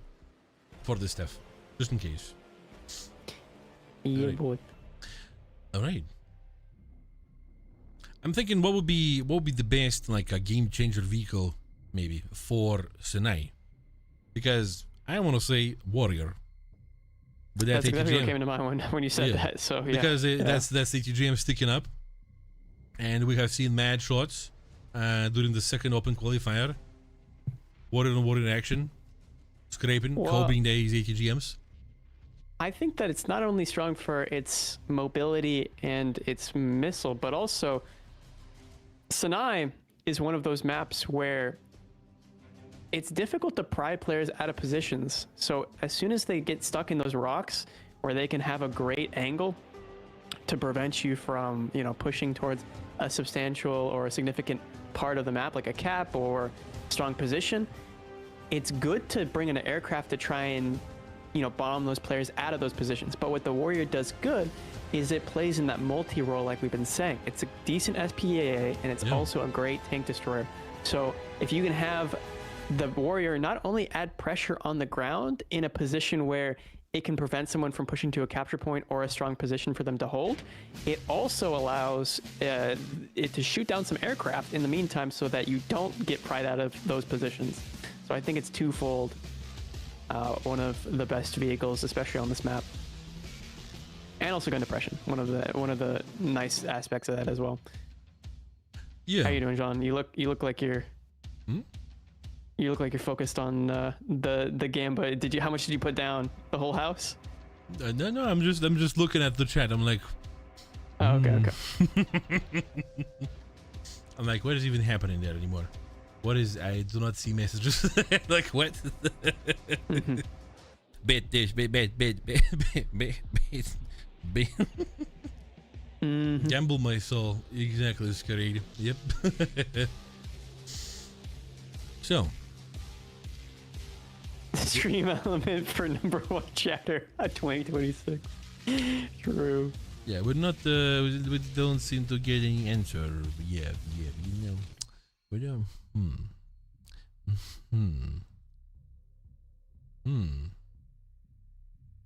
But what do you think about Sinai as a map? Sinai as a map? Yeah. Well, there's a lot of action of looking over very low hills, which means that one tiny mistake is going to be worth a lot of holding backwards. You know, if you pick out a little bit, fixing that mistake is going to take a lot of time, and often you are going to get punished for that. Yeah, if we don't talk about the rocks of the sea cap. I'm a big enjoyer, like in normal matches. I'm a big enjoyer of going the one line every time at the beginning. Really? Yeah. The one line. Wow. Okay. Yeah. Hey, I respect that. And then I do the things in the top left corner of the map, and then I rotate into the. Yeah, you commit the sins of the top left corner. Yeah. Listen, it's an option. It's a. Oh, Scribblet redeems the esports camouflage of his choice. Scribblet, please let us know what camouflage you decide to choose. Something that doesn't fall down a cliff. Yep. Something for a plane. Oh my. He's going right for the throat. Yeah, I didn't know part of that joke. Get back at me when Thunder Tactic is back. Come on, guys. Oh my god. And Pump Answer said 2 minutes or so. I saw your messages, Pump Pants. I am ignoring them. Just like you ignored my ask questions. You. Stop bullying a child. You call yourself a child? You do the things that you do over here and you call yourself a child? No. That doesn't count. That doesn't count. Skip it. No. Hey, a child pulling the trigger of a tank cannon is the same as a man. So well. Yeah, pulling best performance on his team and whatnot. He's like, I'm a child. Yeah, I'm gonna mess you up. I think we're pulling a double standard here, buddy. Exactly. Stand up for your mistakes and non-mistakes too. Yeah. All right. Well, that's a core memory right there. Definitely. Yeah. I gotta be honest. I kind of forgot about it. You? What? About what? About how Scripted fell down the. About the parallel park. Oh yeah. About the vertical park. Yeah. I'm happy I woke up for the tournament finally, says Mapuche. Wow, Mapuche has issues. Well, I mean, yeah. What's the time in like what? East, Canada? Western America, I guess. Wake up, Ping. Ping is woken up. Don't worry. What would be that? That would be 8 hours difference from. No. Brother, you have to know. Brother. What do you want from me, huh? You're a former American. Huh? What's the time zone right now in like West? In West Coast, California? it's 1 o'clock in the afternoon. Yeah. Like 1 o'clock or. Well, I guess now with the time change, it's noon. Oh, Mapuka woke up at 9 a.m. What? That's an achievement right there. Poor Binga though, living in the exact opposite side of the world. Yeah. You wake up 9 a.m. He has to wake up 4 a.m. He's like, next day. Like, well.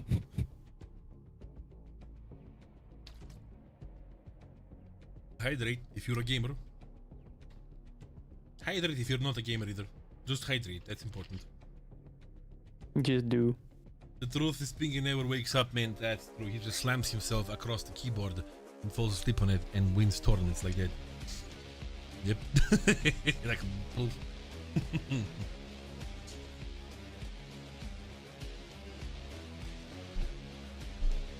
I'm going to have to turn my brain on at some point and look at all of this stuff that's happening in the chat to understand it. Yeah. Non-gamers are not allowed to drink water anymore. Didn't you see the law? No, I didn't. I'm a lawbreaker right there. Yeah, breaking the law. Breaking the law. All Okay. right, we're getting into the match here. Yay! Okay, the bright of sand.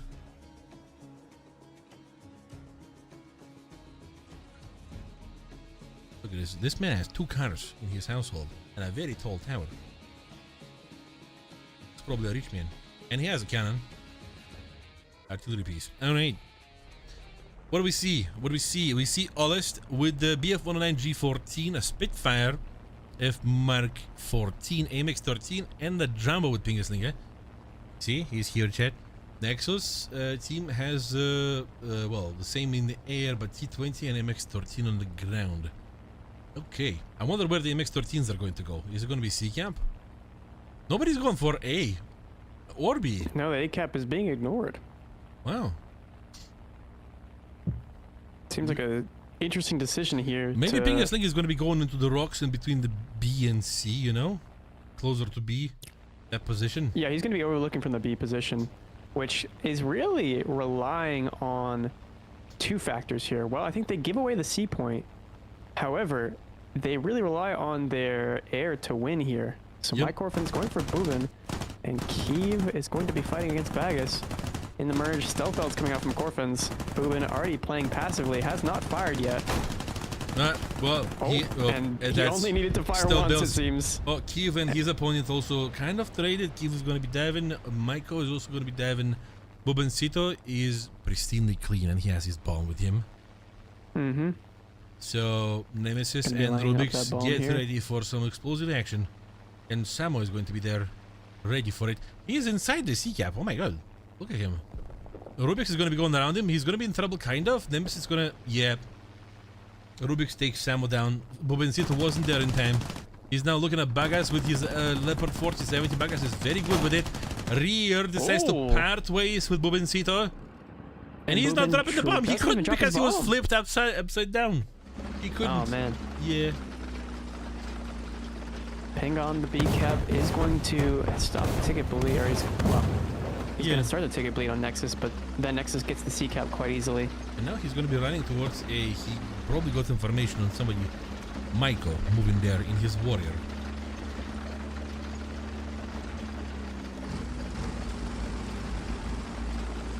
Mike Orphans gonna be launching a missile at Pinga, who tries to shoot down the Milan, and he does successfully. A little close for comfort, but he does hit the Milan. Yeah. Maiko feels not so comfortable anymore.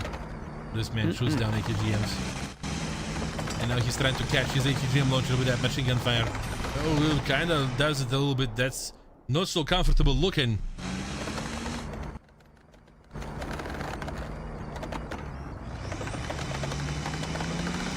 While this is happening, we also see a double push from Team Olis towards the C camp.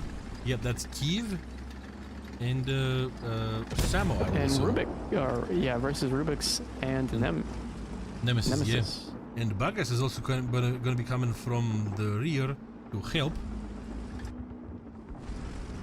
Interesting. Yeah, it's sort of an interesting isolation of players to have Bagas still be in the SPA here. Obviously, it can be used as a tank destroyer. He might be able to even take out Bobencito, but he's got to play carefully. Nothing is in the air right now for Team Olist, so... Yeah, they do the recon micro drone. Boom! Gotta be careful with that thing up. The whole enemy team is gonna be scouted.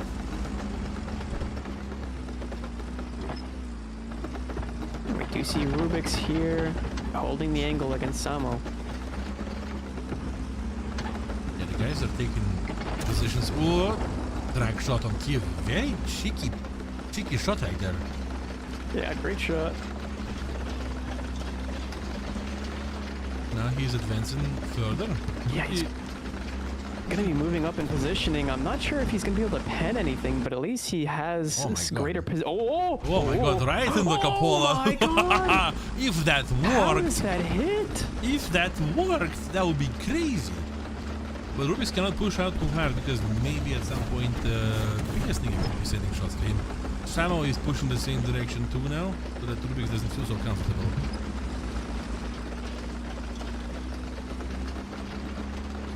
So far, Olest is controlling 2 of the capture points. B is uncontested entirely. A, well, Maiko is looking at A with hesitation. Samo? Oh, you whiffs! What? He no, whiffs! Samo with the botched round there. Oh, man. He pushes out again. Wow, who was that? Kiev. That was Kiev. Kiev cleans up Nemesis there, but holy moly, Samo. Well, he almost failed over there, but he was saved. We see Bagas the Beast pushing towards the cap. Oh my god! On the trade of shots, I think that might be the first trade we've seen today. Yeah, oh, what the? Oh my key with the 50 cows just humiliating Bagas the Beast with his Leo 4070. Wow, look at his plays, dude. We have 2 players on the side of Nexus on with 2 deaths now, and only 1 on the side of Volist. That's a very strong control so far over everything, basically. Whoever we see at the seaside is not even caring for the sea camp. Interesting. Maybe they're going to try to stop whoever is going to try to approach B, but they cannot overlook the other side. Publicito is going to be overlooking this. Now Rubix is approaching the battlefield, and there is going to be Samo with the MX-13 DCA 40 waiting for him, and also Bobincito with his warrior if he can add to this. Yeah, this is an intimidating cast run here for Rubix. Being in such a slow aircraft, coupled with how many bombs he has, he's very susceptible to just exploding. Yep. From one stray round from any of these players who are aware of his positioning here in the air. Bagas. You see Bagas in the C-13 running it down. I just love how fast this thing moves and how goofy it looks. It looks like it shouldn't be able to move this quickly, but he's able to at least rotate to the C-cap here, potentially. Kiev still holding a pretty good angle on the C-cap as a whole. So Bagas is actually going to reposition here, maybe get a shot on the heavy tank, who I believe is Pingaslinga. Yeah, he's been there the whole time. Rubix is coming in with bombs at Pingaslinga, but he's getting toast. The bombs did not succeed. Only red 50 cal on Pingaslinga. A failed run, to be sure. A failed fly. What is that? Track shot. It's Bagas. Wow. From behind. Yoink. Whoa. Ooh, he got my his lights. And a little bit of the external fuel tank out in the front, but other than that, it's really pulling Pinga's attention into too many different directions at once. Ooh. Nemesis. Nemesis might Nemesis is going to try and drive across. Rubix. And Boobin goes down to Rubix. Oof. Pinga is going to be stopping Nemesis from doing that, though. Yep. Yeah. Yep. And Bagas is trying to shoot his leader again. He's going to be getting out of this line of fire. See, the problem is he's using heat. That's the real problem. Gotta start firing that hedge around. And now he cannot do anything about the C-cap because there's 2 vehicles in there. 2 enemies. So Maiko coming in with the big Conway against that Jumbo. How is this going to fare, I wonder? I think Ping is probably going to go for a track shot initially here. He's if he can get it in such a way that's unpleasant. Yeah, I mean, he's really shaking that thing. So he's got, I mean, Corfins is, I'm sure, very distracted at the moment.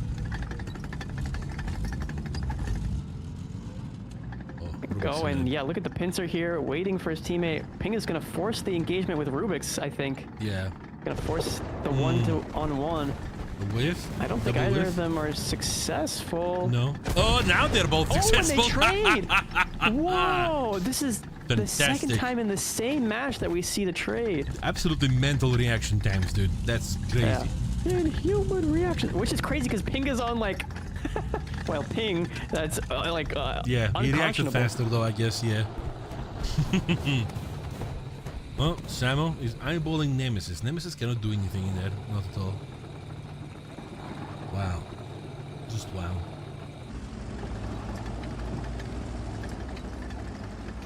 Keep holding down Nemesis here. Ooh. Nemesis. Who can now no longer back up. And there is also artillery striking now. Yeah. So he's going to be pushed. Or not. This is not a good look He's for just gonna Nemesis hope for right luck now. after this artillery strike, I suppose. Also, look at the camouflage on this Pershing. I believe this is one of the new ones from our 4th Esports crate. Oh, right in the my center of the turret goodness. right there. And he gets caught he gets taken out by Bagas too. Bagas. Did you see, by the way, how Didn't many see. players? There was 3 players on the last spawn inside Nexus. I'm not sure if Nemesis was one Yeah, of them. well, they have exercised a lot of liberty here when it comes to pushing angles that would be quite risky. Whoa, whoa, whoa, whoa. Maiko is catching these shots in his battle. What a ricochet. That's a buzz cut right there. Bouncing off the top of his head. That's that. What are these shots?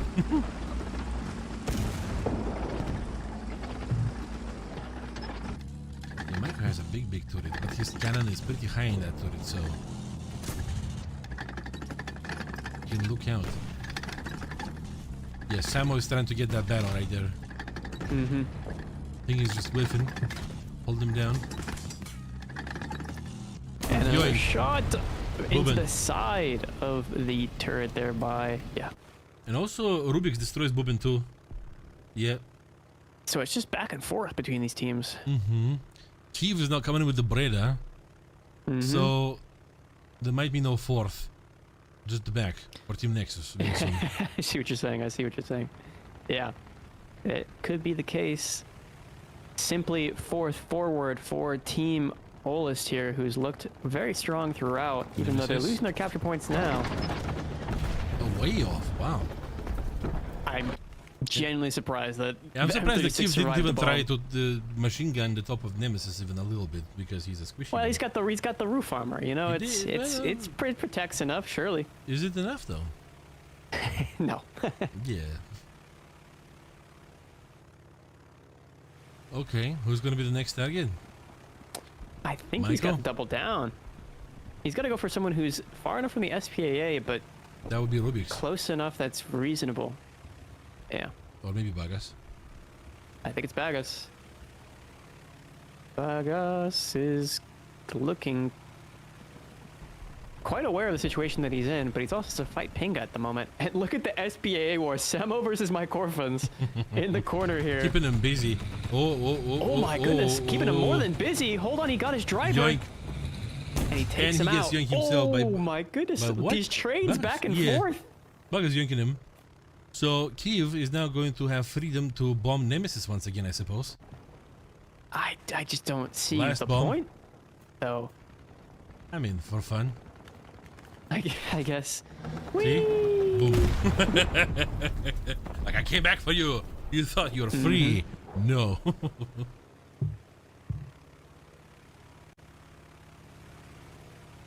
Going Okay. back up into the vertical, Bagas might have a plane on top of him here soon. Not gonna lie, that ticket lead is kind of awkward. But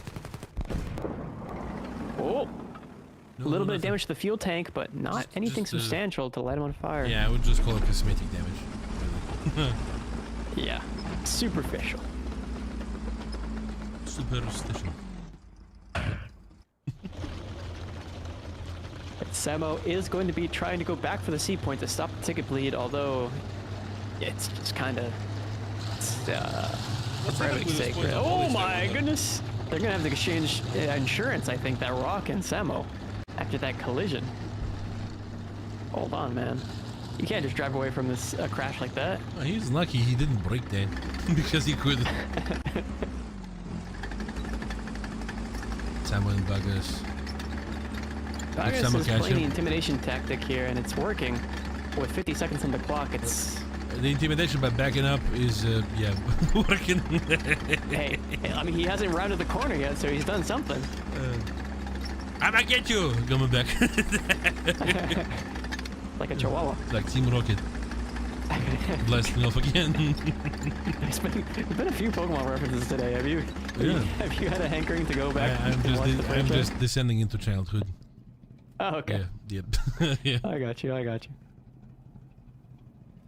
Kiev is Well, chilling. Kiev holding an angle here on Rubik's. I mean, if I was Rubik's, I'd just go for the swing.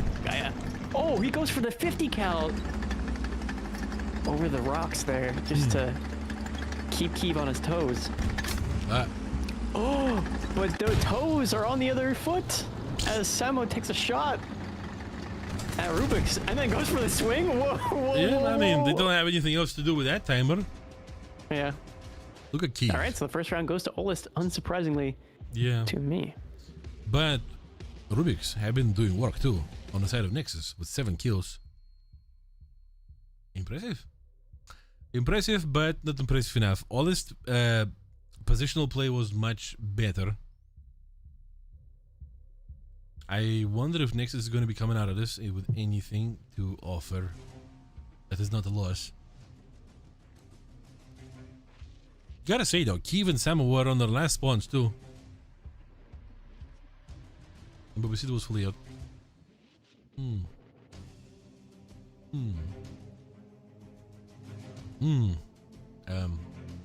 never mind.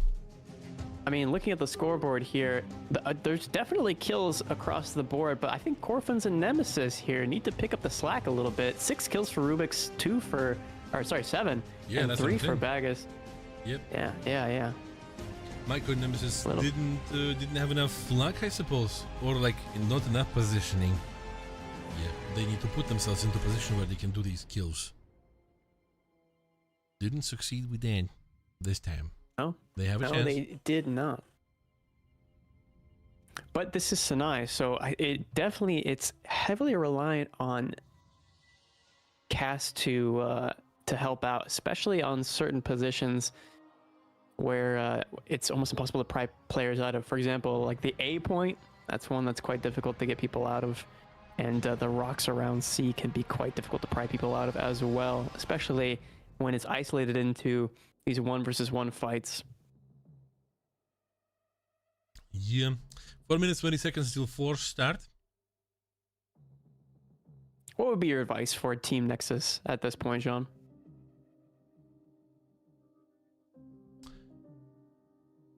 Win air.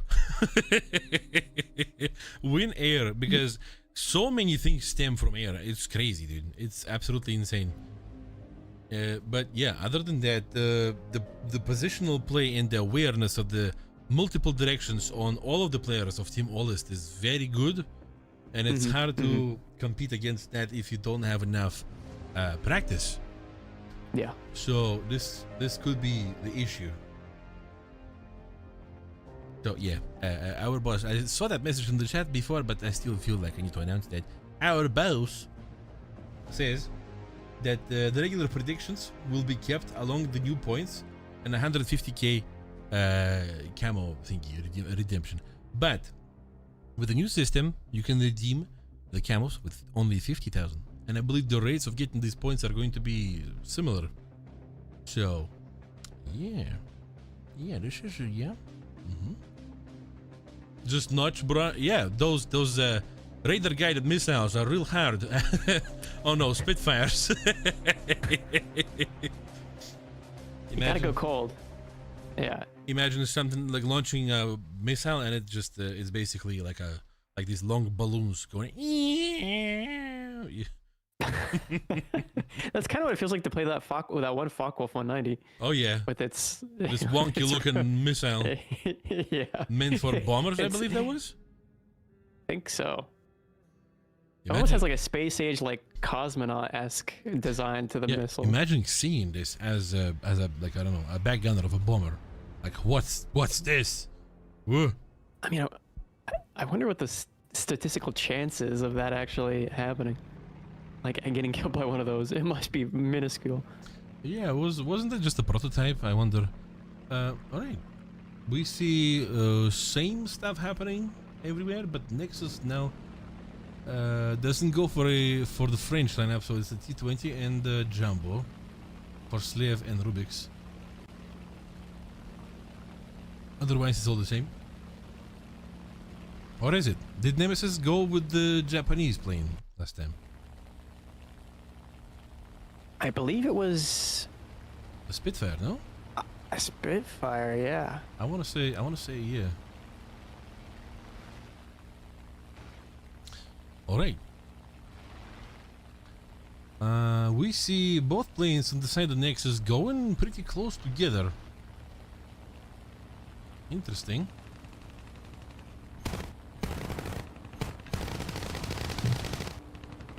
And oh, Nemesis is absolutely coming out. evaporated. And Oh my goodness, oh. Bagus comes out on top there.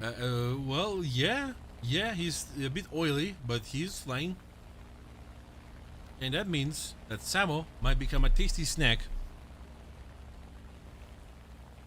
That's a good start for Team Nexus. For Team Nexus, yeah. As they go in for a strafing run, I think Samo might be the victim here with being in a light tank. But so is Boobin, but I think Samo just has the better positioning, and so that's where Bagus is going to focus here first. Bagus coming in. Samo's trying to gain some speed to not be so comfortable to shoot it. Doesn't do And it any seems as though damage. it works. Yeah.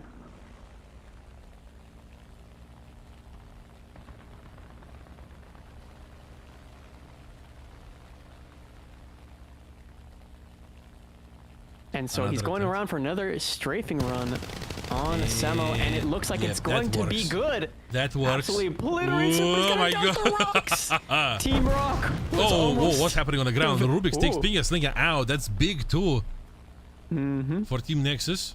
Pingaslinger is a great positional player, but not this time. Samo is responding with the AMX M4. Obviously. Pingaslinger with the T20. Buben Cito using his warrior against Slave over there. Trying to maybe be threatening. Launches Oh, a and the drone drone. coming out. Providing This is recon. big stuff. Oh, Gonna be actually, able to scout all of the targets on the map. physical page. No. So we see somebody from Nexus about to decap C. They have A under control, and maybe somebody's gonna want to rotate from in between A and B towards B, unless Kiev is going to be stopping them from doing that. Rubix is coming up to the hill, and Kiev is going to be pushing out again and maybe trying to take a shot at the Jumbo. That's a whiff. Rubix doesn't want to push out too much. Not the best opportunity. Whoever is capturing C right now, they're going to be accompanied by one enemy tank.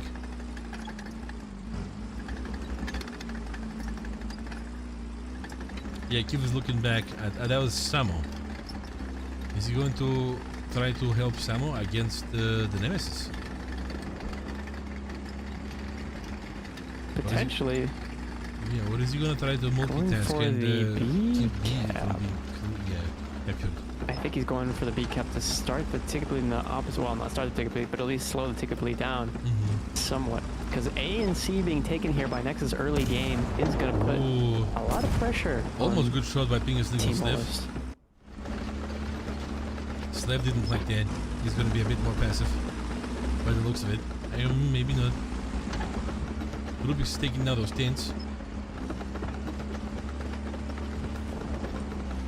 Exchange of shots, I heard. No damage.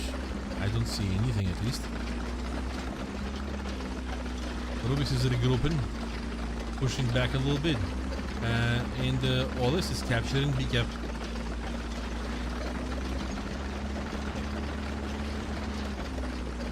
And Rubix is going to be in a decently tight position there to maintain the A cap. I don't know if they're going to be able to easily pry him out. There could be a potential of triple push towards A cap right now. From Team I mean, Honest. Slev has to run backwards.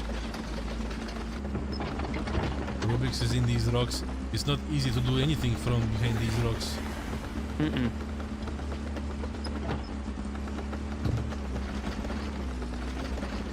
Seems like whoever it is from the side of Olist at the seaside, they're going to be fighting a second enemy too, very soon. Unless the second player is over there to overlook B. It's Bagas. It is Oh boy. a little bit hesitant here at boy. the C point. Hold on a second. Samo and Nemesis.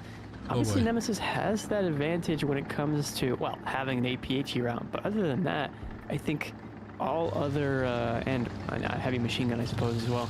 But all other metrics really go to Samo in this Ooh, Samo is stuck on a house. Samo is stuck on a house. 50. And the 50 cal coming out, the heavy machine gun, pitter-pattering on Samo. Samo is not trying to put some pressure on him. Ooh, Bobin is lobbing shots at Slev. And he's gone. 2 ATGMs. And Rubik's punishes him for this.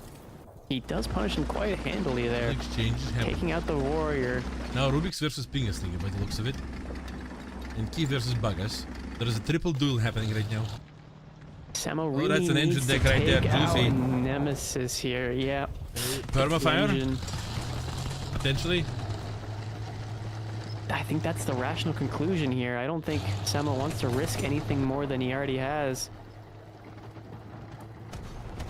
Yeah, there's no angle that Interesting Nemesis that Nemesis is shooing him away. Samo doesn't want to give him his track, but then it doesn't matter. Just keep putting him on fire. He couldn't do that with this shot. I think he wants more. He wants to it. escalate this conflict, so he's gonna get the commander there. He's looking for loaders. And, looking for oh, a big mistake from Samo there, who doesn't. From Nemesis too. Oh, he did. Oh, he did. Okay. Well, he got his back. By the looks of it. Yeah, the gunner's back, and so Samo. What was that? That was nothing. Samo. Oh. Return fire. I don't think Samo's retaliating. Oh, Samo's bridge he is is gone. now breached. Yeah. Okay. Wow. Oof. He could have just perma-fired him. Yeah. Interesting choice. Well, it is what it is. Team Nexus maintains control over C, and A is still under their control too. The ticket bait is absolutely horrible for all this. In fact, there is still time, but the time is going away real fast.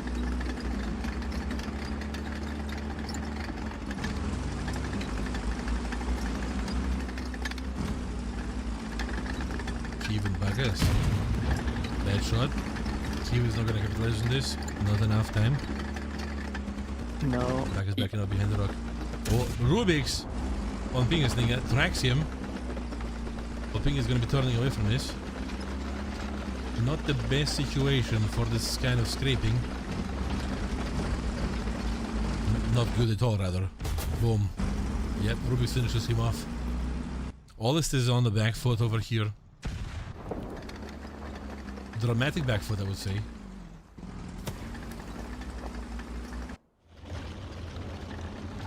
Sam is pushing against Nemesis, I believe.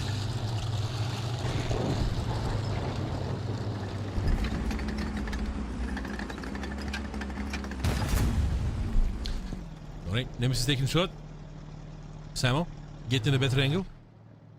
For an engine. Maybe? Oh, well, he's impatient. That's the transmission. No fire yet. Oh, he went up right there. He went up right there. Maybe Keith is going to be coming in with the Breda soon. TM at the Bagas, the Beast, and the Rubik's. I wonder what's happening with the spawns right now. How many spawns people have?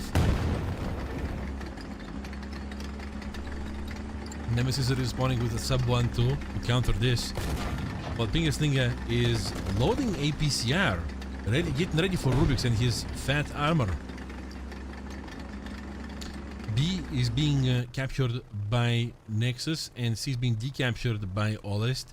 Kiev is coming in with these bombs. Eyeballing Nemesis right now because Nemesis absolutely can terminate him from the air. With that, yeah, he's doing this right now. Rubik's might be the victim here. Boom. Perfect. Perfect bomb drop. Yep. Kiev is still alive. I'm really surprised, to be entirely honest, that Nemesis didn't give it to him. Oh, yep, very close. Yep.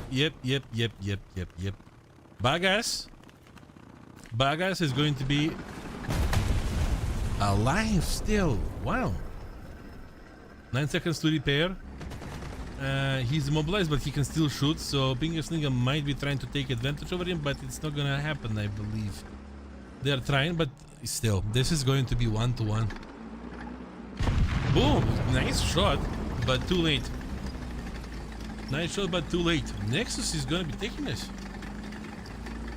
Well, it's a very faint decap right there. 379 points left to burn. And yeah, by far, Team Olis doesn't have enough time to burn so many capture points of the enemies. Yep, that's a landing right there. Pinga got him down, but then being a slave didn't manage to bomb Samo properly. I guess we're going to be waiting until the end of this match time. Samo, another bomb, and he's now finished. Second time we are seeing the King Cobra today, but for a very short amount of time. Buggers trying to get out of spawn. We're seeing triple cap right now by Team Olis, but is it gonna matter? Nemesis is charging towards C to decap this, but I don't think it really even matters. All they need to do right now is to not die, so that the ticket lead doesn't get aggravated. Finger Slinger gonna be lobbing a shot at Rubik's to no success. Oh, wait, Bobencito takes Bagas with artillery strike. Oh my god. How many artillery strikes, successful artillery strikes have we seen today? A lot. Alright. Slave trying to see an opportunity against Binge. Doesn't see it. Doesn't get it. 2 minutes and 10 seconds left.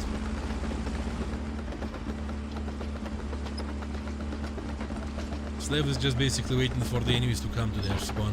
And there is 2 players, Cave and Sam, on the last spawns left.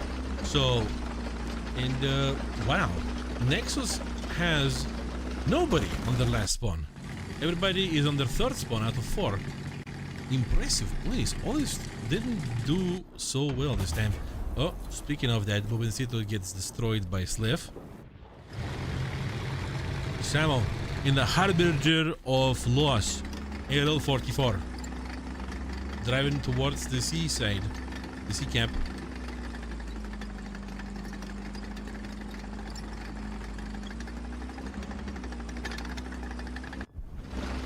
Yeah, Slave is getting out the spawn.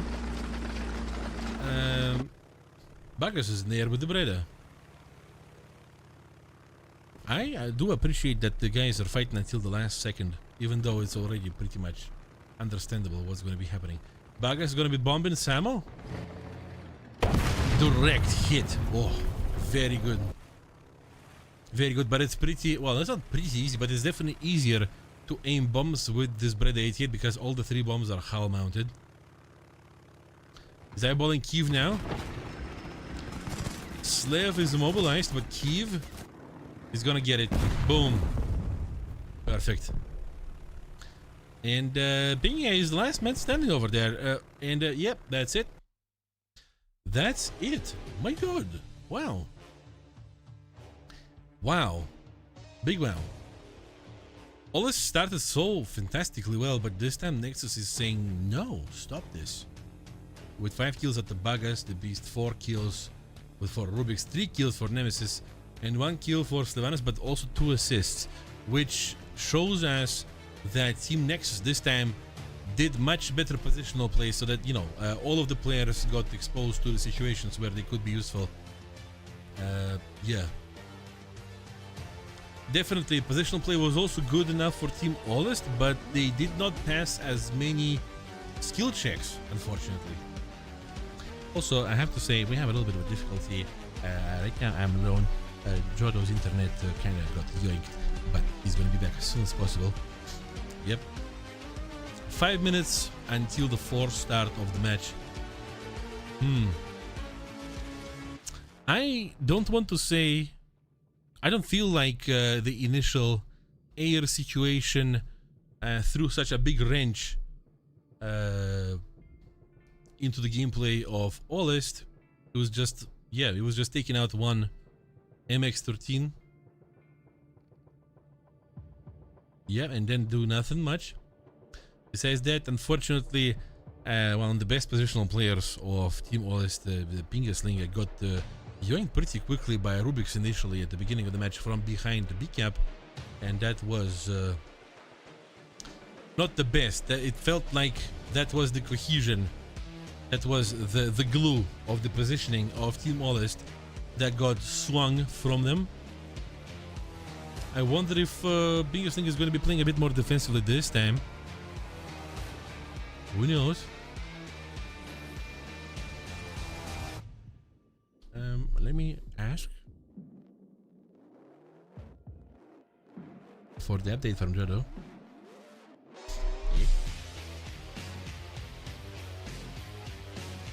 I have a feeling, though. I have a feeling that after this match, Olis is probably going to be coming back. They're probably going to be coming back at Nexus. But definitely, we have been shown that Nexus can fight back properly. Yep. I'm still remembering the yesterday's match. For Olis, was such a steamroll, especially when Biggest Thing got woken up at the very last match of the round. Okay. Our man Jody is in the process of restarting his router. Don't we like to do that, guys? Yep. Yo, chat, when was the last time you restarted your router? I restarted my router probably 2 weeks ago. But it's a good one, though. I like this one. Yeah. Never? Oh my god. You should do that. Also clean it from dust. That's important, by the way. Sometimes, but many people underestimate how the dust inside the router can affect the, it being prone to overheating and cause all kind of issues. So yeah, clean that. 2 nights ago. That's not bad at all. 2.5 minutes left until the forced start of the match. I do not spy anything weird with the nation choices. The only things that are looking weird are only for the players who are in reserve, who are not going to be taking part in the matches. Like Syntax with his Swedish lineup for some reason. Yep. Oh boy. Bomb Panzer, I feel like you've opened the gates of hell with this stuff. Unless that was the, the purpose of this. You think so? You think so? Okay. Whatever you say, boss. Okay. Oh boy. Yeah, the moderators understand, right? Because they see all the messages that do not go through the chat. Okay. Meanwhile, what do we see is Olist with the Spitfire and the BF-109 G14, a T20 and MX-13, and almost a mirror formation from Nexus, but instead of T20, they go with the Jumbo, which is Biggest Thing. Biggest Thing enjoys Jumbo more than T20, it looks like. Give a raise to Jean-Claude, please do. Please, yes. Listen to the people. They speak the truth. Alright, the guys are getting to their positions for engagement in air. Distance is 5 kilometers. They're probably going to be opening up at 2, just like usual. What do you see on the ground so far? Rubix and the Nemesis are pushing towards C, and Samo is going to be alone in there. Biggest Thing is going to be taking his favorite position over there by the rocks in between B and C. And A is fully neglected. They're opening up 2.5 kilometers away. Maiko is using a stealth belt. Wobencito is using stealth dodges. And he's using stealth belts, I believe. Oh, he gets a trade right there. Now Keith versus Bagas. Double trade. But is Maiko going to be able to dive and bomb somebody? He's going for Pinga. He knows. He knows that Pinga is very important. Especially in this position. Is he going to be able to... Pinga knows that he goes fast. Oh! He should not have turned there. He should not have turned. Pinga is gone. Yikes, man. Oof. Well, now Neme and Rubix are pushing towards C. Well, they're at C. Nobody is at A or B. Nexus are going to be probably trying to take opportunity as fast as possible. We are seeing... Who is that? That's sorry. That's Warrior Bobincito charging towards A. But then there's also Warrior on the other side. Michael waiting. Rubik sending a shot at Samo to the side like that. And that's, well, that was basically a tasty snack for both the players of side the Nexus. Yep, full control of Seaside. So far the ticket lead is slow, but it's in their favor. And it doesn't seem like any players of the side of Nexus are in a good position to take advantage over any other caps. Bubencito is trying to lob these shots from behind the hill. He's trying to turn them. Oh, that's another attempt from Maiko this time. Not successful. Not successful, but if it were, that'd be really good. We see somebody from the side of Nexus pushing straight through the middle of the map towards B, full speed. That would be Rubik's. That'd be Rubik's, and that means that AMX13 of Nemesis is left against two enemy players over there. Is Rubik's gonna be able to help against Bubencito over here, I wonder, from that position? I wonder if he's looking at this at all. Being a yoinks, the Nemesis, of course that would happen. Of course that will happen if they're going to be retaking. Oh, they traded shots. Pinga's turret is empty. Or rather, the bridge is down. But that doesn't matter because he's going to be having enough time to T-cap and cap and fix himself. Bubencito is still being held down by the enemy warrior. He's trying to understand how to approach this. Waiting maybe for the enemy to make a mistake. Yeah, he's back! Yo! I have returned from the router hell. The router hell. All right, give me the play-by-play. What's going on, John? So far, well, it seems like Nexus is not doing bad at all for now. Pingas Slinger got bombed out of his favorite position in his jumbo by the rocks immediately, and double trade happened in the air, but it just was one plane, one Spitfire who managed to become the falling star at Pingas Slinger. And now the positioning is going back and forth on the seaside. Yep. Gotcha. All right. I see that as we see the warrior Mike Corfins. Looks like he's gonna be rotating around to that A point, but at the moment, my goodness, it looks as though Olus is kind of on the back foot here, if I'm reading this correctly. It's they're not doing so good. They're not doing so precisely good. Yeah. Bubin in the warrior, though, that's a good sign, and it looks like he's going to be trying to retake the B cap away from Team Nexus. Yeah, they've been fighting. Take a bleed in the opposite direction. The two warriors have been trying to fight over the domination over A, but they decided to both kind of give up and now they're going different directions. Wow, Nemesis is taking a crew member out of the Samuel turret. Another opportunity to do another shot. No, the battle of the AMXs. The battle of reloads. It's not gonna happen, not this time. Maybe Pingasling is gonna be assisting Samo against Nemesis. Nemesis has to feel uncomfortable with this. So yeah, Nemesis probably will be trying to get away from that artillery and ideally pry Ping off the cap, but that's a long way out. Now we're seeing that Olus is finally gaining advantage with capturing B, while Nexus only has control over A. You see Bagas lobbing shots at Kiev at very long distance over here. Shoot short anyway. Nemesis tracked. Waiting for Pingasling to make a mistake. Pinga just has to hold the cap. They really have nothing to lose if they just sit there. And it looks like Nemesis is actually going to be the one to make the substantial mistake and get himself trapped. What? Mike was trying to lob ATGMs from behind the hill at Rubik's. And no success. Gotta watch out for those Milan 2 missiles. Oh, and Kiev coming with the Beretta does take out Corfins. So that's going to be the warrior action. Oh my goodness, but Bagas with the clapback takes out Kiev's Beretta before he can make any more headaches. As soon as he came closer to Earth, yep. Oh, he came close to Earth, all right, John. He came close to Earth. He became Earth. Yeah. All right, well, Ping is now rotating around. Seems like aggression for no particular reason here from Ping. I don't see exactly why he has to push up on Nemesis, but regardless, 7 minutes 45 seconds left on the clock here, and there's plenty of time. I guess it's because it's fun or something. I don't know. Suppose so. Yeah, well, this is a 2v2, equal 2v2 on C. B might be start to be contested by Bagas over here. Nemesis is catching our fire. That's a cheeky shot at the engine. Loving shot at Rubik's too. No success. And actually losing the angle to Rubik's now, so he's going to be hiding behind that rock until Rubik's, well, does something. Yeah.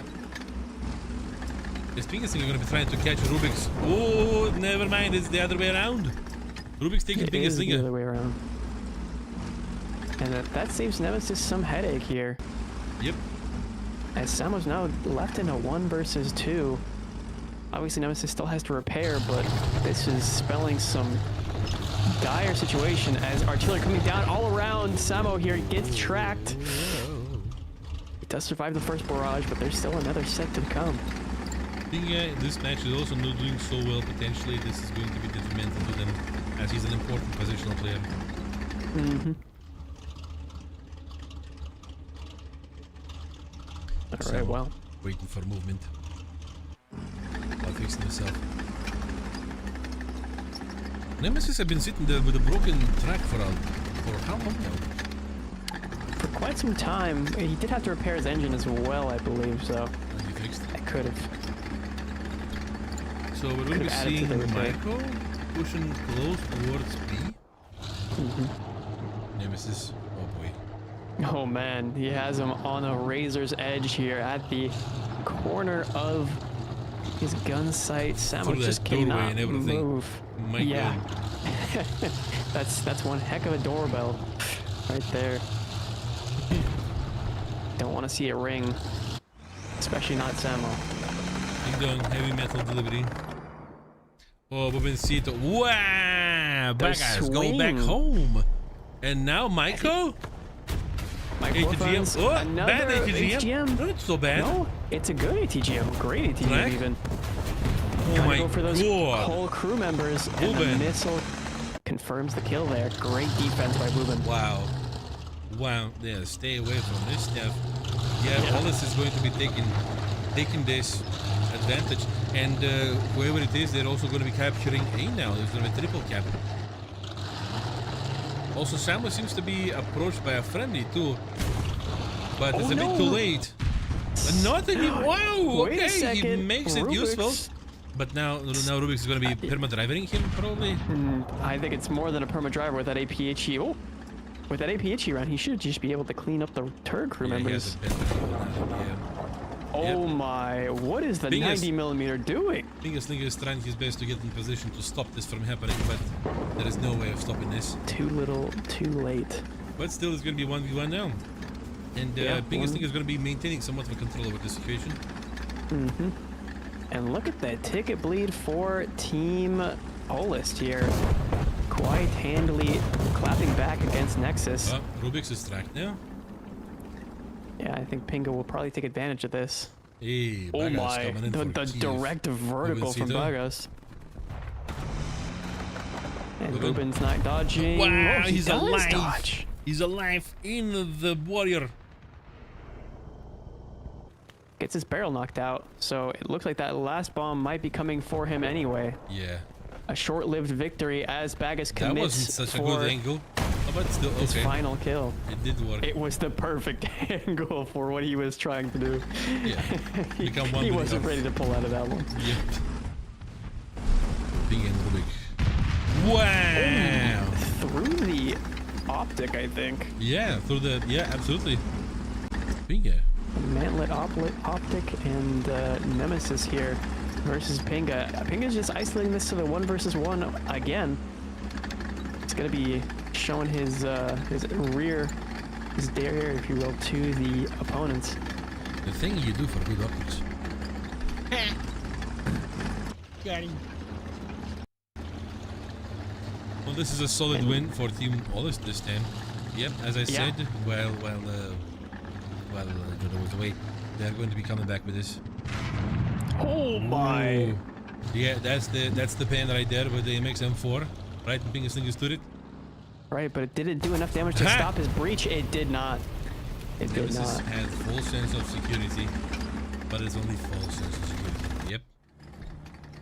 The guys are maintaining control over all the 3 caps very well. Maiko is coming in for Kiev. Maiko is tracked. He tried to oversteer, but he couldn't. Kiev decides to play it safe. And he realizes Rubik's is coming in now as well, so he's going to be focusing his attention towards Rubik's. He's got to make this kill quick. He doesn't want that convoy repairing. Somebody from the B side is going to be able to help that. That's an SPA over there. Which kind? MX-13 C40. Potentially side shots. Oh, that's a track right there. A track shot. That's going to be bad news for Kiev. As soon as Corfin's repairs, Maiko fixes. Yeah. And Corfin's and he shoots down SPA with the Samos. Oh. And now that's a classic squeeze right there. With the swing into the engine and takes out all of the crew members, or the ammunition. But still, unfortunately, it doesn't matter. The point is going to go for Olest. Yeah. Good place. Good place. I can still say though that I can. Oh my god. Yeah. Yep. I can still say that I see Nexus potential for sure.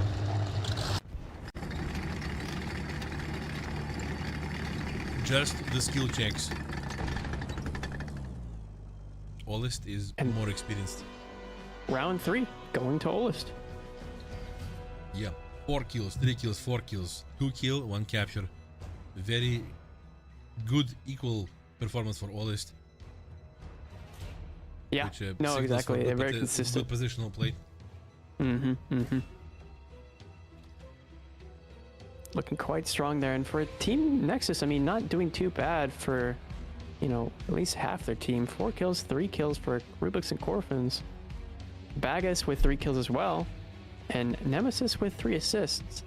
Obviously, Nemesis bringing out maybe not his best performance. Yeah, he was stuck on the seaside the whole time. Wasn't so comfortable for him. But 3 assists. 3 assists is still much better than no assists. Yeah. No, undoubtedly. What if I type in points? What happens? What happens? He's going for it, Chad. He's going for it. Points. How many points? How many points does Jean-Claude have? Yeah, 200? That's not me. What? That's yeah, trying to figure out how many points you have is yeah.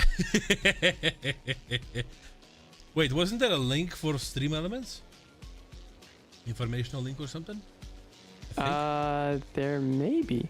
I think I saw something coming from our boss. I'm not sure though. Damn, it works.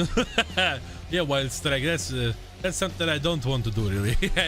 I'm not gonna spam the chat like that. All right, getting into round 4 here, potentially the final round, as Olest is up 2 rounds here. All right. Against Nexus. It's gonna be really, the onus is gonna be on Nexus here. For some reason, this angle reminded me of Indiana Jones movies. Raiders of the Lost Ark, maybe. Yeah, fantastic movies. Oh my god, love them so much. I recently watched the whole franchise, so yeah, I have. Thank you, Harrison Ford, for cool childhood. All right, what do we see? We see everything is exactly the same. Yes. Yes. Samo in the AMX-13 gonna be running it down to the C point, I would guess. Yeah. And nobody contesting C now for Team Nexus. Interesting. Well, it's because last time Samo got punished with the plane. Maybe they hope to do the same. Nexus. Potentially. Yeah. Bugger's got him. With his cannons.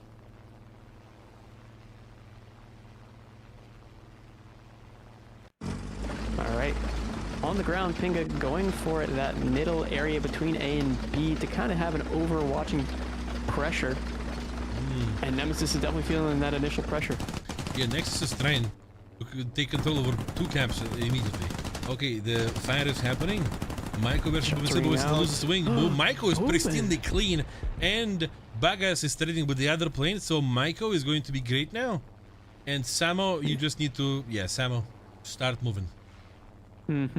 Oh, he's going for Pinga. Well, he's going to be gonna dropping go a for- bomb there, but probably going to be using cannons on Samo. Bomb out. Yoink. And it's good. Big. It's really They good. really focus Pinga every time at the very beginning of the match. Yeah, he cannot have it, dude. They know. They know. Poor Slinga. And now we're going to be seeing a strafe out on Samo here, I'd imagine. But Boobin coming back in the Warrior might be able to counter. Samo already popping smokes. He's hiding. But can he Yeah. hide well enough? He better do. He's a small little boy. He can fit in smokes. He popping smokes since he's running out of them. He should go back towards the cap. That might be his benefit if he's able to replenish them on the capture point Yeah, the itself. smokes. Yeah. Unless Mike. No. There you go. Here we go. No, he goes for Boobin. Strafe on the Warrior. An interesting decision here. I suppose it makes sense. Go right to the source. The biggest Absolutely threat. nothing happened though. Oh my! And he's feeling the pain from the 50 cal. Yeah, he's exposing the belly. He's now emitting black stink. And Rubix is overwatching that position above Pinga and Kiev, so it's going to be putting a lot of pressure on them. But I now feel that he's probably Mike was going to go back there, Phil. that'd be my guess as well. Nemesis is holding off two players in the spawn. Well, potentially at least one. Key over there. I would not be so feeling so easy showing so much side over here. No. Well, to be fair, I don't know how much of an angle Kiev really has. I mean, maybe a little bit of a curve and that's it. I don't think he can. I think he might be only able to see the turret, so it wouldn't necessarily matter how far he extends out because of the. I still feel like comfortable. And Pinga rotating around to try and maybe stop Rubix from, overwatching the spawn so heavily. Yeah. But this double cap in the beginning is important for Nexus. Good decision. And good air too. Important. Bagas playing with Samo. And there's also going to be another light tank approaching Bubensita probably towards the seaside. That'll be weird. I feel like Warrior is not the best tank to play with sea. Well, Oh, Rubix takes down Kiev. he does take down Kiev, so yeah, keep trying to make it across, but gets caught out by Rubix here. Pinga not applying enough pressure, it would seem, to really stop Rubix from taking out Kiev in that situation.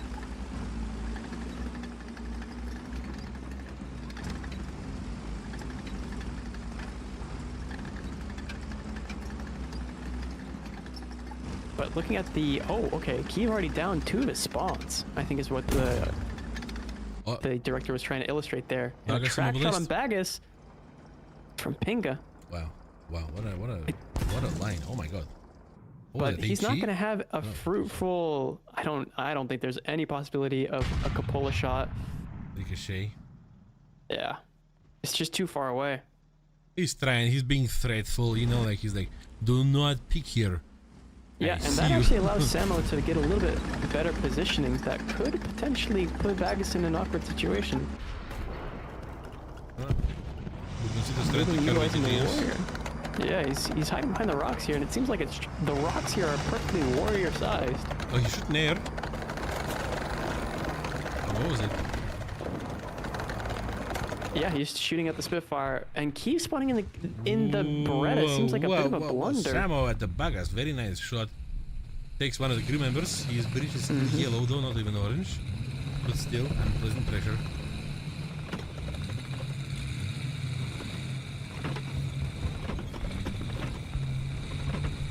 Even Rubis are holding spawns. Bagas immobilized again. 25 seconds to repair. Bobincito is going to be saying hi. Yep. And Boobin takes out Bagas. So a great team play there between Boobin and Samo at the C boy. point, but they need to start exercising some of that teamwork at the B point or the A point. Bobin is about to get punished. Boobin's Bomb. about to get boomed. And bomb out. Bobincito didn't work. Oof. Tracks though. Tracks Get the tracks. Yeah, he's going to go vertical, but Boobin's popping smoke, so it's going to be a more difficult target to acquire through the smoke here. And Pinga, as well as Kiev, having something to say about this. Whoa, Pinga. No, Corfins. No, Corfins. Don't try this. It's a mistake, Corfins. Unless Keeve. No. What do you? Okay, he does get the tail. Yeah, the tail parts ways. But the tail is going home. Mm-hmm. So Pinga is now going to be pushing towards the B side at least, right? And probably nobody's going to be getting there in time to stop him from decapping. They're getting the tents out the way so they don't stop him. Or slow him down, rather. He's trying. Yeah, nobody's going to be getting in line with this. And the important part is done. But there's a triple push in between A and B right there. So our main Pinga's thing is not going to be in good position very soon. No. What is this? Oh, a shot into the turret, but 75mm doesn't have the punch that it needs to get through that manlet. Rockets are this is whizzing by.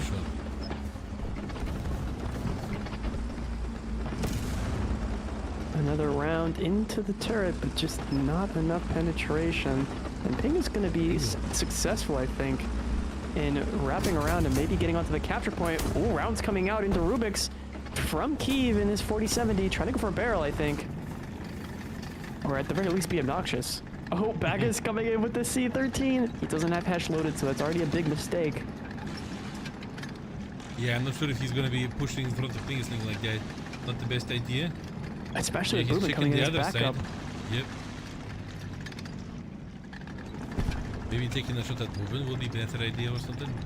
But also depends on if Ruben has the armor package on or not. Kind of determines whether or not you can punch through that thing easily. Yeah.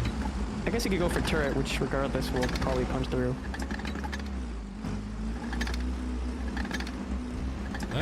Oh, he baits the round out there. That gives Pinga an opportunity to hold the angle. He's gonna go for a Cupola shot. Rubik's, you're the student. Rubik's, I'm not sure what happened there. APCR from Pinga! Yeah. What? The first time we see APCR being used. Everybody has it in their loadouts, but this is the first time we're actually seeing it. Well, to be entirely honest, I saw it while we were off. Oh? Yeah, but well, there you go. Yeah, well, that's Pinga's thing right there. Doing the right thing. Just the right thing. Using the right munitions, but this is kind of a tragedy here for Team Olist as Nexus decaps the C point. Oh, Corfins does go down to Pinga though in the meantime. Yeah. 5 minutes on the clock. It's going to be an exceedingly difficult time for Team Olist to win this in round 4. What's happening here? This is sad. Sorry. Yep. They're just, you know, it's a little spawn point convention. Oh, no. Shot Oh into my the turret. god. Samo. Reaches. Samo trying to run away. Samo. Does not have success. And Kiev in a similar sad situation. Nemi doesn't have a commander, I suppose. His 50 is not working. But he's too aware of this. He's stuck in the pit.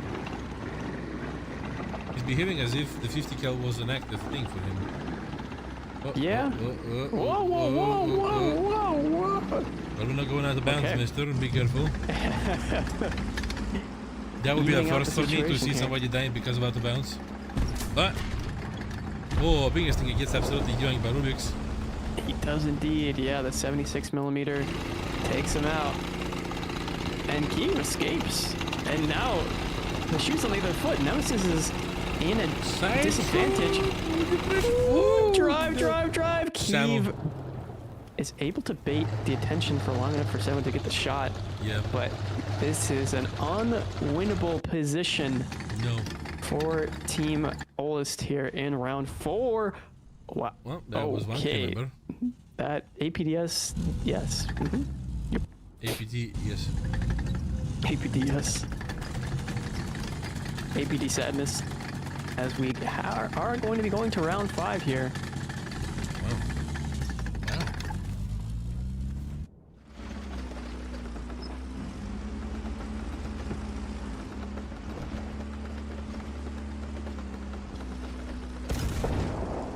Nice shot on the rear of Samo. He's not going anywhere else.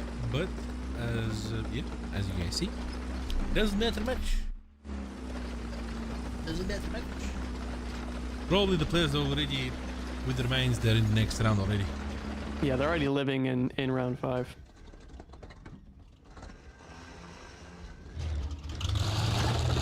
Oh, the swing! And Samo able to get through the top of the hole there.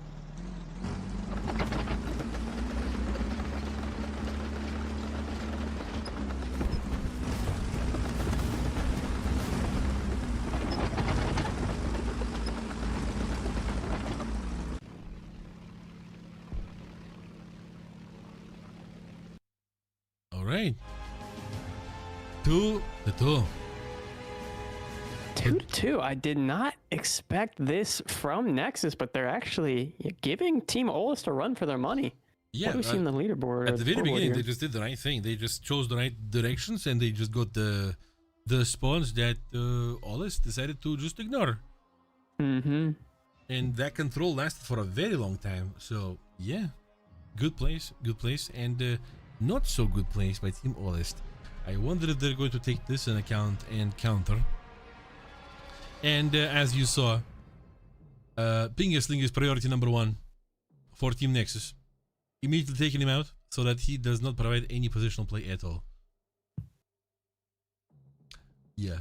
Yeah, he definitely has a domineering effect on the early stages of the match. So if they can prevent him from being as aggressive as he can be, that's I wonder good for them. You know what I wonder? I wonder if Pingasling didn't come and somebody else would.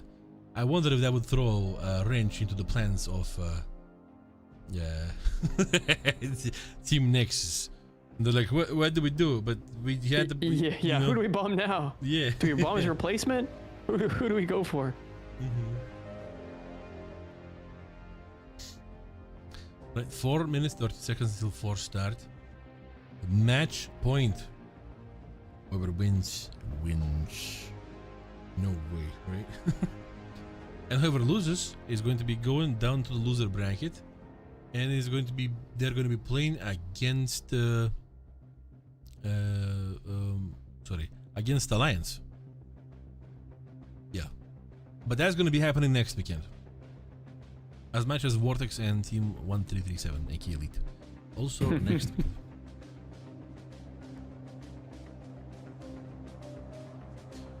Yeah, so a lot of good matches to look forward to next weekend. Oh yes, absolutely. And obviously this final round here tonight, the final of the playoffs. Or the finale to the playoffs, I guess should be a better way to phrase it. But yeah.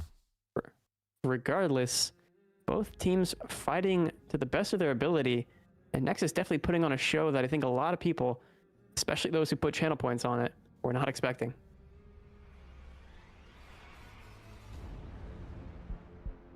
I just want to see something unusual. I wonder if anybody's going to be daring to do something. I think in this round, I don't know.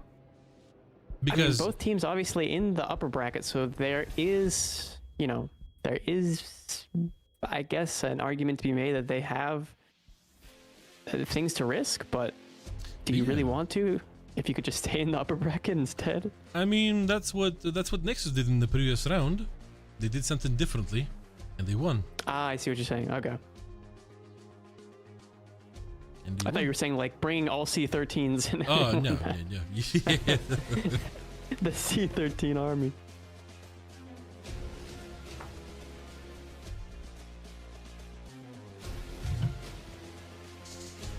Hi, Scream. Hello. Hello to all of you. Hey. 2 minutes and 30 seconds until the start of the match. Come on, guys. Press the buttons. There's a whole bunch of people not pressing the buttons, though. Yeah, there might be a battle plan being strategized.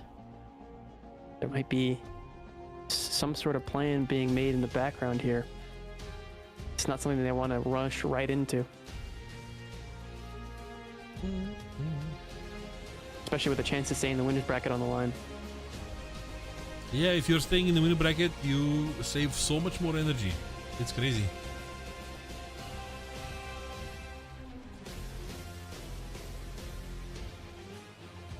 Yeah, and if you do end up getting knocked out, you're definitely further along if you make it past this stage as well, right? If we go to the bracket, this would be fighting for the semifinal position. I not mistaken. believe so. Yeah, so you'd be somewhere in the. I think you'd be the final boss. In your proxy, yeah. You'd be the final boss of the lower bracket if you were to lose hypothetically to Neo Proxy. Yeah. Yep. All right, the match is starting.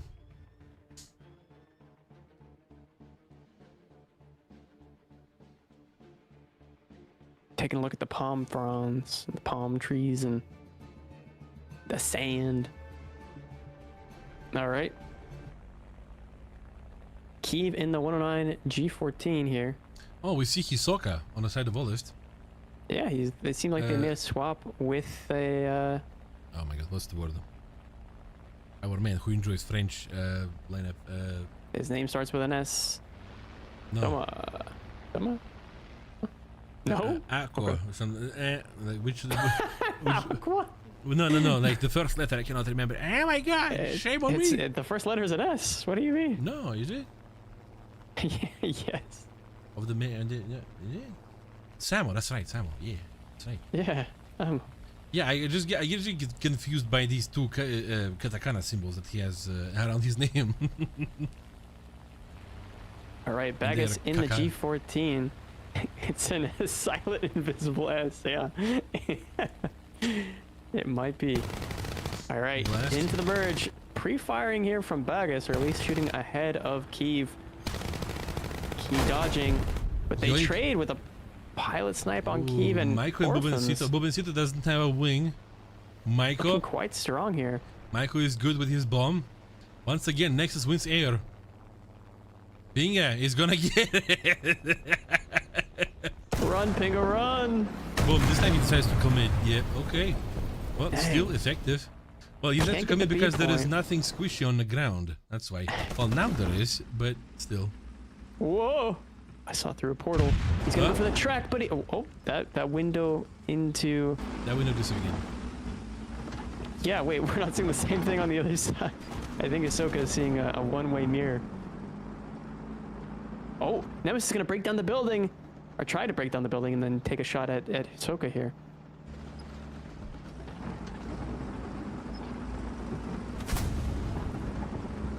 So this duel. And what we see is Nexus once again trying to take control over the A and B successfully too. Yeah, they yoinked the Pingas thing out of B and now they're going to be on top of this. Unless Pingas thing is going to be getting to B very quickly right now with his T20. That's the building down. Mm-hmm.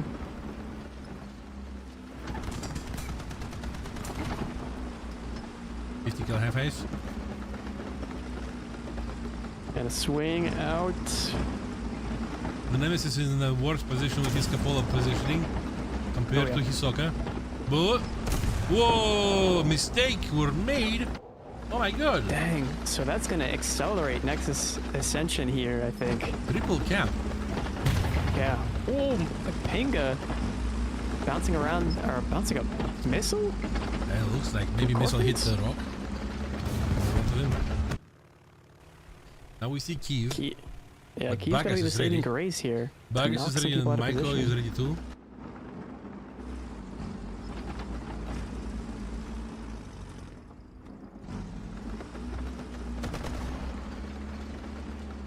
If all this loses, at least they still have cool classic ammo. They do have a cool classic ammo.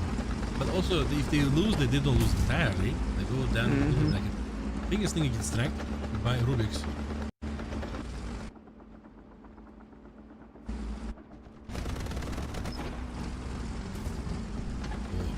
Oh, he's missing 3 crew members. Biggest thing. While we're looking at this, Nemesis takes down Hisoka. Doesn't do enough damage. Boom. Oh my goodness. down he goes Rubik's. Are we looking at the win for Team Nexus?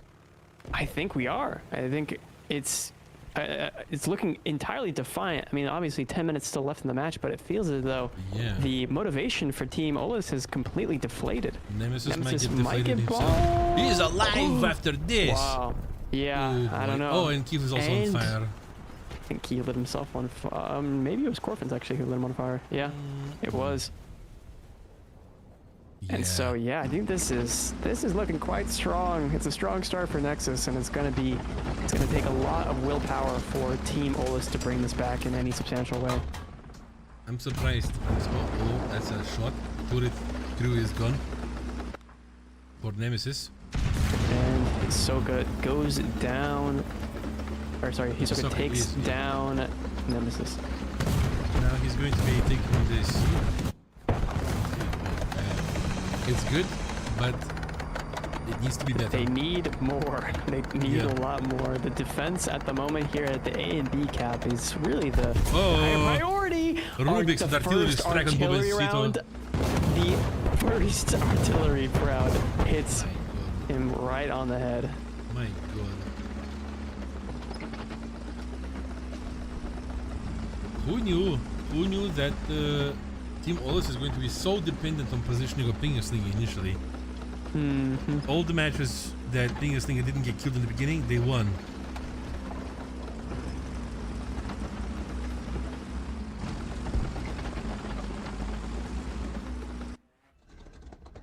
Kiev down there at the A point. I don't know how successful he'll be against Corfins, who's launching Milan missiles from behind cover. Yeah, it's pretty much over for... Kiev shoots down the Milan missile. Okay, if he can keep doing that. Uh-oh, but Bagus running interference from the other angle. And another missile coming out, and Kiev's not so lucky that time. He does get his breach knocked out, and so Bagus is able to have free reign. Takes out the barrel. And I think another missile from Corfins here. I mean, how many missiles can this guy eat? He's hungry. The answer is yes. Yes, yes, yes, indeed. In the meantime, Hisoka takes that Nemesis again. Yeah. Yeah. Oh, and another track shot. Ooh, that's a battle right there. Painful. Yoink. And the Warrior takes out Kiev, continuing the domination here at the A point and B point with little that Team Olus can really do. I gotta say though, that Team Nexus needs to be careful because they still have a chance to lose this. It feels like they're pushing a little bit too hard right now. We're seeing two players from the side of Olus pushing from C towards B. And Rubik's is there alone to counter this. Well, he can make one of them stop, I suppose. But then Bobencito is going to be getting at him in a minute. Artillery coming down. He needs to cover the field right now. They're crossing. Boom. Strike. Bingham. Non-pin. Shot into the turret. Yeah, doesn't do any damage. I'm surprised it doesn't actually take anything out of on Rubik's either. The APS. Bingham is ready. Bingham is so ready. He's coming. Yeah, he's on the flank.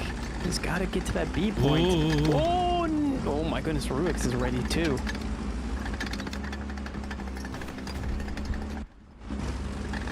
Yeah, if Bingham pushes, he's going to expose his cupola.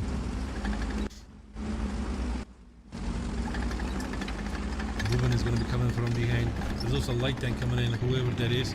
That is Kiev. Oh, it's Kiev. Look at him, Speed Racer, going in. And going out. Oh. And going out. Well, not so Speed Racer coming in now too. He wasn't even looking at the... Bad bomb. Ooh. Really bad bomb. Oh, but it's good perfect. shell though. Bagas. Yeah. To distract long enough. It was Rubik's taken, then also Bagas the Beast. Oh my god. And the whole team here of Olist are out of, well, I mean, they're not out of spawns, but I mean, is it worth it to respawn at this point? No. No, I don't think so. Wow. That's quite the upset here. Nexus is going to be happy. They're going to be going to sleep happy, dude. Shots out. Nemesis going in for a dive. Drops the bomb. Does it connect? Oh, I don't know if he had a bomb, actually, to be honest. He was jinxing. Oh, and Nemesis And also that's had a victory. his pilot's That's a gone. victory for Team Nexus. Wow. Good job. Very good job. Clinch that in round 5. Not so good job for Team Lost, I have to say. Not that I'm trying to bash or anything, but it's just interesting. It's interesting. I can't believe you'd say that. I can't believe you'd say that. Something to Jean-Claude. reflect on, that's for sure. Something to think of about for the next week, up until the next weekend. Because if Olist wants to get it, they're going to have to sweat hard in that loser bracket. Yeah, let's check it out. That's the loser bracket now. The next weekend, you guys are going to be looking at Vortex versus Lead and Olist versus Alliance. And in the upper bracket, what can we see? Oh boy. It's going to be... Enyo Proxy versus Nexus. Oh. All right. Nexus, good luck. Yeah. Is all I have to say. It heavily depends on what map they get, but yeah, good luck regardless. Yeah. Wow. Yeah. Enough said on that front, I suppose. So that's, yeah, definitely something to look forward to next weekend. For sure. Wow. What a weekend. It was very nice. It was very cool. I enjoyed watching all of this. It was super nice. Very good action. Back and forth. Redemption arc for Nexus. Absolutely. Well, much time though. But before we go, chat, of course, check out our official War Thunder Esports Discord if you want to find yourself somebody to play War Thunder with, whether it's normal matches or it's tss.warthunder.com tournaments, which you also should check out because it's air, ground, naval, arcade, realistic, sim, 1v1, 2v2, 3v3, 4, 5, everything that your heart desires. High tier, mid tier, absolutely check it out. Check it out if you want to have a little bit of a different pacing for your War Thunder gameplay. Besides this, check out our social media where we do the giveaways sponsored by Logitech. Yep, they're giving away very cool devices. Absolutely. And last but not least, yes, check out our official War Thunder Esports camouflages, which is over 265. You said 265 exactly. That's what the power of Alt F can find me. Yes. 265 fantastic camo for any taste. Check them out. Check them out. But yes, for now, chat, thank you very much for coming in. We appreciate it every time. We are happy to see you all over here. We're hoping sincerely you're enjoying your stay. But for now, I've been Jean-Claude One-Shot. You can find me on Twitch, YouTube, Instagram, and TikTok. Do War Thunder stuff. Oh yeah. And I'm Jodo, or Jodo_O on Twitch. And I mainly do Twitch, but I also do a little bit of YouTube on the side from time to time. So if you guys want to come check me out on Twitch, I usually stream around this time in the evening. So yeah, happy to see you there. All right. Everybody, see you next weekend. Bye-bye. Bye guys. Bye. Bye.